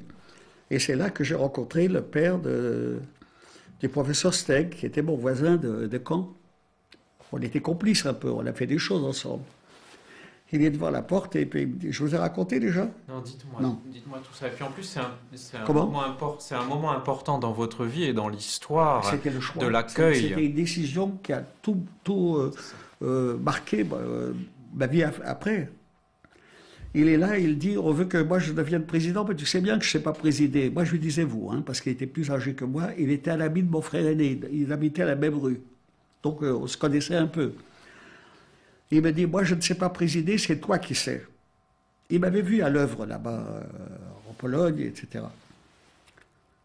Alors, on fait l'Assemblée générale en été, et en principe, je dois être élu président, parce que c'est moi qui ai invité, qui convoquais. Alors ça, c'est été 1945. Hein? Oui. Et vous êtes rentré à peu près à quelle date? Oh, c'était l'été, le printemps, pardon. Printemps 45. Hein? Oui, parce que ça s'est passé en été. D'accord. La réunion à... Et comment s'appelle au cette association, hein? Puisque c'est une association, n'est-ce pas? J'ai créé le comité des anciens, le cercle français des anciens, cercle des anciens déportés juifs. Quelque chose comme ça. Vous voyez, j'arrive à me... Parce que maintenant, je suis président de toutes les amicales, je finis par oublier, mais ça devait être le cercle des... cercle ou quelque chose comme ça, des anciens déportés juifs. Et en principe, je devais être nommé président à la première séance, mais il y a 40 jeunes, je ne vous ai pas raconté ça, 40 jeunes qui arrivent. Ils faisaient partie du groupe de 100 que la France avait accueilli, parmi lesquels il y avait Elie Wiesel. Ils parlaient très bien le français. Il y en a un qui se lève avant que je commence. Dès que j'ai annoncé la séance est ouverte, il se lève et il dit, nous sommes venus, je résume, hein, parce que quand nous sommes arrivés au camp, un homme nous a aidés, M. Wilder, il est là, il nous a appris le français, il nous a conseillé de ne pas perdre notre temps. Enfin, c'était encore la période où les SS étaient déjà un peu moins durs. Ils ont pu faire ça. C'était pas Auschwitz, hein. C'était Boda-Bonowitz. C'était quand même un peu différent. Je dirais pas que c'était le paradis, hein, mais à Auschwitz, c'était l'extermination absolue. Il nous a aidés et nous voulons que ce soit lui qui soit élu président. Personne n'a osé dire le contraire. 40 jeunes qui viennent en disant que c'était un un sage parmi les sages. Même moi, je n'ai pas eu l'envie de dire non. Alors on a voté, il a été élu président et moi secrétaire général, ce qui donnait plus de poids dans la réalité. Le lendemain matin, très tôt, ce que je n'aime pas, il me téléphone et il me dit, t'as vu qu'est-ce que tu m'as fait hier? Je dis, moi je t'ai fait quelque chose. Il dit, oui, je suis rédacteur de la Neue Presse, la presse nouvelle en yiddish. Nous sommes 3 à faire un quotidien. Tu crois que j'ai le temps de m'occuper de l'amicale? Je dis, ben moi je suis pour rien, c'est pas moi qui t'ai proposé, on t'a proposé pour te rendre justice. Il dit, ben je pourrais pas, c'est toi qui vas diriger. Alors je lui dis, écoute, t'inquiète pas, tu es le président, mais moi je prends l'affaire en main. Sur ce, quelqu'un vient me voir et me dit, mais dis donc, tu as été voir rue des Rosiers, les jeunes de la Chaumière? Je dis, ah, moi je ne savais pas qu'ils se réunissaient rue des Rosiers. C'est là où il y avait l'autre restaurateur après, je crois qu'il n'est plus là non plus. Alors je suis allé là-bas, j'entre dans une salle qui était beaucoup plus petite que celle-là. Il y a une jeune femme qui est assise, Léa Weintraub, dont le mari a été arrêté malheureusement sur la côte et déporté parce qu'il s'occupait de faux papiers, d'aide au planquage, etc.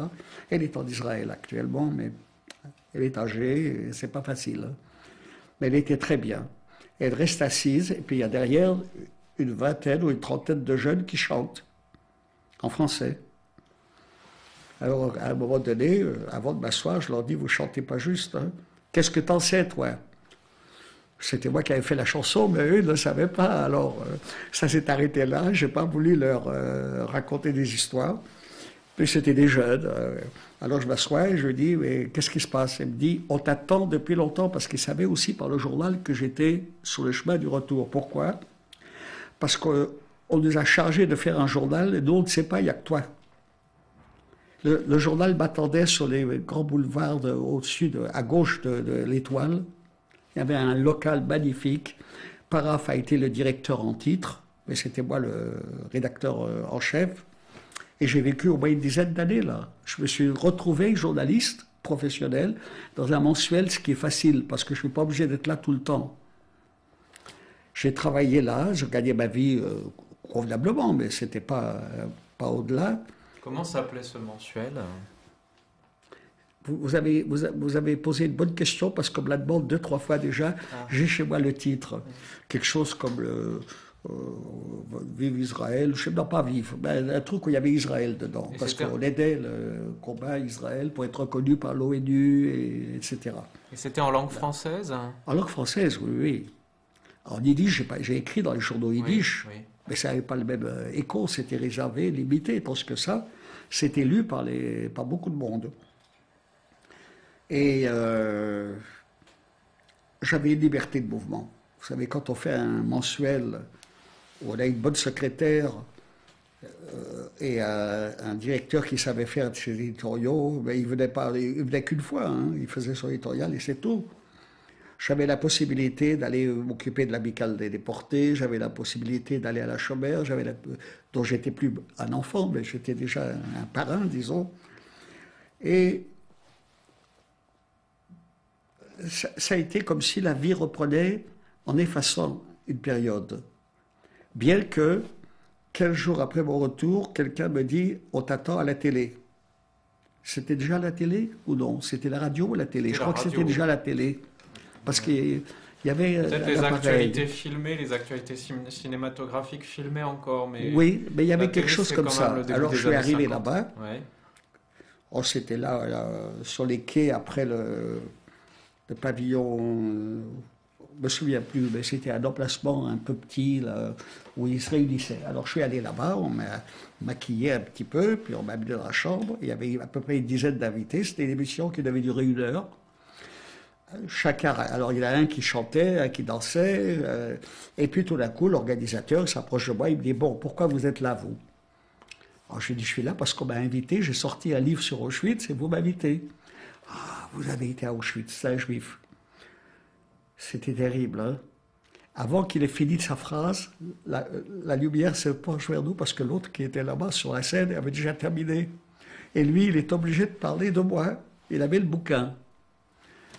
Alors, je l'entends encore dire, j'ai invité M. Bulavko parce qu'il a écrit un livre bouleversant Je l'ai lu hier toute la nuit pour ne pas. Il n'avait encore pas connaissance il m'a demandé ce que je venais faire. Il a fait un numéro extraordinaire pour ma publicité. Ça s'est vendu après. Vous pouvez vous imaginer, la radio, ça a toujours de l'effet. C'est un juif. Il était très bien. Je me souviens pas du nom maintenant, mais il était très connu à ce moment-là comme animateur d'émissions. Et ça a été le début d'invitation et d'invitation. Parce que à ce moment-là, la radio, il n'y avait pas 150 chaînes, il y avait beaucoup moins. Ça avait beaucoup d'impact. Ça m'a valu d'être invité en Belgique, d'être invité... et je vous raconterai après, si vous le permettez, mon aventure avec Gorbatchev. Parlons un peu encore de ce milieu associatif, de ces fédérations de déportés, de ce contexte. L'Union des déportés juifs de France. Voilà, parce que l'organisme du 9 de la rue Guy Patin, c'est une association qui est créée à l'initiative d'un survivant de Yavosno, et vous êtes à l'initiative aussi de cet organisme, ou est-ce que...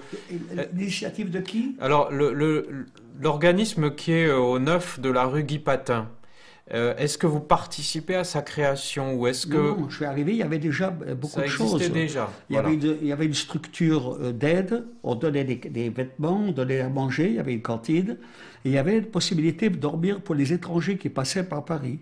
D'accord. Donc, ça existait déjà. Ce que moi j'ai créé, c'est le côté déporté seulement. Voilà. Qui se réunissaient là-bas, mais qui n'avaient pas la direction de tous les travaux. Il y avait des vêtements qu'on donnait à des pauvres. C'était un milieu où on donnait, c'était le travail social, quoi. C'est ça. Et elle existait probablement depuis quelques mois déjà quand je suis arrivé, puisque la France était déjà libérée depuis 1 an. Donc vous êtes les buts de cet organisme, c'est vraiment c'est l'entraide. À Steg. C'est lui qui, enfin, je serais peut-être devenu quand même président, mais lui, il m'a poussé tout de suite. Parce que j'ai l'habitude d'organiser. C'est pour ça que c'est pas une question de cadeau qu'on fait, mais on dit tiens, lui, il connaît. Mais quand Wiener me dit j'ai pas le temps d'être président, je lui ai dit t'inquiète pas. Et vous savez, il est mort dans des conditions un petit peu difficiles pour moi. L'URSS a arrêté des juifs. Je ne sais pas si vous avez entendu parler de ça, les juifs qu'on a arrêtés en prison, une dizaine. Et il faisait la Neue Presse. Dans la Neue Presse, qui est un journal communiste, il s'est permis en yiddish de dire il ne comprend pas pourquoi on a arrêté des juifs en Union soviétique. Depuis, je n'ai plus entendu parler de lui, puis un beau jour, on m'annonce qu'il était mort. Alors, est-ce qu'il y a cause à effet? Est-ce qu'il y a désespoir? Est-ce que l'organisme arrête de vouloir se battre? Parce qu'il n'a pas été assassiné pour ça. Mais ça a été un coup très dur, parce que sa mort a fait que je devienne président tout de suite, puisque je l'étais déjà, en fait, dans la pratique. Mais pour moi, c'était un honnête homme. Et ouais, la preuve en est un type qui rédige un journal communiste et qui se permet de protester contre le fait qu'on a arrêté des juifs. On les a libérés d'ailleurs après, parce qu'il y a eu sûrement une campagne internationale assez forte, et Staline a dû reculer.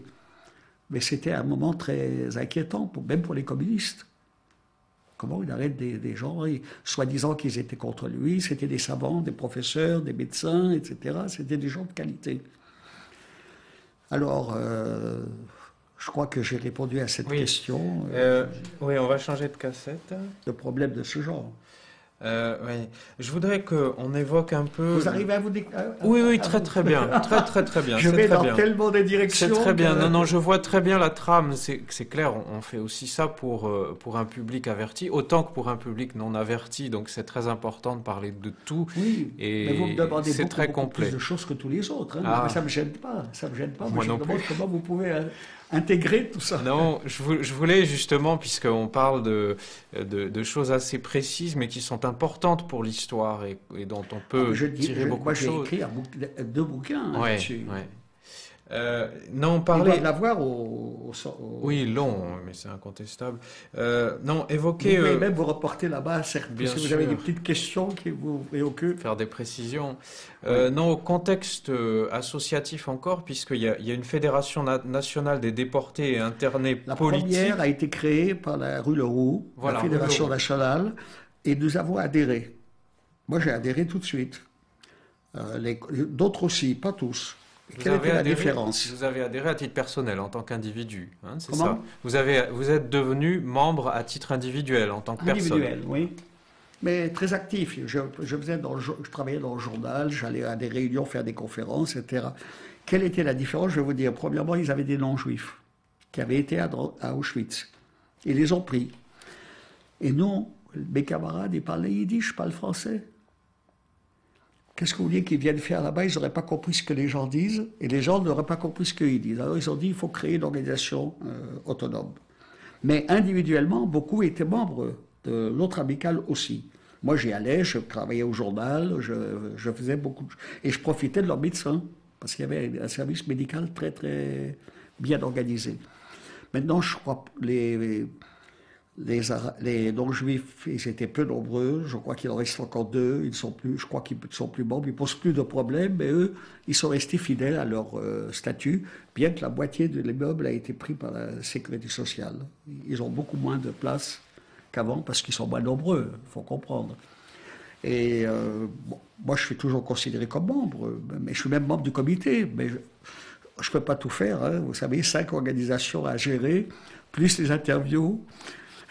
Et puis avant, jusqu'ici, jusqu'à ce que j'ai eu des problèmes de cœur, je voyageais énormément.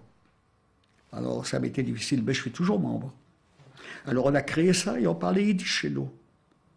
Donc le problème n'était pas de rivalité. C'était permettre à des gens qui n'étaient pas francophones très bien d'avoir une organisation où ils se sentaient à l'aise. Ça ne les empêchait pas d'être aussi membres de la FNDRP. Et qu'est-ce que vous pensez, en regard de cette expérience associative, de la manière dont l'État, dont les services publics ont pris ou n'ont pas pris en compte le retour des déportés? Qu'est-ce que vous pensez des dispositifs étatiques qui existaient lorsque vous êtes rentré? Oui, alors, comme je vous l'ai dit tout à l'heure, je ne suis pas allé à l'UTCA, je suis allé nulle part au début, donc je ne savais rien du tout de ce qui existait pour nous, jusqu'à ce qu'un jour on me dit, mais rue de Bellechasse, il y a un organisme qui est là pour recevoir les déportés. Alors je suis allé, j'avais rien, ni pension, ni quoi que ce soit, puisque j'étais allé à la maison. Je crois que j'étais pas malheureux d'avoir retrouvé ma mère, hein. Je ne dirais pas que ça me manquait le reste, mais il arrive un moment, on a besoin, c'était avant que je trouve mon journal encore. Je vais là-bas, je tombe sur un jeune homme qui est là et qui me dit, qu'est-ce que vous êtes, déporté racial, déporté politique ou déporté, je ne sais plus quoi. Je lui dis, racial, c'est Vichy toujours, chez vous? Le type, il a rougi, c'était un jeune d'une vingtaine d'années, donc je ne peux pas dire que c'est lui qui a créé la chose. 2 jours après, quand je suis retourné là-bas, c'était disparu. C'était des fonctionnaires qui avaient créé les déportés raciaux, ça veut dire les juifs victimes du racisme. Mais moi, ça ne m'a pas plu qu'ils aient une appellation comme celle-là, ils l'ont admis et ils m'ont donné. Alors je suis devenu là-bas très introduit, je suis devenu l'ami de tous les patrons, présidents qui étaient là-bas, des déportés. Et j'ai beaucoup travaillé avec eux. J'ai beaucoup voyagé avec eux, j'ai amené un de leurs présidents en Israël. Parce que moi, j'étais un militant. Alors, c'était la période où j'ai oublié de vous en parler tout à l'heure, mais j'ai fait beaucoup de missions pour eux, parce que j'étais français. Ça les facilitait. Et puis, beaucoup des émissaires qu'Israël envoyait ne comprenaient pas le français. Ils parlaient l'hébreu, le yiddish, mais ils avaient besoin de moi. J'ai même accompagné madame, la femme du premier président des États-Unis. J'ai des trous de mémoire extraordinaires. Roosevelt. Ah, Roosevelt. Je l'ai accompagné au Maroc. Eleanor Roosevelt. Ouais. Ouais. Je vous raconterai après si ça vous intéresse. Ouais. Alors, non, nous avons travaillé avec eux en bonne condition. Moi, j'écrivais là-bas parce que je parle français aussi bien que le yiddish, ils ont mieux. Je n'avais pas de problème, mais la plupart de mes camarades parlaient seulement le yiddish ou le français un peu hésitant.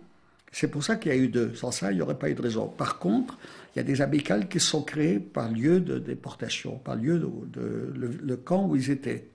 Aujourd'hui, ça n'existe plus parce que ça n'a aucun sens. D'une part. Deuxièmement, ils sont si peu nombreux, les uns et les autres, qu'on a décidé de s'unir. Et c'est beaucoup mieux. Et on n'est pas loin d'ici, vous savez, boulevard Beaumarchais. Et je crois que finalement, je vais vous dire quelque chose qui va peut-être vous surprendre, j'ai jamais rien décidé pour moi. Tout est arrivé comme si on attendait tout cela et que moi je n'avais qu'à ouvrir les bras, etc. Bon, que mon frère dise ma mère est là, c'est très bien. Qu'on me dise va rue des Rosiers, qu'on me dise tu vas faire le journal, j'y suis pour rien. Tout ça est venu envers moi comme quelque chose que j'acceptais parce que finalement, je n'étais pas encore, je crois, en état de décider qu'est-ce que je vais faire.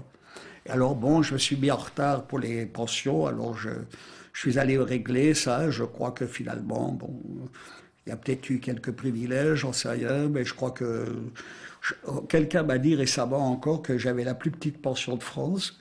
Comme je gagnais ma vie à côté, je n'étais pas tellement malheureux. Je ne suis pas sûr que ce soit vrai, hein, parce que c'est lui il avait des renseignements que je n'ai pas.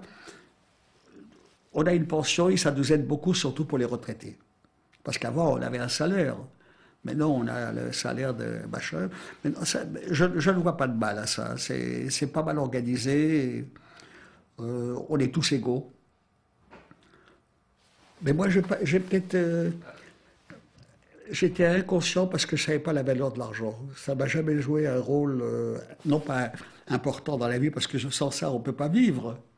Mais ce n'était pas l'objectif. Quand on me dit fais un journal, je n'ai pas demandé combien tu me payes. J'ai accepté, et bon, ce qu'ils m'ont donné, il suffisait pour vivre. Ils savaient eux-mêmes. Je crois que c'était pas ça qui a joué un rôle chez moi. Quand Kelman me donne un chèque, c'était pour moi inattendu. Je ne savais pas encore ce que c'était qu'un chèque, un chéquier. Non, non, c'est venu de soi-même peut-être, parce que il est évident que mon passage à la Chaumière m'avait formé pour être un responsable, organisé, et que ça a beaucoup servi dans toutes les organisations auxquelles j'ai adhéré. Je crois que je n'ai pas à me vanter ou à ne pas me vanter. Je crois que ça faisait partie des réalités, tout simplement. On savait que les Israéliens m'invitaient souvent là-bas pour faire régler des choses parce qu'ils avaient des problèmes internationaux. Maintenant, ce n'est pas les mêmes qui sont au pouvoir. Alors, je ne peux pas dire qu'actuellement, et puis de toute façon, bon, l'État ne me permet pas de faire des grands voyages. On insiste actuellement beaucoup pour que j'aille à Auschwitz pour le 60e anniversaire. Je verrai avec mon cardiologue s'il me permet. Ici de venir, ça va.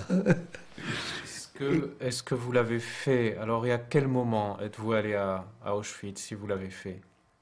La première fois, Oui. la première fois, c'était avec une équipe du ministère qui avait entendu dire que le pavillon français était en mauvais état. Ils sont en train de le remplacer seulement maintenant. Alors je suis allé avec l'équipe. Il y avait Klarsfeld aussi était avec nous. On a vu le pavillon, c'était mauvais.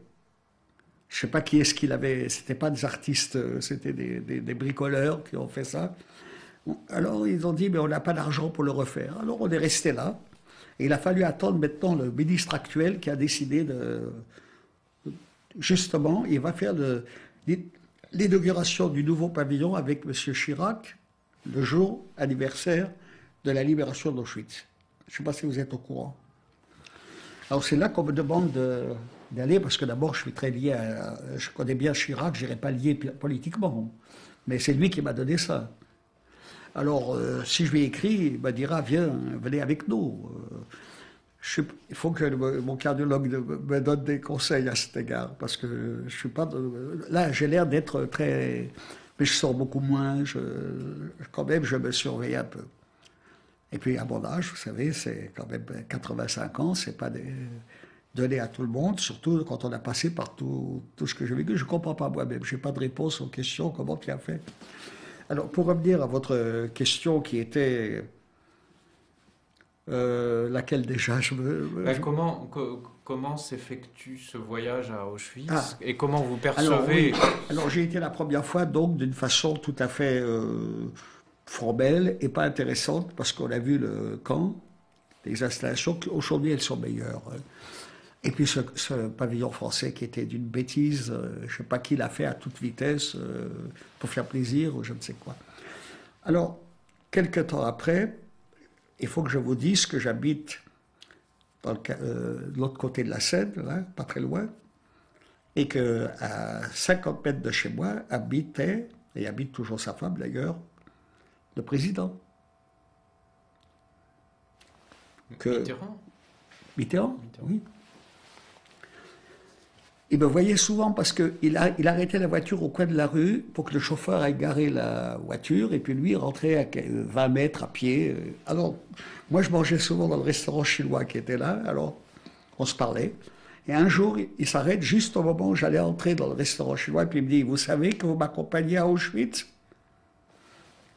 Moi je savais qu'il partait en Pologne, mais je ne savais pas qu'il allait faire un saut à Auschwitz. On vous a pas dit? Je lui dis, oh, je ne voulais pas lui dire non. Je lui ai dit, oui, peut-être que. Il dit, mais dans 3 jours, hein, vous serez prêt. Le lendemain, j'ai téléphoné à l'Élysée, ils ont tout réglé. Ma valise, ce n'était pas un problème, puisque c'était pour 2-3 jours. Je suis parti avec lui. Et j'ai des photos d'ailleurs, en train de lui expliquer. Sa femme était là aussi. Avec elle, je suis parti ensuite à d'autres balades. Elle était très bien, elle est toujours très bien, mais elle a des problèmes avec son fils, mais je ne veux pas en parler là parce que ce n'est pas mon domaine.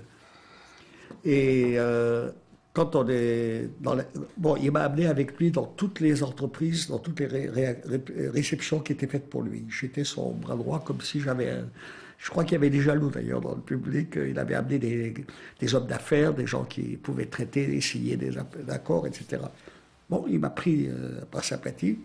D'ailleurs, je l'ai vu quelques jours avant sa mort. Et au retour, dans l'avion, il m'a dit « Qu'est-ce que je peux faire pour vous ?»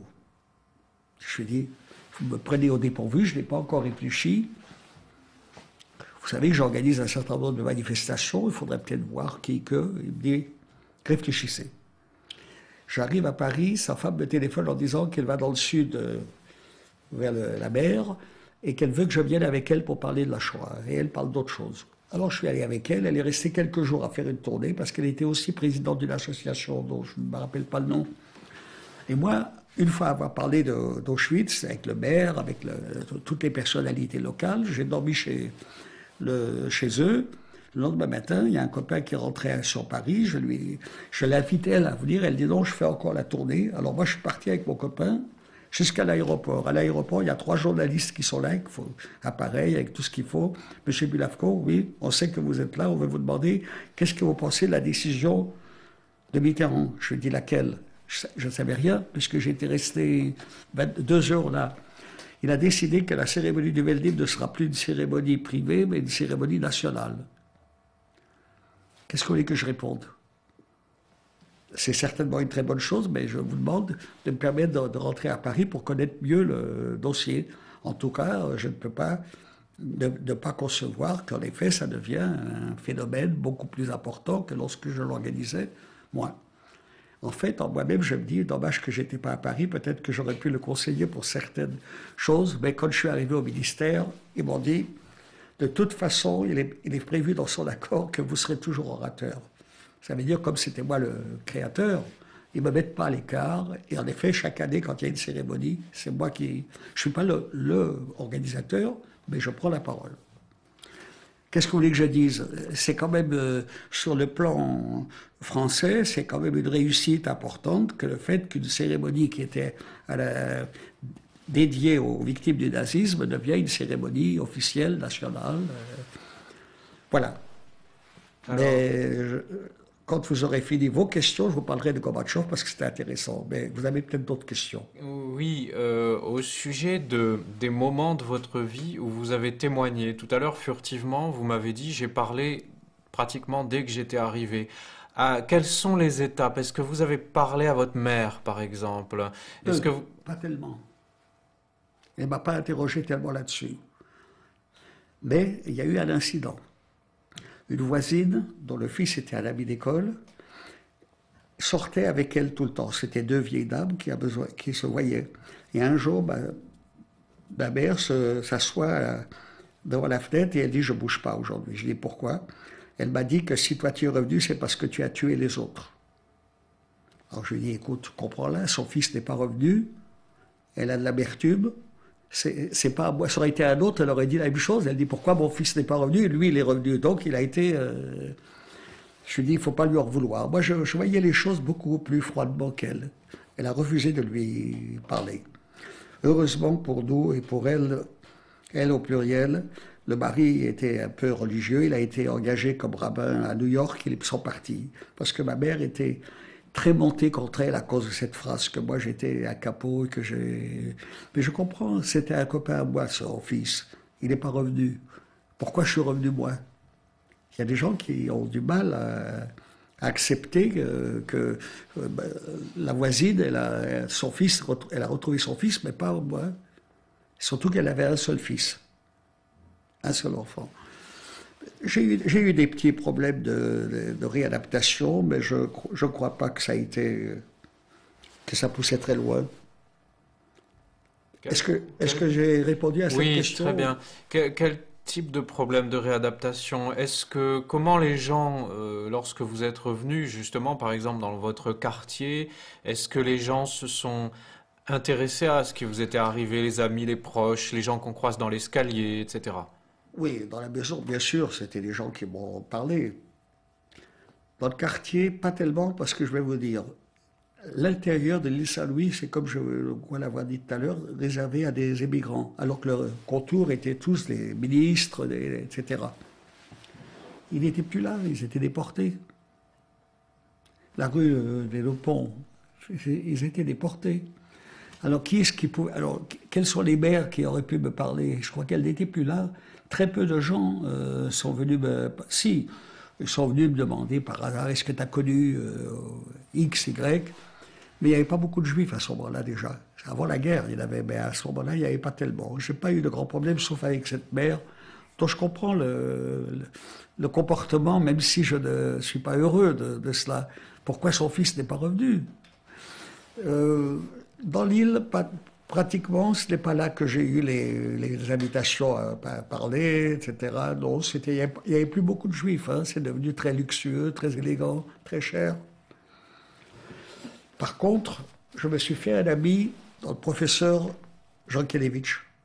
Vladimir Jankélévitch? Oui, il habitait à côté. Donc le professeur de philosophie, le grand Vladimir Qui a Jankélévitch. écrit beaucoup sur la Shoah. Et moi, je l'ai préfacé souvent. On est devenus amis dans les meetings. Il venait parler avec un pathos pire que moi. Moi, je parle avec certaines, disons, habitudes, etc. Pour lui, c'était vraiment la condamnation du nazisme, etc. Et je vais vous raconter une anecdote à ce sujet. On est devenus très amis. J'allais manger chez lui. Moi, je ne pouvais pas l'inviter chez moi, mais je l'invitais parce que je n'avais plus ma mère à ce moment-là et je ne ferais pas de cuisine. Alors, un jour, je reçois un coup de fil de l'Élysée. C'était toujours le même le président qui était là. Et on me dit, vous savez qu'on a un problème avec votre ami Jean Kélévitch. Je dis, ah bon, quel? On l'a invité à déjeuner, il est venu, et le président a décidé de lui offrir la Légion d'honneur et il ne veut pas. Je dis, ah bon, est-ce que vous pouvez intervenir? Je dis, moi je ne suis pas sûr d'avoir beaucoup d'influence sur lui, mais je vais lui téléphoner. Je téléphone et je lui dis, qu'est-ce qui se passe? Il paraît que l'Élysée vous a offert la Légion d'honneur, que vous ne devez pas la prendre. Il dit, c'est très simple. Ils m'ont invité à l'Élysée, ils m'ont mis à côté d'un petit chanteur, à côté d'un gars qui avait fait la guerre de je ne sais plus quelle guerre d'Extrême-Orient, et ils me parlaient de choses qui ne m'intéressent en rien. Ils auraient pu au moins inviter quelqu'un avec qui j'aurais pu avoir un contact. Il était furieux du public qu'il a eu autour de lui. Enfin, ils étaient 5. Alors il dit, mais j'ai jamais dit que je voulais pas la Légion d'honneur, je veux pas que ce soit lui qui me la remette, c'est vous qui me la remettez. Et c'est comme ça que ça s'est fait. J'ai téléphoné à l'Élysée, ils ont dit que c'est très bien comme ça. Et c'est moi qui lui ai remis la Légion d'honneur. Mais on est restés amis en plus, qu'on allait souvent en vacances, pas ensemble, mais au même endroit en Suisse. Et comme il écrivait sûrement dans la journée, il me demandait de venir le voir tous les jours à 5 heures. Il descendait avec sa femme, on allait au café prendre un pot et on bavardait. Il était vraiment un type extraordinaire et je crois que j'ai été utile à ce qu'il faisait. Pas seulement pour les idées, mais il avait besoin d'un conseiller, pas d'un conseiller, d'un témoin, quelqu'un à qui il peut parler. Moi, je comprenais parce que j'ai fait une ou deux préfaces pour ses bouquins. Et de quoi parliez-vous avec Vladimir Jankélévitch alors? En Suisse, on parlait de la vie là-bas, comment il passe la journée, il était content de parler de choses anodines. Hein. Au début, à Paris, c'était la Shoah. Ça l'a beaucoup travaillé. La preuve, je crois qu'il a fait 2 livres. Un livre important, puis un autre. Il a beaucoup travaillé là-dessus. Il venait dans les meetings où on parlait de la Shoah, il était toujours là. Un jour, je l'ai invité chez un de mes amis qui était un camarade de camp, Hugues Steiner, qui habitait hors de Paris, qui avait 2 pianos. Il s'est mis au piano. Il a joué, il nous a tous fascinés, parce que c'est pas tellement un grand joueur, mais c'était lui. C'était un homme extraordinaire qui a été mortifié le jour où on lui a dit qu'il devait cesser d'enseigner à la Sorbonne. Il semble que quelqu'un voulait son poste, il l'a obtenu. Lui, il ne l'a pas accepté. Surtout qu'il était le dieu des mômes. Hein. Il lui courait après. Ça l'a bouleversé et il n'a pas survécu. Quelque temps après, le fait que lui, qui réunissait 500, 600 jeunes dans les grandes salles pour parler, on l'a foutu à la porte parce qu'il y avait un gars qui attendait le poste. Alors, un point peut-être, je ne veux pas passer du temps sur Jankélévitch parce que bon, j'ai une admiration évidemment sans limite pour cet auteur à tous les points de vue.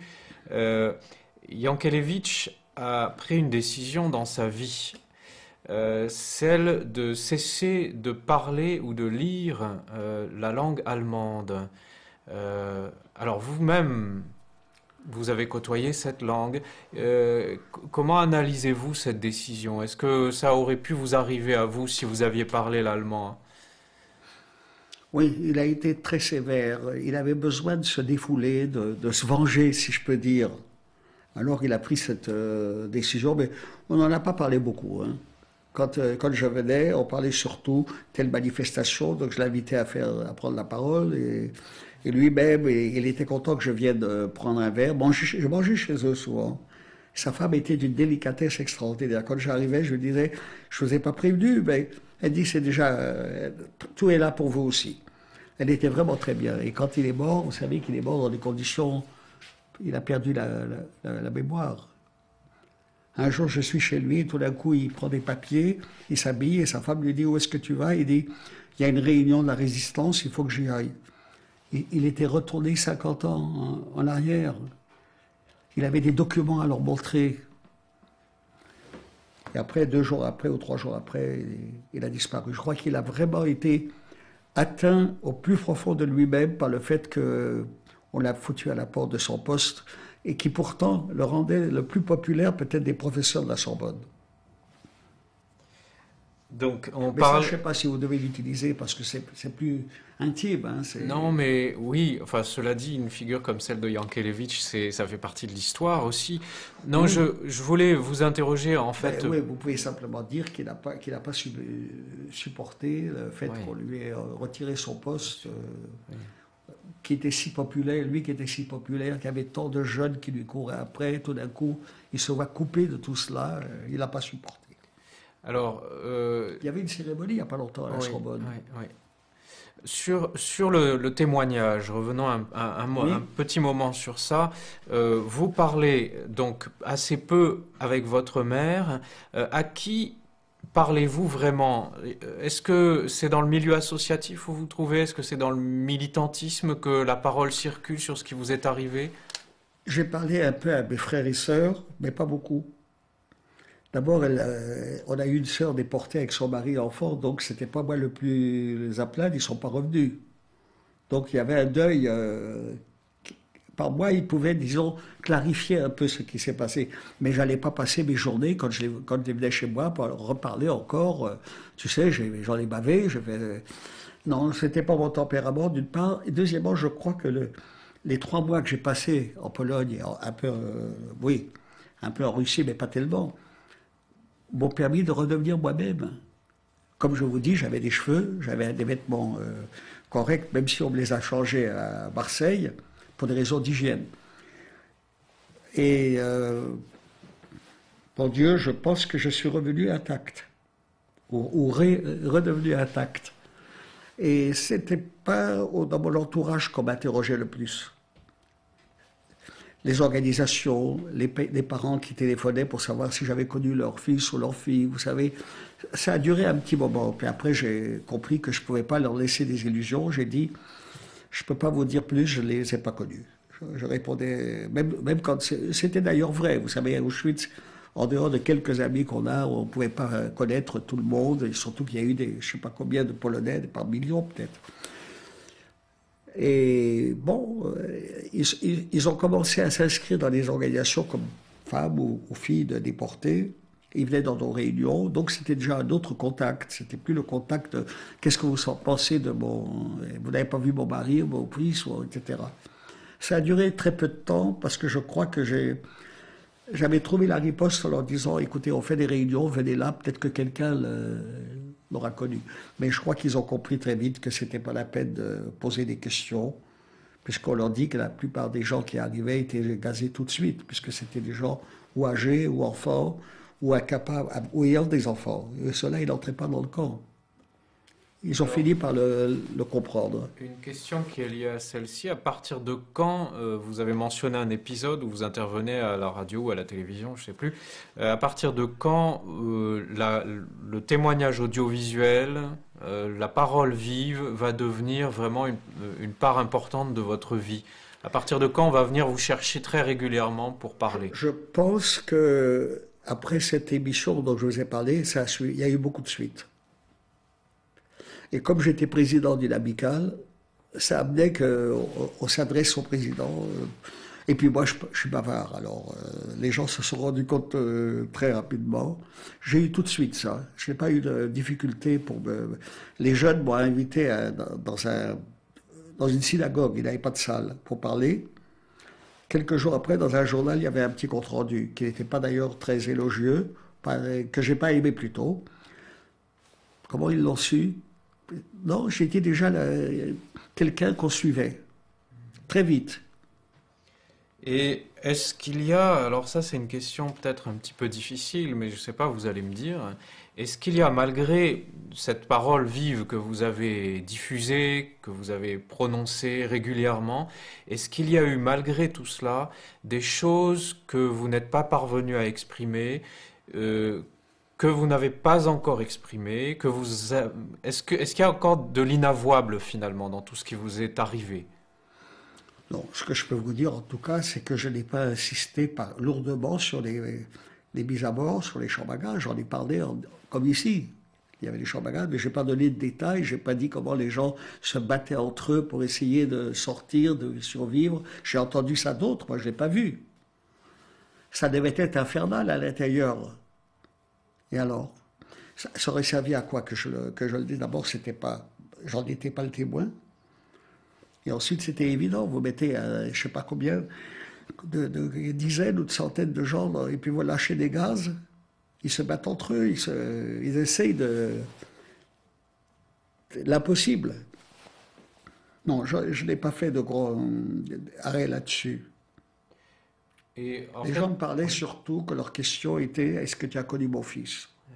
Ma fille. C'était des questions très précises.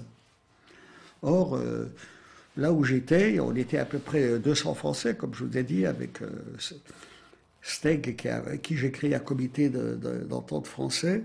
Il y avait un médecin, il y avait un gars qui travaillait aux pluches, il donnait à manger, il y avait un gars qui travaillait au costume. Enfin, oui, et puis le gars qui écoutait la radio. On a vraiment eu une capacité d'information et de solidarité, parce qu'on n'était pas nombreux. Il faut dire que les Polonais étaient si nombreux que c'était pas possible de l'imaginer. Tout le monde n'est peut-être pas revenu des 200, mais on a eu à peu près 200 sans qu'il y ait des réunions de groupe. C'était, selon les gens, on se transmettait les indications, les informations, et on cédait. Quand quelqu'un n'avait pas assez, on obtenait toujours que quelqu'un d'autre qui était un peu mieux placé. C'est tout ce qu'on pouvait faire. On ne pouvait pas faire la révolution là-bas. 200 sur 2000, c'était un tout petit noyau. Et alors... la seule chose dont je me félicite, c'est qu'on avait des informations par le copain qui travaillait à la radio. Il écoutait la radio de Russe et la radio de Londres. Et on avait le jour même les infos, alors que, comme je vous ai dit, le Meister, là, en question, il ne savait pas. Mais il a su que moi, j'avais des informations. Oui. Et sinon, oui, encore une question. Dans les grandes étapes de la présence publique du débat sur la Shoah, depuis 60 ans maintenant, quelles sont les dates clés pour vous? S'il fallait en garder quelques-unes, qu'est-ce qui est le plus marquant? Est-ce que c'est la série Holocauste, par exemple, qui a beaucoup marqué? Est-ce que c'est le film Shoah de Lanzmann? Est-ce que c'est les grands procès? Est-ce que c'est Nuremberg, par exemple? Est-ce que c'est le procès Papon-Touvier? Quels sont les épisodes qui, pour vous, vous paraissent les plus saillants dans l'histoire du débat public sur la Shoah? Peut-être parce que je m'y suis donné trop, j'ai du mal à distinguer. Tous ces problèmes, je les ai suivis parce que j'étais parti civil au nom de mon amical. Par exemple, Zawi, j'ai mangé avec lui samedi, il y a 2 jours. C'est devenu mon ami. Et vous savez pourquoi il est devenu mon ami? Son père était avec moi à l'école rabbinique. Alors, il y avait 1000 raisons qu'on devienne amis. C'est lui qui a été mon avocat dans tous ces procès. Quel procès, dites-nous alors? Ben, ceux que vous avez évoqués, là, à peu près tous, on était partie prenante comme association de déportés. Parfois, j'y allais comme témoin. Papon, Touvier. Tout cela, oui. L'Allemand qui a été exécuté en Israël, qui a été jugé ici. Eichmann? Non, ah non, Klaus Barbie? Qui? Vous étiez au procès Barbie aussi, hein, Oui. c'est ça? J'ai fait tous les procès comme président de l'amicale, hein, pas à titre personnel. Parfois, j'y allais quand il avait besoin d'un témoignage. J'y allais, mais il y a d'autres où c'est le Klarsfeld allait, oui, il commençait déjà. D'ailleurs, il m'a dit un jour, bien que je ne l'approuve pas toujours, il m'a dit un jour, tu es le premier à m'avoir aidé. Bon, c'est déjà pas mal, c'est vrai. Il est venu me chercher, il cherchait du travail. Je crois qu'il commençait à se marier seulement avec la petite Allemande qui est devenue sa femme. Il avait besoin. Il n'a jamais eu de travail suivi, hein, mais il a réussi parce qu'il a eu une audience internationale, on peut dire. Il va en Allemagne, il va en Amérique. Ils ont en Amérique une section, etc. Bon, le fait est que tous ces procès ont joué sur le plan pédagogique un rôle important, très suivi par les médias. Des déportés ont eu la possibilité de s'exprimer. Et en général, le jugement était juste. Ça veut dire ce que nous espérions. Papon, on ne sait pas comment il a réussi à faire qu'il soit aujourd'hui en liberté, qu'on ne l'a pas remis en prison. Bon, mais je crois que les gens ont pitié de cet homme qui doit être beaucoup plus âgé que moi. La pitié joue même à l'égard des gens qui ont été plutôt responsables qu'innocents. Je ne peux pas le juger parce que je ne veux pas entrer dans un conflit avec les pouvoirs publics là-dessus. C'est vrai qu'il y a eu des protestations au début, maintenant on n'en parle plus. Il doit être dans un état tel que personne ne veut plus se battre. Et puis il était quand même, à un moment donné, il avait des postes officiels. C'est pas si simple à expliquer. Mais nous, comme Amical, on était partie civile dans tous les procès. Je ne peux pas dire que partout j'y allais, mais je crois que dans la plupart des procès, j'étais témoin. Mais pas tous. Et quelle est la scène judiciaire, quel est le procès, quel est le moment là qui vous aura le plus marqué?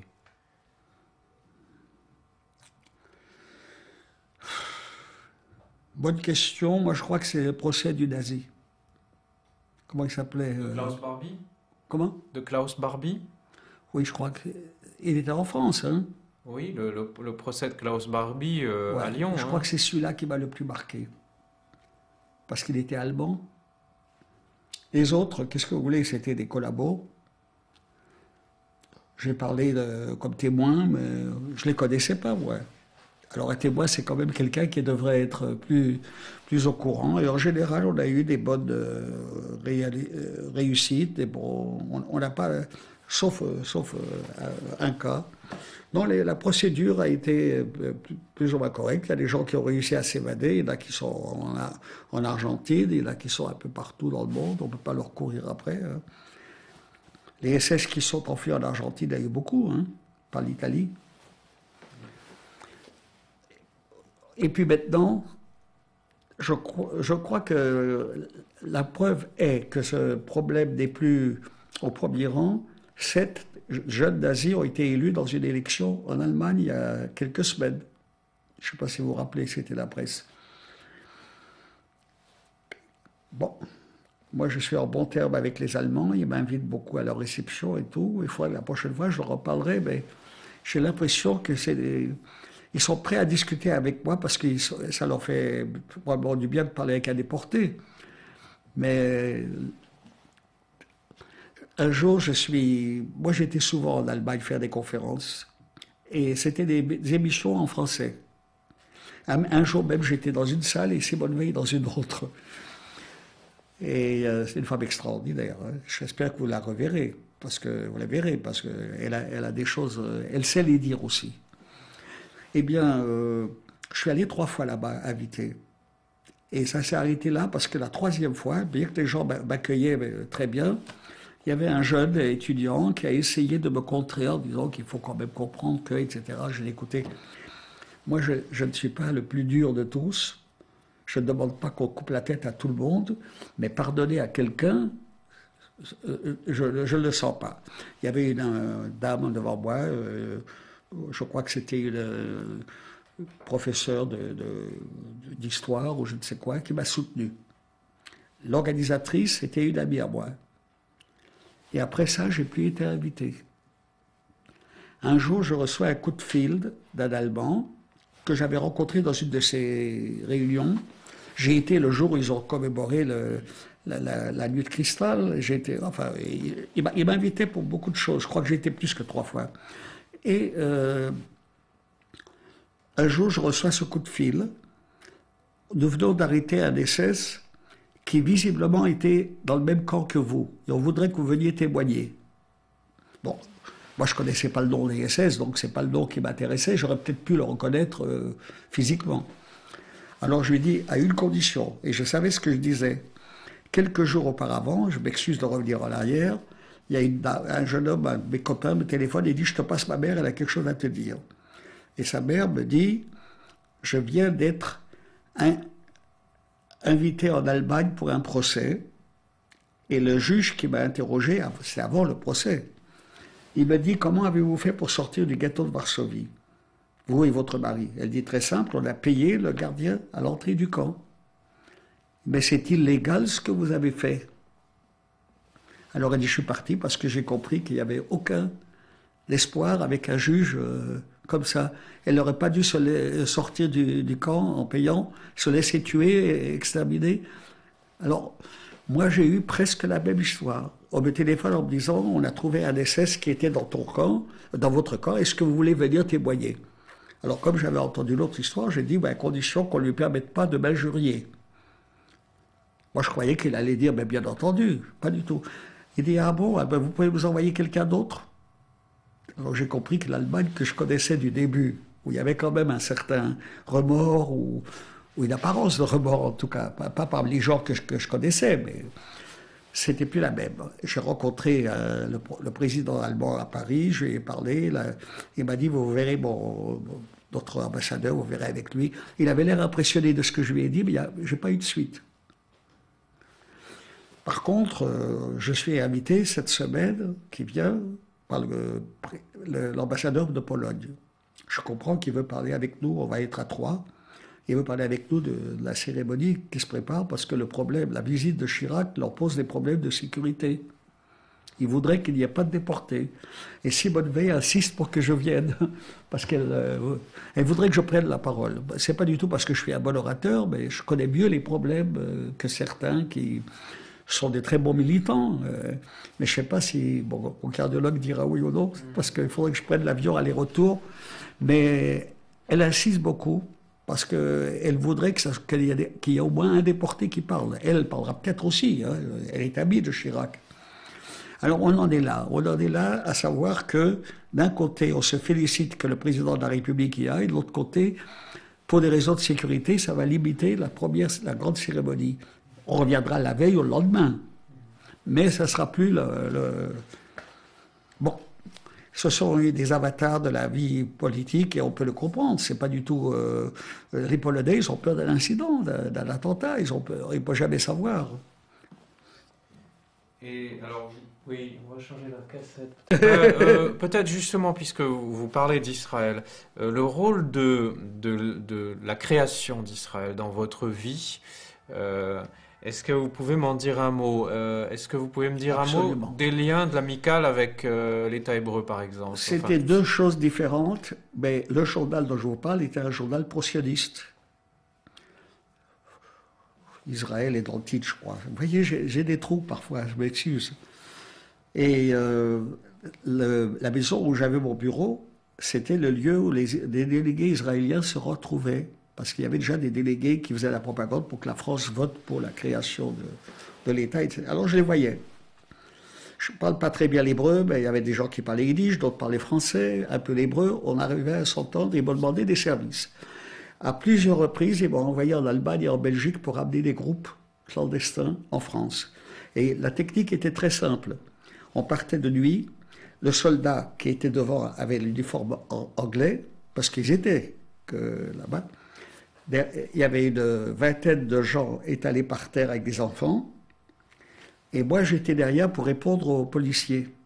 Alors quand on arrivait, c'était en Belgique surtout qu'on avait des problèmes. Ils nous arrêtaient à la frontière. Alors je disais, ce sont des soldats anglais qui vont à Paris Oh, vive l'Angleterre, allez, bon voyage. Et on a réussi à faire passer comme ça des dizaines de juifs, familles entières. Ils ne regardaient pas. Ils avaient devant eux un gars qui parlait français, et puis ils avaient un soldat anglais devant. Ils ne se posaient pas la question.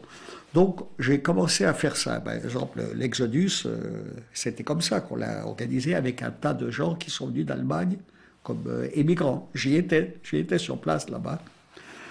Et ensuite, il y a eu la bataille pour le vote de l'ONU. J'ai fait plusieurs meetings. C'est curieux que, d'ailleurs, pour moi-même, comment je fais quelques mois après mon retour, je suis déjà président de séance. C'est parce que j'ai eu les 3 mois. Je crois que ces 3 mois ont été salutaires pour moi, de ne pas m'amener directement du camp à la maison, mais de me donner la possibilité de présenter des spectacles, de redevenir un être normal. Alors ça m'a permis. J'ai fait beaucoup de voyages pour eux, j'ai fait beaucoup de missions pour eux, je me suis battu un peu, et c'est là que je vous raconterai l'histoire de mon voyage avec Madame Roosevelt. Je vous ai dit le pays, en Afrique du Nord. Au Maroc. Au Maroc. Vous savez que j'ai des trous, hein, c'est curieux, pour les petites choses. Pour les petites choses. Alors, on est partis ensemble parce que les Israéliens ne pouvaient pas y aller.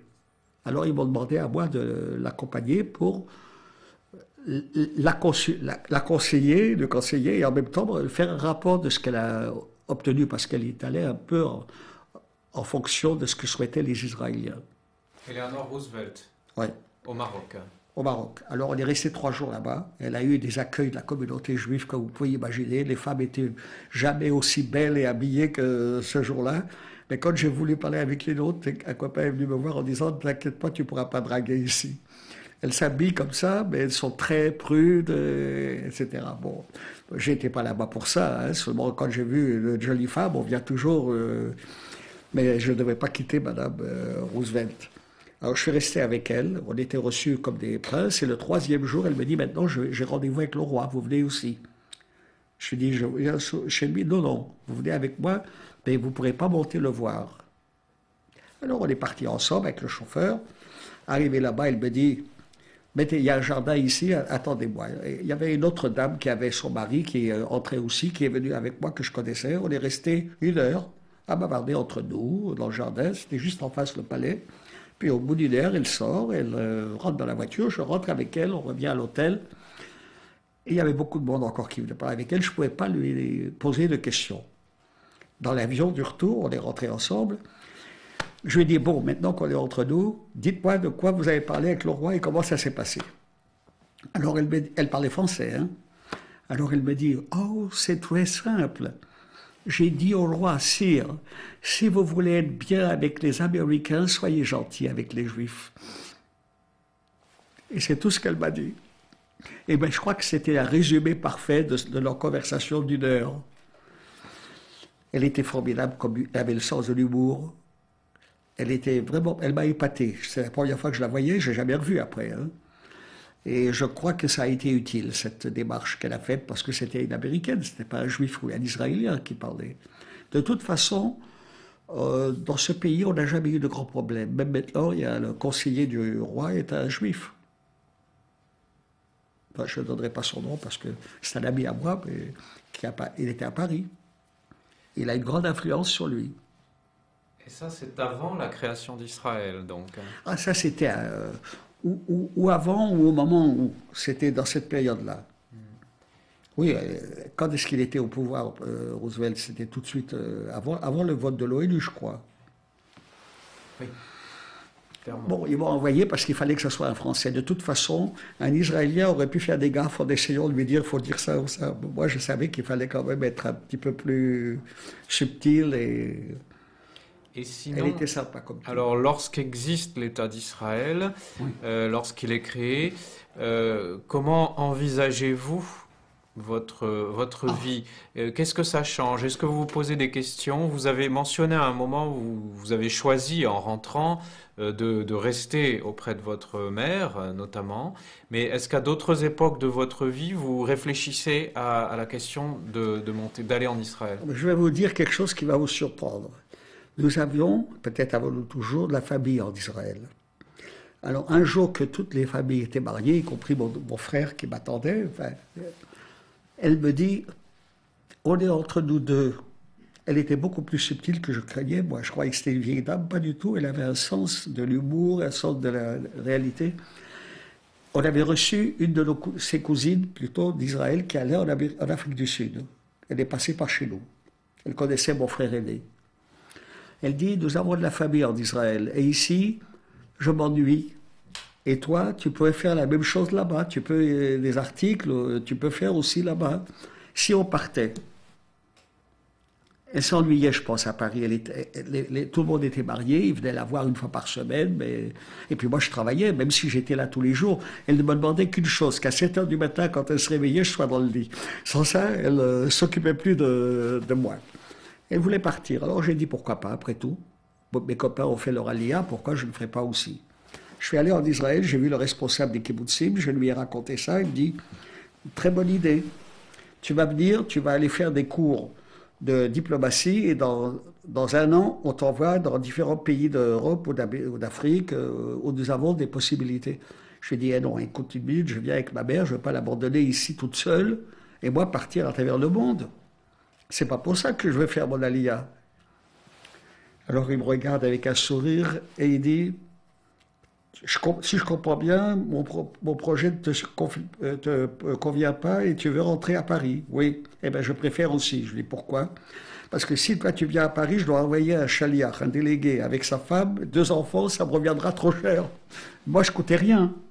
Mais c'était une plaisanterie, à moitié plaisanterie. C'était pour lui le problème, trouver un kibbutznik avec sa femme, enfant, pour envoyer en mission, qui parle français, etc. C'était drôle comme histoire, mais ça m'a fait comprendre que le projet que j'avais, je pensais qu'il me donnerait un poste à Tel Aviv ou à Jérusalem. Mais il voyait trop grand pour moi, et moi je devais, si je partais en Afrique, je n'emmenais pas ma mère. Alors qu'est-ce qu'elle aurait fait toute seule là-bas? Alors il n'y a pas eu d'Alia. Voilà. La raison était toute simple. Et c'est elle qui l'a proposé, c'était pas moi. Bon, je crois qu'il y avait une part de vérité dans ce qu'il disait. J'ai été beaucoup plus utile dans le travail que j'ai fait en France, en Belgique, dans tous les pays que j'ai vus. On reviendra tout de suite à Gorbatchev. La même question, on va venir à Gorbatchev immédiatement après, mais la même question vaut un peu pour le débat au sein de l'amicale. Est-ce que dans l'amicale, vous aviez un débat, une discussion, et à quelle époque? Est-ce qu'il y avait une discussion au sein de l'amicale à propos d'Israël? C'est-à-dire, est-ce qu'il faut y aller? Est-ce qu'il faut rester? Dans quelles conditions? Est-ce que vous avez évoqué le sujet par moment? On en parlait beaucoup. Il y a eu la période difficile pour eux, mais je crois qu'ils parlaient moins d'Israël que de l'URSS, les communistes. C'est eux qui étaient importants, hein. Ils étaient très importants à l'époque dans toutes les organisations. Maintenant, ils sont très peu de choses. Ils me demandent d'ailleurs d'écrire dans le journal. Juif, ils ont une édition juive. Non, je pense que avec eux, j'avais des problèmes. Mais en même temps, ça ne changeait pas grand-chose. Parmi les déportés, on n'avait pas à prendre des positions très nettes, parce que moi, je pouvais prendre la parole et puis dire ce que je voulais. Personne ne m'aurait dit, tu n'as pas eu le droit de le faire. Mais je m'occupais de la chômage, je m'occupais d'autres. Le CRIF m'a invité, je suis devenu vice-président, donc j'avais d'autres points de départ pour donner mon opinion et m'exprimer. Je n'ai pas eu de vrai problème. La preuve en est, c'est qu'ils m'ont gardé quand même comme président, tout en sachant que j'étais un militant sioniste actif. Peut-être qu'il y a une question de savoir vivre, de savoir composer avec ses amis. Par exemple, j'ai fait un meeting avec eux où j'ai pris la parole en disant que je condamnais l'Union soviétique qui a arrêté les Juifs. Mais il y avait des gens la salle m'a applaudi. Et les dirigeants n'étaient pas contents.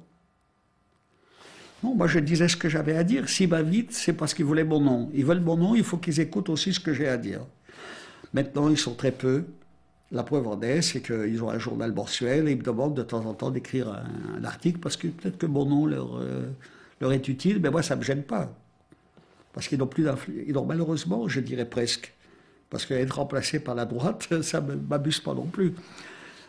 Ils n'ont plus, le parti n'a plus beaucoup d'autorité, et eux, ils le sentent, mais ils doivent avoir une petite subvention pour sortir leur petit journal. Ils s'accrochent. C'est difficile de croire en quelque chose et de voir que autour de soi, ça s'effrite. Vous avez prononcé le sigle URSS, justement. Votre rencontre avec Mikhail Gorbatchev, c'est à quelle époque, hein, puisque c'est le dernier de l'URSS et le... Ça doit dater. Quand est-ce qu'il a cessé d'être Premier ministre, président? Il y a 20 ans, donc 10 ans, 15 ans. Ça s'est passé en 1991. Hein. C'était 1 an avant qu'il renonce. L'Union pour l'Union soviétique, là, comment s'appelait cette organisation? Je ne sais pas si elle existe toujours, etc. Elle organisait des voyages réguliers en Union soviétique, avec des professeurs, avec des hommes d'affaires aussi. Ouais. Un jour, je reçois un coup de fil. Je vais là-bas et puis ils me disent, voilà, nous envoyons une grande délégation d'une centaine de personnes et on nous a dit que vous pouvez être des nôtres. Je dis, pourquoi pas? Je ne suis pas sûr si c'était le premier ou le deuxième voyage en Russie, parce que j'ai été 2 fois. Et ils m'ont dit, Gorbatchev, qui avait disparu pendant un moment, je ne sais pas si vous vous rappelez, qu'il avait disparu de la scène pendant quelques temps, hein, assez long, vous reçoit. Je dis, bon, pourquoi ils m'ont choisi? Peut-être parce qu'ils savent que je suis plutôt à gauche qu'à droite, que sans être communiste, je n'irai pas faire la guerre à mes copains communistes qui étaient déportés, qui ont le droit à leur place. D'ailleurs, aujourd'hui, ils sont de moins en moins nombreux, hélas. Hélas pour eux. Alors, j'ai dit d'accord, et je suis parti là-bas, je me suis retrouvé avec une centaine de personnes qui, la plupart, venaient pour faire des affaires, et d'autres étaient des militants communistes qui venaient encourager Gorbatchev.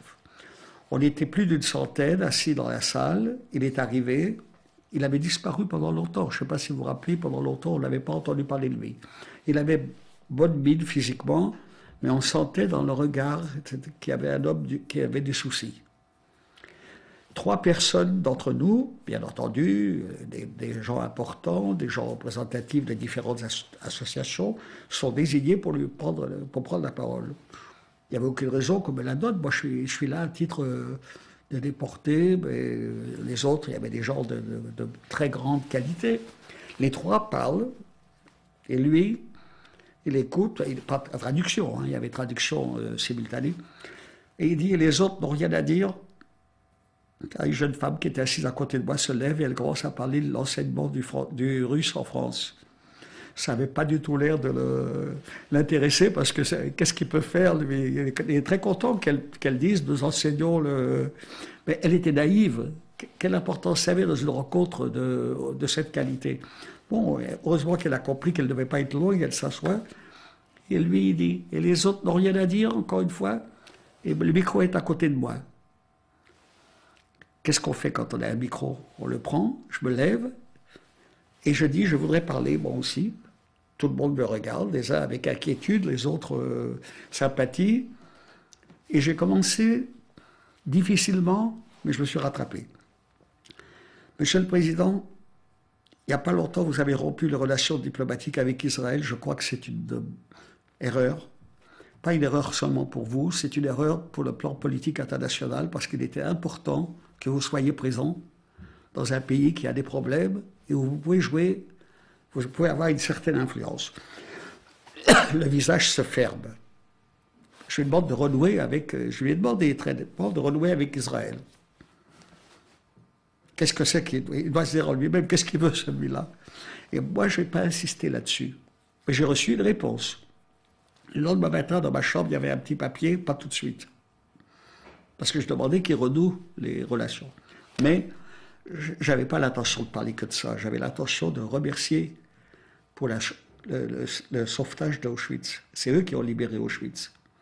Et je lui ai dit, j'ai été déporté, j'ai raconté un peu, pas tout ce que je vous ai dit, mais une partie.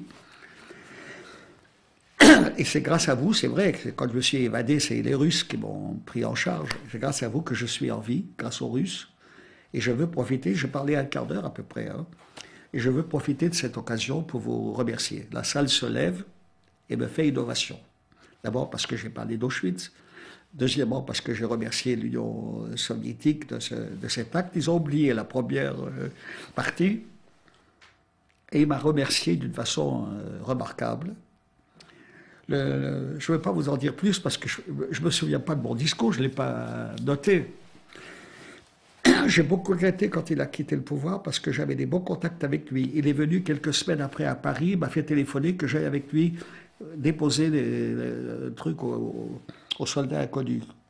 Alors j'étais avec lui à l'Étoile et les gens me demandaient « Qu'est-ce qu'il t'a dit ?» Parce qu'il me parlait avec une interprète. « Comment ça va ?» Qu'est-ce qu'il a pu dire ? « Ça va, en forme, oui, on se reverra. Hein. » Il n'a rien dit. C'est pas dans un endroit pareil qu'on fait des échanges. Qu'est-ce qu'il t'a dit? Je ne peux pas vous dire, c'est confidentiel. Les gars, ils étaient malades parce qu'ils croyaient qu'il m'avait dit des secrets d'État, là, sur la place où on était au moins une vingtaine à l'attendre. Alors, je pense que ça a été... j'ai été invité à dîner à l'ambassade de France. Enfin, je suis devenu la vedette à eux. Le lendemain matin, il y a une secrétaire qui vient vers moi en me disant « J'ai été chargée, elle parlait français, de vous servir de guide, qu'est-ce que vous voulez voir ?» Je dis, écoutez, je vais vous dire la vérité, je voudrais voir le grand rabbin de Moscou. Elle dit, bon, elle a pris une voiture avec chauffeur, elle nous a amenés là-bas, il y avait d'autres personnes que moi. Mais le grand rabbin n'était pas seul, il y avait un Russe qui était là, un Juif, et qui visiblement le surveillait, qu'il ne dise pas de choses graves aux visiteurs. Bon, quand je lui ai dit comment ça va, il a dit, bon, on essaye de faire, on parlait en yiddish tous les deux. Il dit, on fait ce qu'on peut, mais si vous pouvez m'envoyer quelques livres de prière, j'en manque un peu. Alors je dis, je vais parler avec le consistoire à Paris. Et l'autre, il s'est levé, il se présente à moi avec son nom, et il dit, je suis son conseiller. Qu'est-ce que ça peut me faire? S'ils avaient besoin d'un conseiller pour le surveiller, qu'ils ne disent pas... C'était encore l'URSS. Hein. Je descends, et la petite qui m'accompagnait, elle me dit, qu'est-ce que vous voulez faire maintenant? Je dis non, je voulais voir le grand rabbin, je n'ai pas d'autres projets, vous avez des idées? Elle dit oui, il y a une exposition Chagall. Elle commençait la veille. Et lui ne savait pas, parce que je vous raconterai après. Alors j'ai dit, bien entendu, c'est mon voisin, c'est mon ami, je veux le voir. Elle a envoyé le chauffeur, on a pris le métro, qui est très profond, je ne sais pas si vous connaissez Moscou. Oui. C'était pas une bonne idée pour moi parce qu'il fallait descendre je ne sais pas combien d'étages pour arriver au métro. On est arrivé là-bas, c'était pas loin, heureusement. On est entré dans Alors, il y avait une foule énorme qui faisait la queue.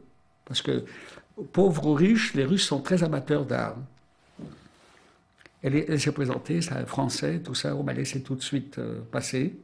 J'ai demandé à l'entrée s'ils pouvaient me vendre un catalogue. Ils m'ont dit, tout est parti le premier jour. Mais ils vont en commander d'autres, que je revienne. Je partais le lendemain à Paris, je n'allais pas revenir pour ça. C'était l'exposition de ses premières œuvres. C'était vraiment quelque chose de très riche.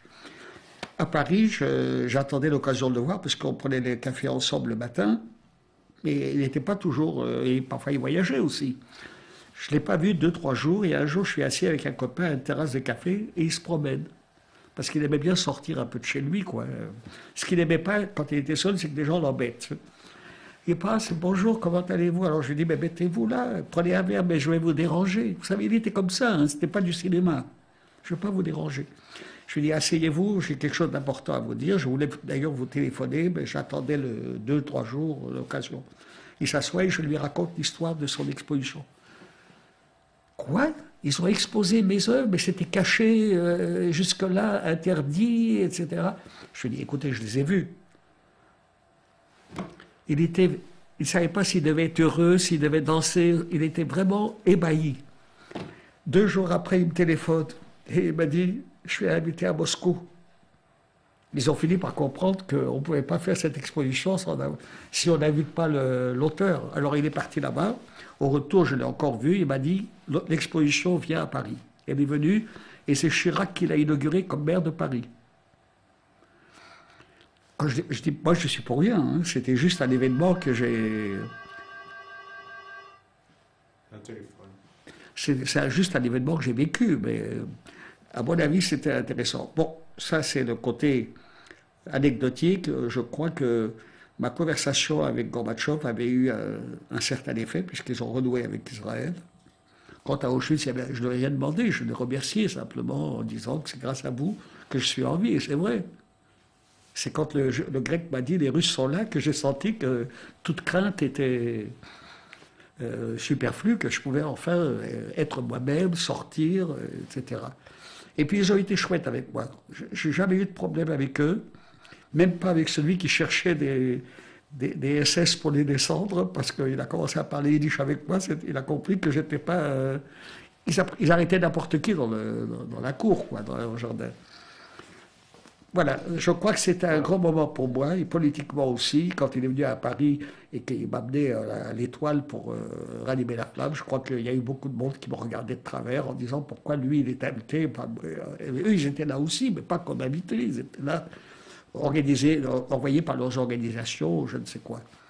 C'était pour moi important, parce que je crois que la Shoah n'était peut-être pas encore aussi développée à l'époque, et je crois que ça a joué un rôle important dans le travail pédagogique. Je suis retourné une 2e fois. Hein. Et la 2e fois, j'ai eu encore des honneurs. On m'a nommé président de l'Assemblée, parce que le gars qui dirigeait, il était venu en Israël avec moi dans cette réunion, il m'avait entendu, il a dit, toi tu sais y faire. Et tu vas nous faire encore une résolution qui dira rien, mais que tout le monde approuvera. C'est vrai, dans certains cas, il faut savoir simplement faire des mots qui semblent répondre à l'attente des gens, mais qui ne suscitent pas de réaction négative. Alors, il était content de moi. Alors, je suis devenu président de cette séance, de ces séances où il y avait beaucoup de gens du monde entier, y compris d'Israël d'ailleurs.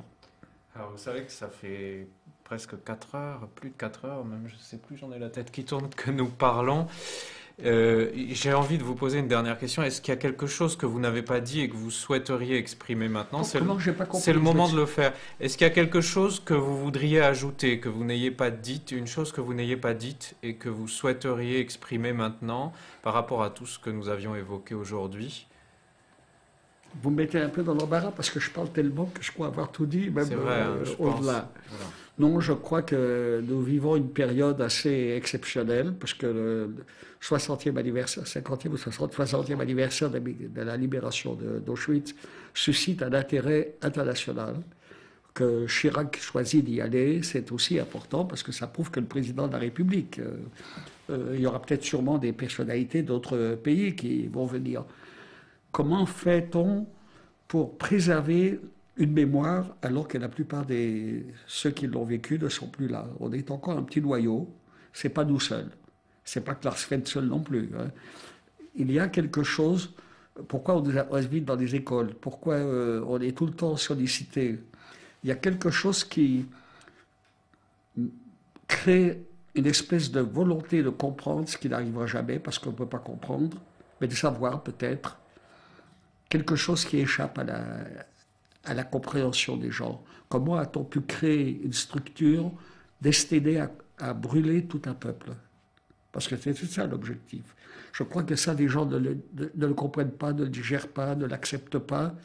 Et c'est ce qui explique la volonté de rencontrer des déportés pour essayer de comprendre. Mais je crois que On peut leur expliquer certaines choses, pas leur expliquer, leur raconter. Mais comprendre, ça veut dire quoi? Comprendre, ça voudrait presque dire accepter que ce soit possible, que ça a été possible. Or, nous ne pouvons pas l'admettre. Alors, ils viennent à nous comme si nous avions une espèce de secret caché que nous allions leur révéler. Enfin, je fais un peu une caricature là, parce que leur intérêt et leur... il n'y a pas, presque il n'y a pas une journée en semaine sans que j'ai une interview. Hier, j'ai parlé de ça, hier dimanche. Donc, je crois qu'il y a quelque chose qui échappe aux gens. Ils ont besoin de... Ils croient peut-être en parlant avec nous qu'ils comprendront. Or, qui peut comprendre? Tuer tout un peuple? Tuer, et par ces méthodes? Je crois que ça échappe beaucoup à l'entendement. Et les gens qui viennent me voir, ce n'est pas seulement des adultes. Il y a des gens des écoles que je vais voir. Pas tout seul, moi d'ailleurs, mes camarades et moi. Vous avez Ida, vous la connaissez probablement, vous l'avez peut-être interrogée. Elle est beaucoup plus souvent dans les écoles et en voyage à Auschwitz que moi, Ida Graspon. Non, il y a quelque chose qui me semble irréel, un petit peu, c'est le fait que si longtemps après, c'est resté dans l'esprit des nouvelles générations, pas seulement des anciens, mais des nouvelles générations, et qu'il nous donne encore un rôle important. C'est peut-être ce qui explique que je continue, parce que ayant des interlocuteurs, j'ai le droit de parler. Sinon, à mon âge, on lit des bouquins, on va en vacances. Non, moi je suis encore très actif. Il y a des gens qui me téléphonent de New York, il y a des gens qui me téléphonent. Maintenant, ils m'invitent encore dans d'autres pays, mais bon, comme j'ai eu des problèmes, j'essaye de me surveiller, bien que le docteur Pasquier est beaucoup plus coulant que moi. Il me dit vas-y, vas-y. Mais il faut se sentir capable d'assumer tout ça. J'ai quand même mon âge. Même si je ne l'avoue pas à tout le monde, mais au CRIF, la semaine dernière, ils m'ont fêté mon anniversaire, je ne savais même pas qu'ils le savaient. C'est pas si simple. J'essaye de passer outre et de continuer comme si c'était il y a 20 ans ou 30 ans. Ce n'est pas toujours facile. J'ai peut-être un atout, je parle, et je ne m'arrête pas. Sauf quand vous me dites faites signe qu'il faut arrêter. Non, moi, mon devoir, comme je vous l'ai dit, c'est de vous laisser parler et de vous permettre de témoigner, c'est-à-dire de parler justement de ce qui est difficile à comprendre. Et c'est ça, au fond, ce que vous dites sur essayer de raconter ce qu'on essaye de comprendre et que peut-être on ne comprend pas. Ça me fait penser à ce que dit Shoshana Fellman du témoignage en règle générale, quand elle dit que finalement on ne témoigne que du fait que, dans un certain sens, témoigner est impossible, qu'on est confronté à l'impossibilité de restituer un épisode qui est, au sens strict, difficile de restituer.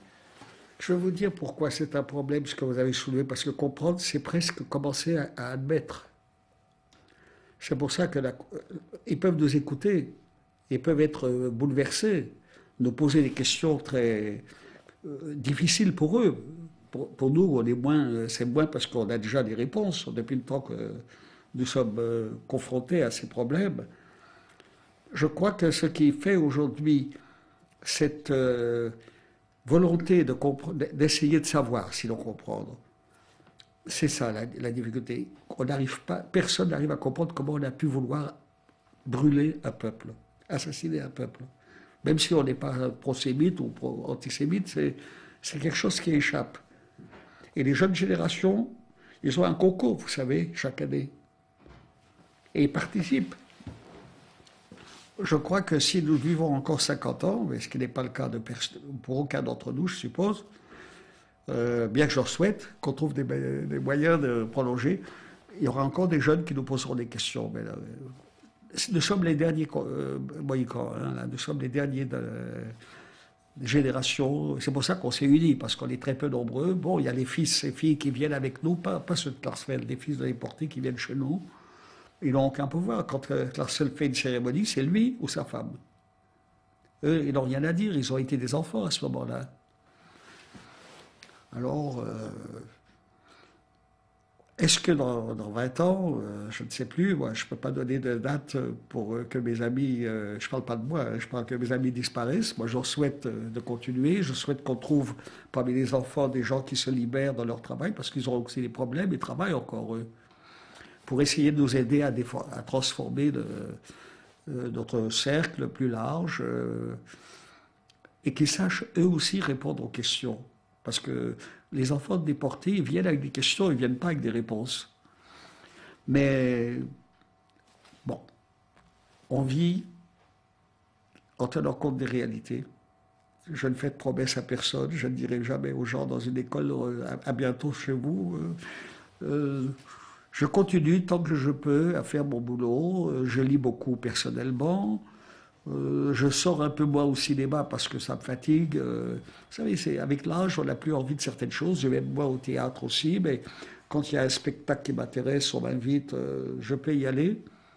Ça devient mon occupation principale. Les interviews, les rencontres. D'ailleurs, on établit parfois des liens d'amitié avec certains qui viennent. Vous savez, j'en ai chaque semaine 2 ou 3, hein, des rencontres. Et parfois, je les invite à déjeuner. Ça dépend des situations. Il y en a un qui est resté avec moi jusqu'à 11h du soir. Je lui ai dit, il habitait dans la banlieue, qu'il rentre chez lui, sans ça, il raterait son bus. Non, non, c'est vrai que nous sommes très sollicités et que peut-être parce que je parle plus que d'autres, j'en reçois peut-être un peu davantage. Alors, mais c'est important pour nous et pour eux. Alors vous savez ce que j'avais envie de faire pour terminer, c'était que comme vous avez écrit, je sais, vous avez écrit des poèmes, des chansons, des choses comme ça. Est-ce que vous en avez en tête, par exemple, de Renaissance de la France, ou est-ce qu'il y a un air de votre enfance, de la poésie ou de la chanson yiddish, ou un poème en yiddish même que vous pourriez vous auriez dû me dire? Demander parce que j'en ai ramassé quelques-uns hier pour la soirée que j'ai faite, mais je les ai laissés à la maison. Je n'ai pas par cœur. Je peux vous dire simplement qu'à un moment donné, un Israélien était venu me voir et m'a dit, d'ailleurs j'ai fait un livre avec lui, qui est paru, que j'ai amené hier, j'ai offert, c'était sur l'humour. Humour juif et humour israélien, et lui faisait les illustrations. Ça a bien marché. Et le fait est, ça a sûrement influencé mon écriture, parce que je parle d'autre chose. Quand je fais un voyage à Moscou, je ne parle pas spécialement de ça, c'était entre autres. Quand je fais un voyage en Belgique, ce n'était pas là-dessus seulement qu'il m'invitait. Il m'invitait pour faire des conférences sur un tas de problèmes.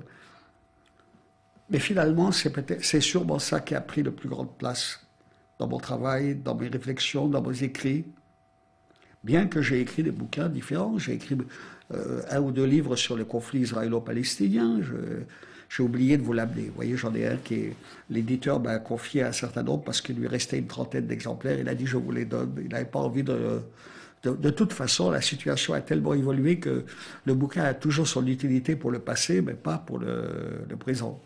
Alors, j'en donne à quelques amis encore un peu, il m'en reste. Non, j'ai beaucoup écrit parce que c'était la période où maintenant, j'écris dans les journaux. Mais pas de bouquin, je crois que j'aurais pas le courage. Est-ce qu'il y a une chanson ou un thème poétique ou musical que vous voudriez restituer là?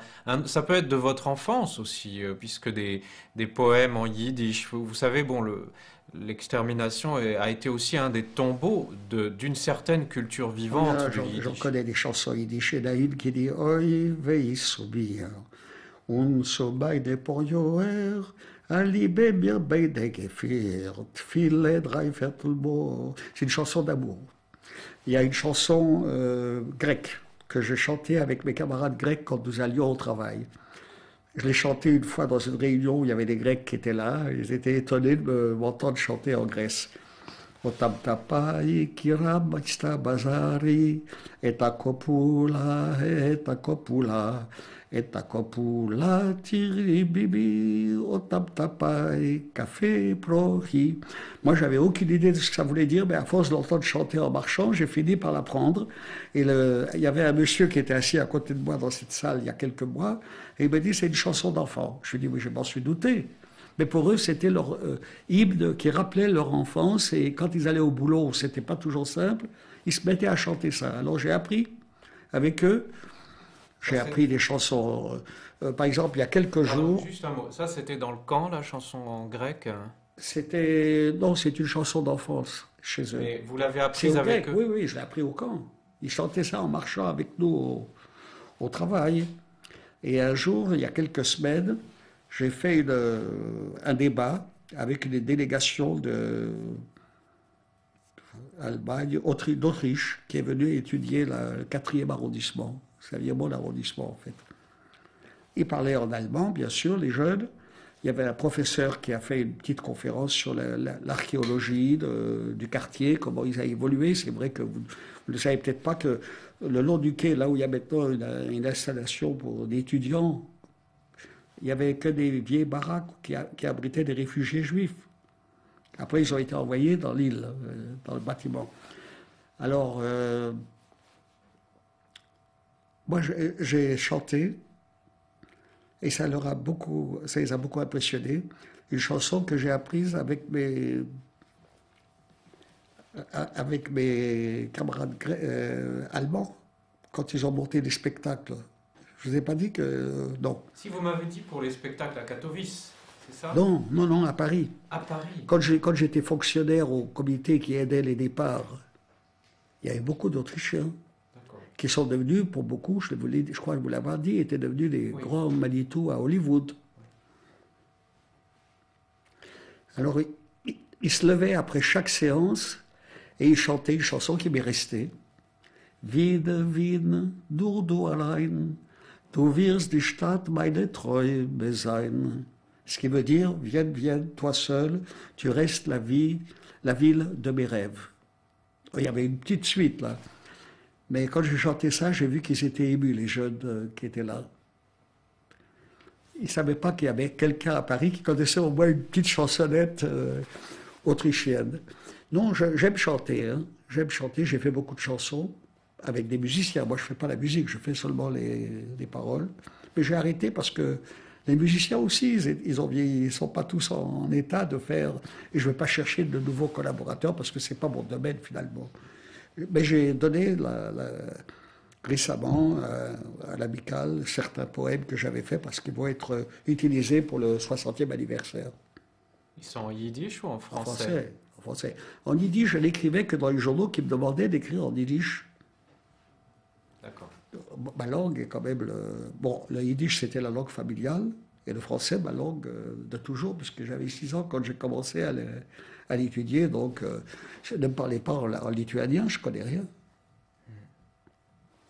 Alors, chanter encore, donc, j'ai chantonné comme ça avec les groupes. Quand j'ai été d'ailleurs, il faut que je vous dise que quand on nous a envoyé de Drancy à Bonne-la-Rolande pendant 1 mois, les conjoints d'Arien, mon chef m'a mis parmi eux. Et qu'est-ce que j'ai fait là-bas? Les flics ne savaient pas quoi faire de nous. Ils n'étaient pas méchants, ils étaient là pour nous garder. J'ai organisé des soirées où il y avait des concerts, où il y avait des conférences. C'était des gens très bien. J'ai chanté aussi avec eux. J'avais une chorale, j'avais créé une chorale. Donc je crois que chez moi, il y a quelque chose d'inné. Premièrement, le fait de ne pas être marié, d'avoir des enfants, me laisse une liberté qu'il faut reconnaître. Deuxièmement, un mouvement de jeunesse vous habitue à travailler avec les autres, il vous habitue à chanter, il vous habitue à... Pour écrire, non, ça c'est venu de moi-même. Mais la chanson a un rôle important dans la vie des gens. Et parfois, ça peut créer des mauvais souvenirs et des mauvaises réactions et des bonnes. Avec des chansons, on peut faire des tueurs aussi. Hein. Nos SS, ils chantaient. Et qu'est-ce qu'ils chantaient? Qu'il fallait tuer tous les juifs et des choses pareilles. Ils nous faisaient chanter, nous, pour ça, parce qu'ils cherchaient à se distraire. Je pense il y avait quelque chose de pitoyable en eux, entre guillemets. Ils s'embêtaient. Ils en avaient marre de tuer les juifs. Ils voulaient quelque chose qui les ramène à un autre univers, et tout en continuant à tuer. Parce que ça faisait partie de leur boulot. Mais il y a eu un jour un Polonais qui est venu me voir et qui m'a dit, écoute, on m'a dit que tu écris. Oui, j'ai besoin que tu m'écrives en français ou en allemand une pièce, parce que j'ai la pièce, ils veulent que je la monte, mais moi je ne connais pas le français. Je lui ai dit, dis-moi de quoi il s'agit. Il m'a dit, j'ai écrit. Et apparemment, il y avait un certain nombre de gens qui sont venus, peut-être les Français qui travaillaient avec les SS, il a eu un grand succès. Il m'a dit, je t'amènerai du pain, je te donnerai à manger. Il m'a jamais cherché ensuite, il a tout gardé pour lui. Mais l'idée était de lui, c'est moi qui ai rédigé ça, simplement. Non, je crois que le fait, peut-être, je réfléchis à haute voix, hein, d'avoir retrouvé ma mère m'a donné une nouvelle raison de vivre. De ne pas être marié, d'avoir des enfants m'a enlevé un certain nombre de problèmes et de soucis, c'est évident. Ce n'est pas la raison pour laquelle je ne suis pas marié. Je crois que, honnêtement, c'est parce que j'ai retrouvé ma mère et qu'elle était âgée et que ce n'était pas le moment pour moi de la quitter pour aller... Et puis mes voyages. J'étais à travers le monde, je discutais. Je crois que ça finissait par me remplir ma vie. Hein. Aujourd'hui aussi, vous m'avez rempli un peu de ma vie. Et la journée. La journée. Et puis, je vous dis encore une fois, c'est la première fois que ces interviews sont aussi longues. Je ne dirais pas qu'elles ne sont pas intéressantes pour le public. Peut-être vous couperez ce que vous voudrez. Habituellement, ça dure une demi-heure. Ouais. Bon, là, on a fait Là, ça, vous m'avez tout dire, même chanter. Ouais. Mais vous n'avez pas gardé tout ça, je pense. Vous avez gardé ce qui vous intéresse. Mais si vous avez besoin de documents sur moi, je crois qu'à Mémorial, ils en ont beaucoup. Ils sont venus chercher chez moi des pièces, je leur ai donné. Maintenant, il ne faut pas leur dire, je donne à l'amicale